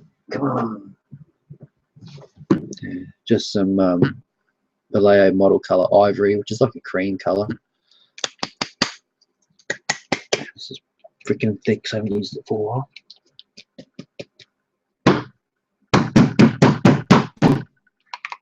There you go. Just got a size 0. In all my paints I use, if you hear that little rattle noise, it's just a size 0 fishing sinker. Some of them need a bit of a helping hand getting into the top of the bottle. I've just got an old cut off paintbrush handle. I use it to put the ball on top and just jam it in there.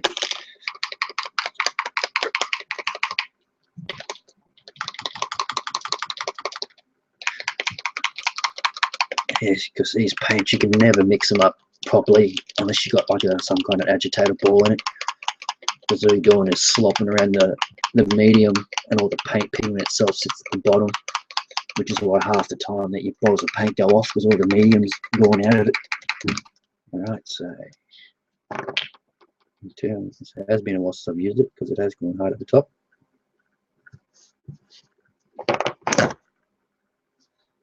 I only need one drop there, so you can just bring it back, just one little drop. And I'm going to get my big, cruddy old, nasty, old cheapo paintbrush, just for dry brushing. And just test it on your skin, probably needs a bit more. Alright, and what I'm going to do is just going to dry brush, highlight all the edges of this fan.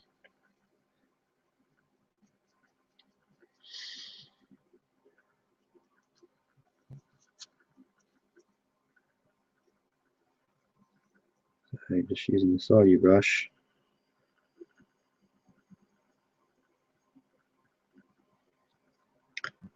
Yeah, this is a pretty bad habit of mine too. This is just from all the many years of painting all the Warhammer stuff.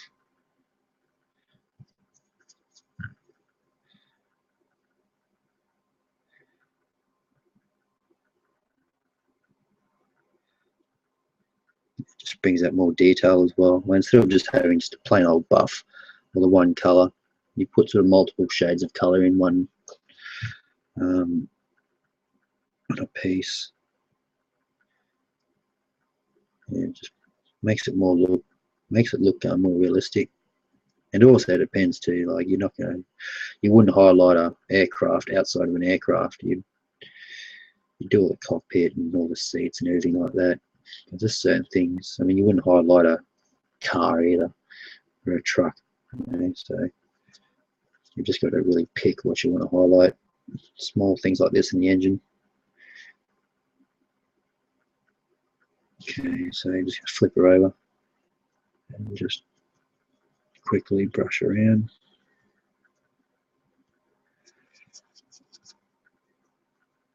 Right, so just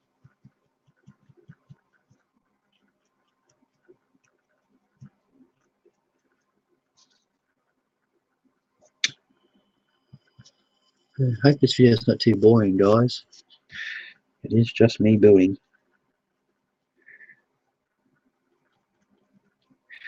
But I am trying to speak shit at the same time, so that's not so boring.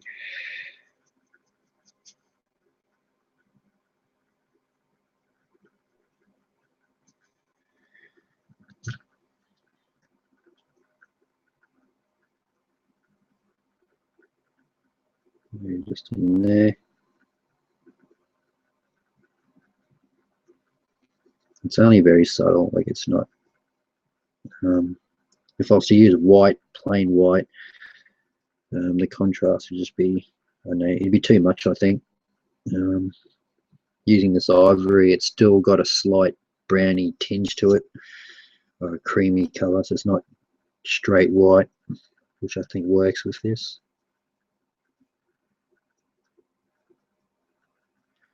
I just find white's just too much of a strong color. Like it's, yeah.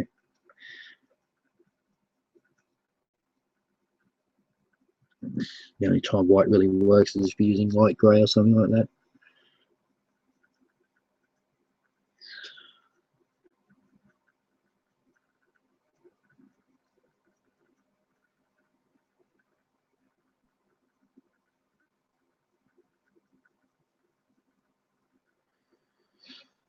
Okay.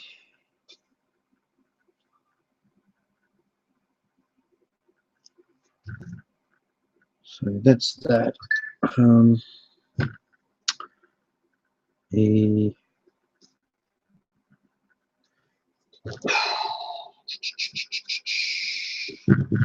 What to do in there?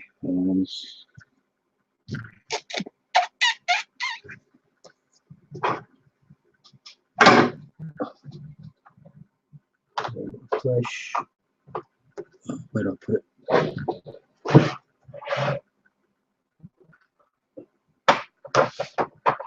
Alright, so I'm going to crack out the old Citadel washes. So this is the Agrax Earthshade, which is a brown wash. And I may need to add a black wash in there later, but see how this brown goes first. So don't need to neatness, water it down. You can use it straight out of the pot. And all I'm doing is I'm just going to go inside here.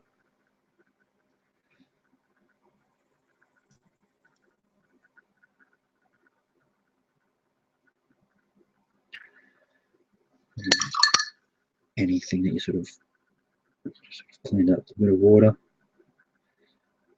It blends it in a bit anyway. I don't want it on the fans themselves, I just want it. And you've got to get to it pretty quick because the stuff does dry fairly fast. Scrape off the excess. And you can see all the detail in here. Like she's just going to love the wash. Okay, so if I can, I don't know if it picks it up.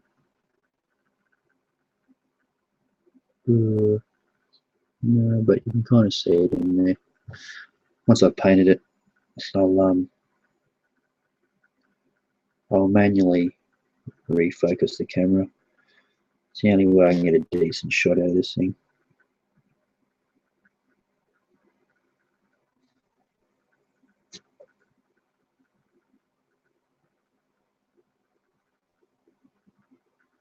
just in there.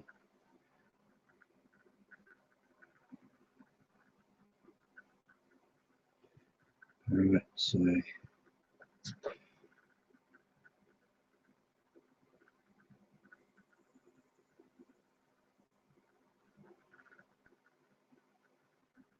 just right in the washing there. Put the cap back on.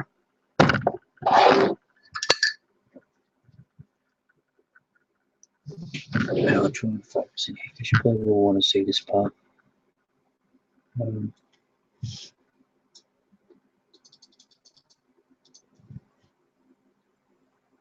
See my dirty finger? Alright, so let's see if I can get this in there right. So you can see all the detail in there, but I don't want all that wash around the thing. So what I'm going to do is just with a damp brush, just pull it out towards the outside edge.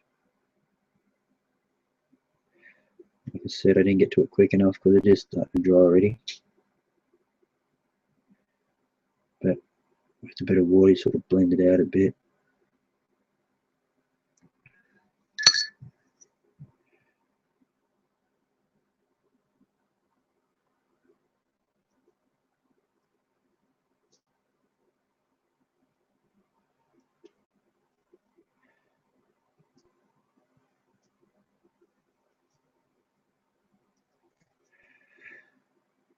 Alright, so get a bit more. Big fluffy buttery croissants. Oh, good on you.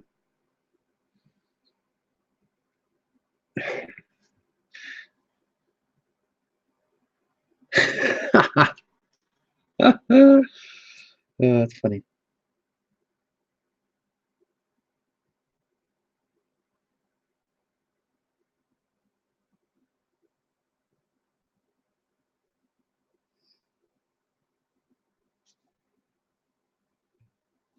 So what I might do as well is bring out this I think that would say they're little bolts on there. So I'm going to bring that detail out as well.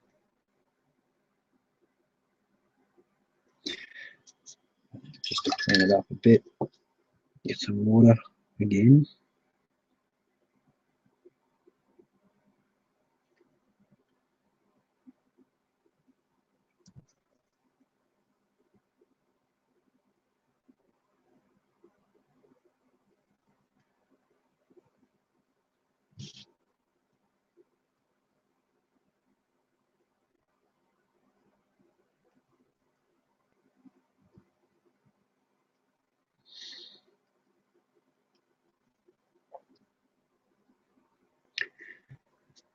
So there's the radiator fan blade done.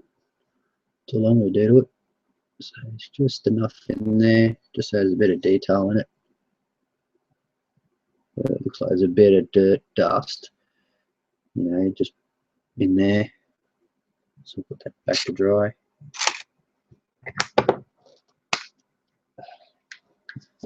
How's your croissants going, Andy?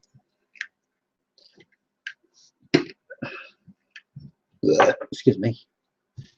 Nice bird. Excuse me. Oh, hiccups now.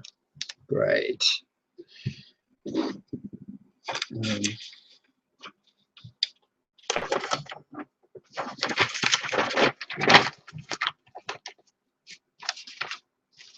So F and G. So F. G is black. F is medium grey. So these door trims.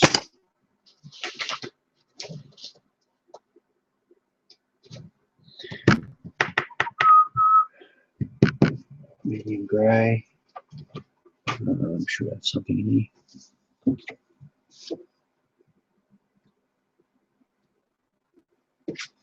Dark grey.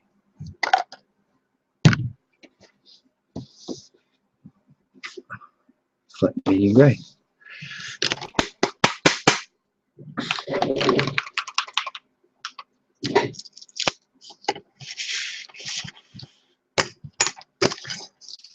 So we got, hopefully, let's put too much of the same colour. Need something darker. What's this one? Ghost grey, flat dark grey. Yeah, we'll try that.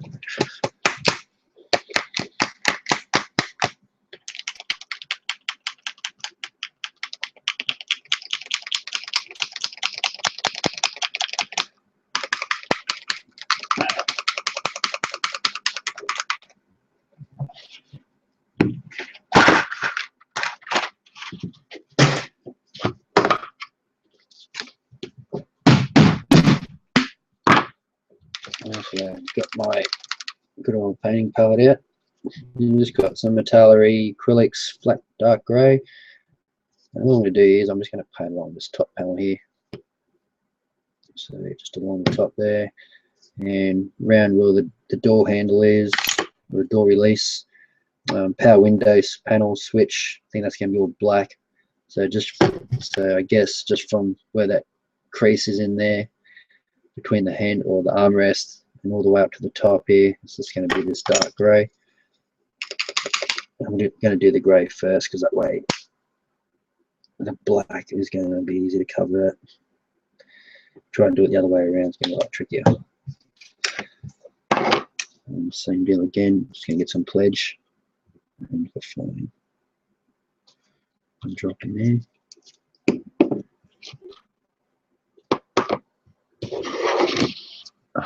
Get out.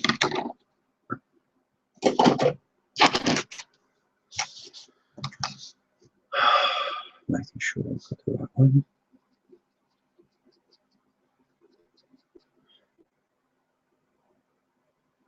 And just hopefully this dries darker.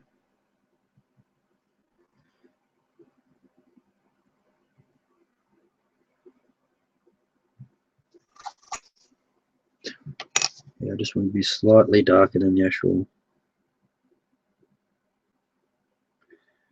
I don't want it to be a big difference. Way too much paint on there.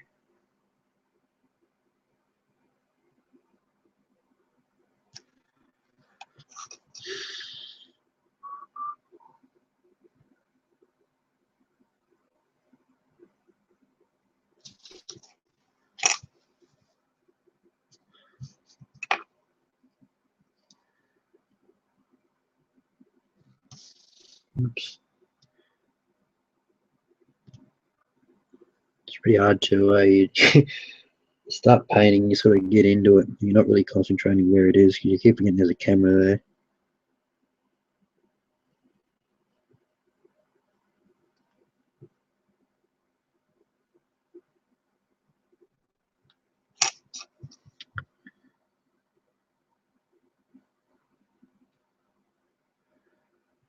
So, making sure it's all neat.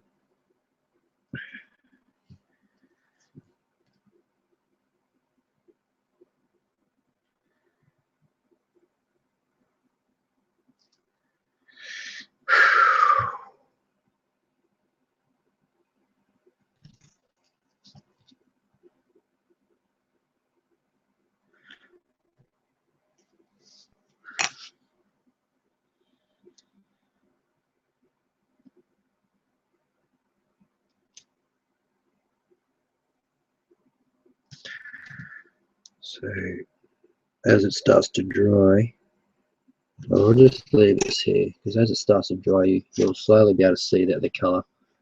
If I can get it in shot, hang on.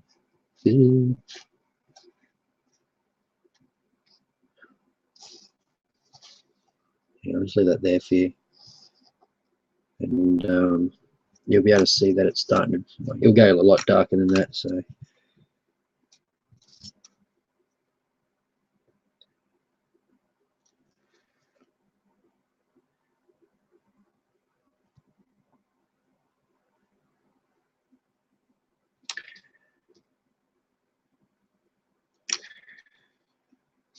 Yeah, so once that greys dried. I'll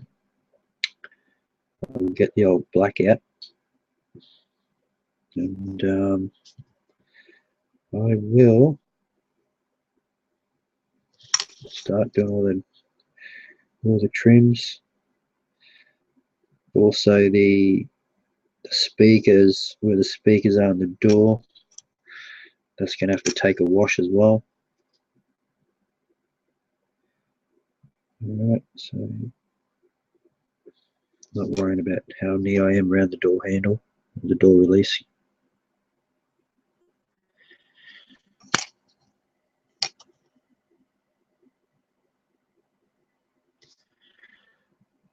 So there.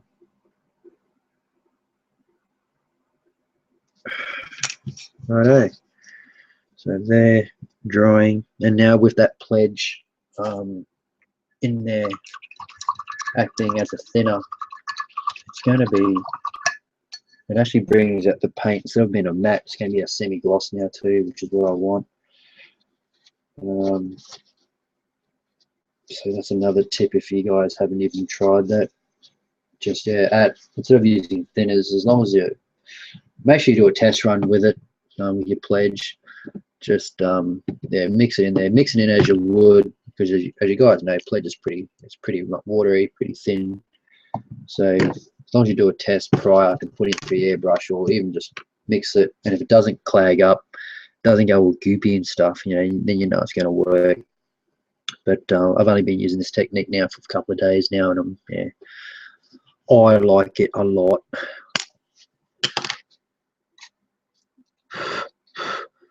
Still drying a bit.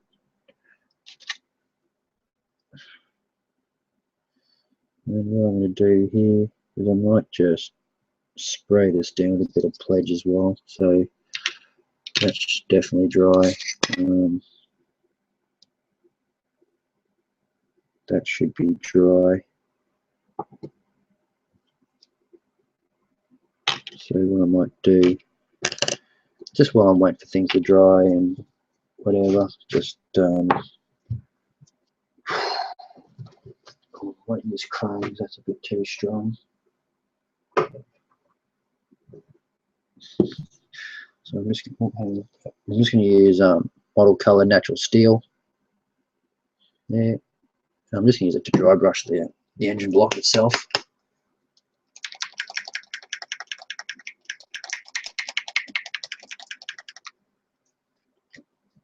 So whack a bit on the palette there. She's pretty damn thick, which is pretty good still, so that won't thin.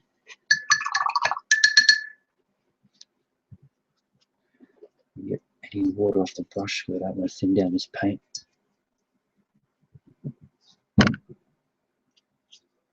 I'm going to use in this series. Shading text on the peak built. Talk to you later. I hope this is into the styrene. Just into styrene like they used to be. I'll catch you later, Andy. So, what I'm going to do here, down to one viewer. So, we're going to dry brush this motor here. And you got to be really careful which way you dry brush. If you dry brush against where these recesses are down here, you're going to get paint inside the recess, which you don't want. You want to dry brush against it. So you just because I found the only reason I'm dry brushing this is I found that it was just too dark. Like I want it to be a lot lighter. And I just hope this doesn't give this too much of a cartoony look. I want to try and be realistic. Give it a realistic look. So I'll get this in shot.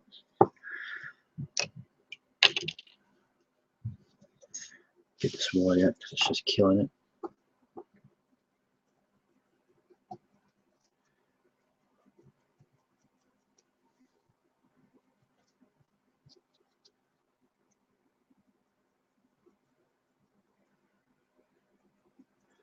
And just really light pressure on the flat areas because I don't want it too much. Like I don't want the entire thing steel. Still want that shade in there.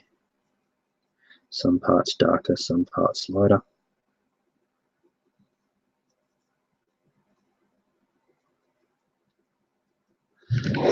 Zoom out a little bit just so I'm not cramped up against the camera. Try and focus just a bit more as well.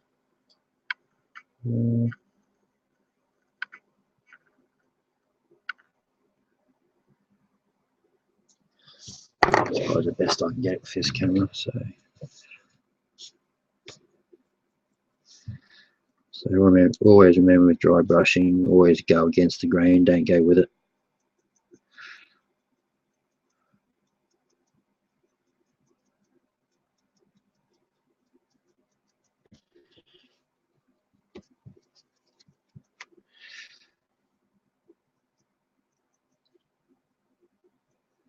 So just very light pressure on the with your brush.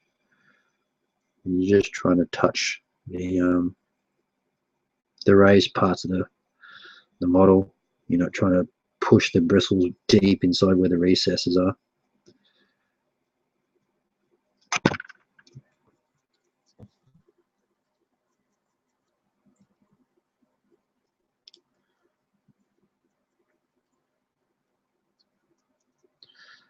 So I just want to get the base color down for the engine block, and then any other colors that you want on top. So you've got like painted, because there is an oil filter here as well, and obviously that's not silver. It's going to be white or red or whatever brand you want to put on there. It's completely up to you. So you can just simply either paint that black again or paint it white, and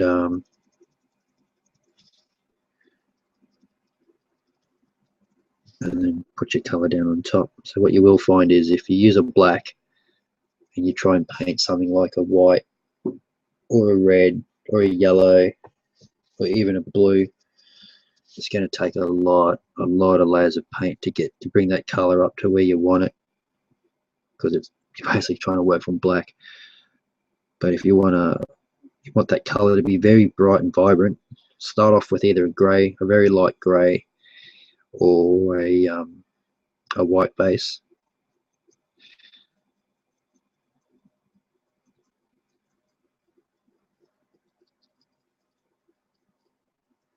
So this will take a little bit to do. We're nearly done, guys. Just a bit more. Now you can always already see the difference. Now you can always go back later. So when this is up on YouTube,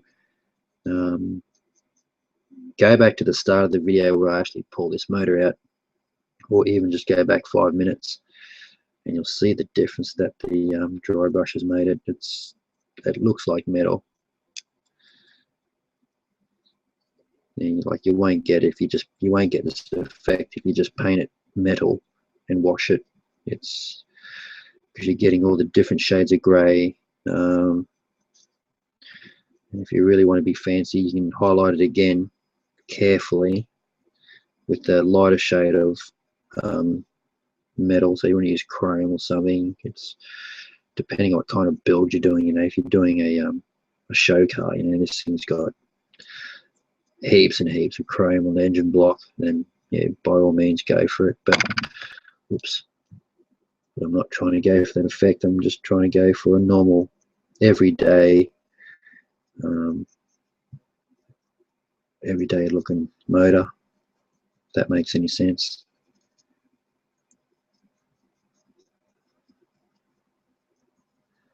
That's pretty much it. So that's going to be my base. That's pretty much it there. So that's the engine motor there. Now that's just put. Let's see if I can get this burn shot for you, and get as clear as I can.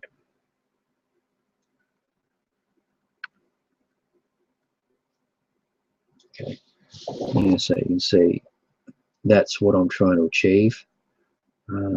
Just a basic bare engine block with a gearbox and everything, gearbox and transmission behind it. I'll probably put some oil stains and that down here, being the sump. And other than that, I'm really not going to make this engine look like it's a complete bucket of, just a poor rundown engine. I'm going to make it look like it has been cared for. But I guess, you're always going to get oil leaks down the bottom here just from when you're doing oil changes, unless you're an anal owner and you want to get that all clean. But then, you can see the metric now just with the wash and the dry brushing. So you can see the Ford symbol down there quite easily now. All in here is nice and dark, which is what you want. You can just see the detail just pop out of that. Okay, even on the top. I'll just spin around slowly for you if you can see what I'm. So you just see everything from dark to light, and even on the back. Okay, so it's as simple as that, guys. Takes a bit of time, and it takes a bit of getting used to. If you've never dry brushed before, it does take a bit of getting used to. Just make sure use your skin on your finger. That's probably my best tip. You can see if you've got any paint going in. So if you've got any paint going in the cracks of your skin, you've got too much paint on there. The paint's just sitting on the top, and you can see like all your cracks in between. You still see your own skin color. You know that you've got the right consistency of paint on your brush, and just use an old decrepit brush. Don't go cracking out your Wings and Newton brushes, or use something that you do not care about, because you are going to be like scruffing it up pretty hard on our old busted surface. Actually, I might end it here, guys. It's getting pretty late. I've got to do some things before I get out of bed. So thanks for watching. I'm pretty sure I should have continued on this tomorrow evening. So depending on where you're watching in the world, I'm 9 hours. If you're in the UK, I'm 9 hours in front. And if you're in the United States, I believe I'm about, Canada, I'm about 20, I'm pretty close to 20 hours in front.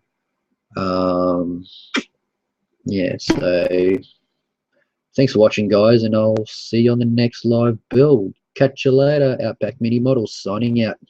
See you, fellas. Bye. Still watching, Brad. Catch you, bud.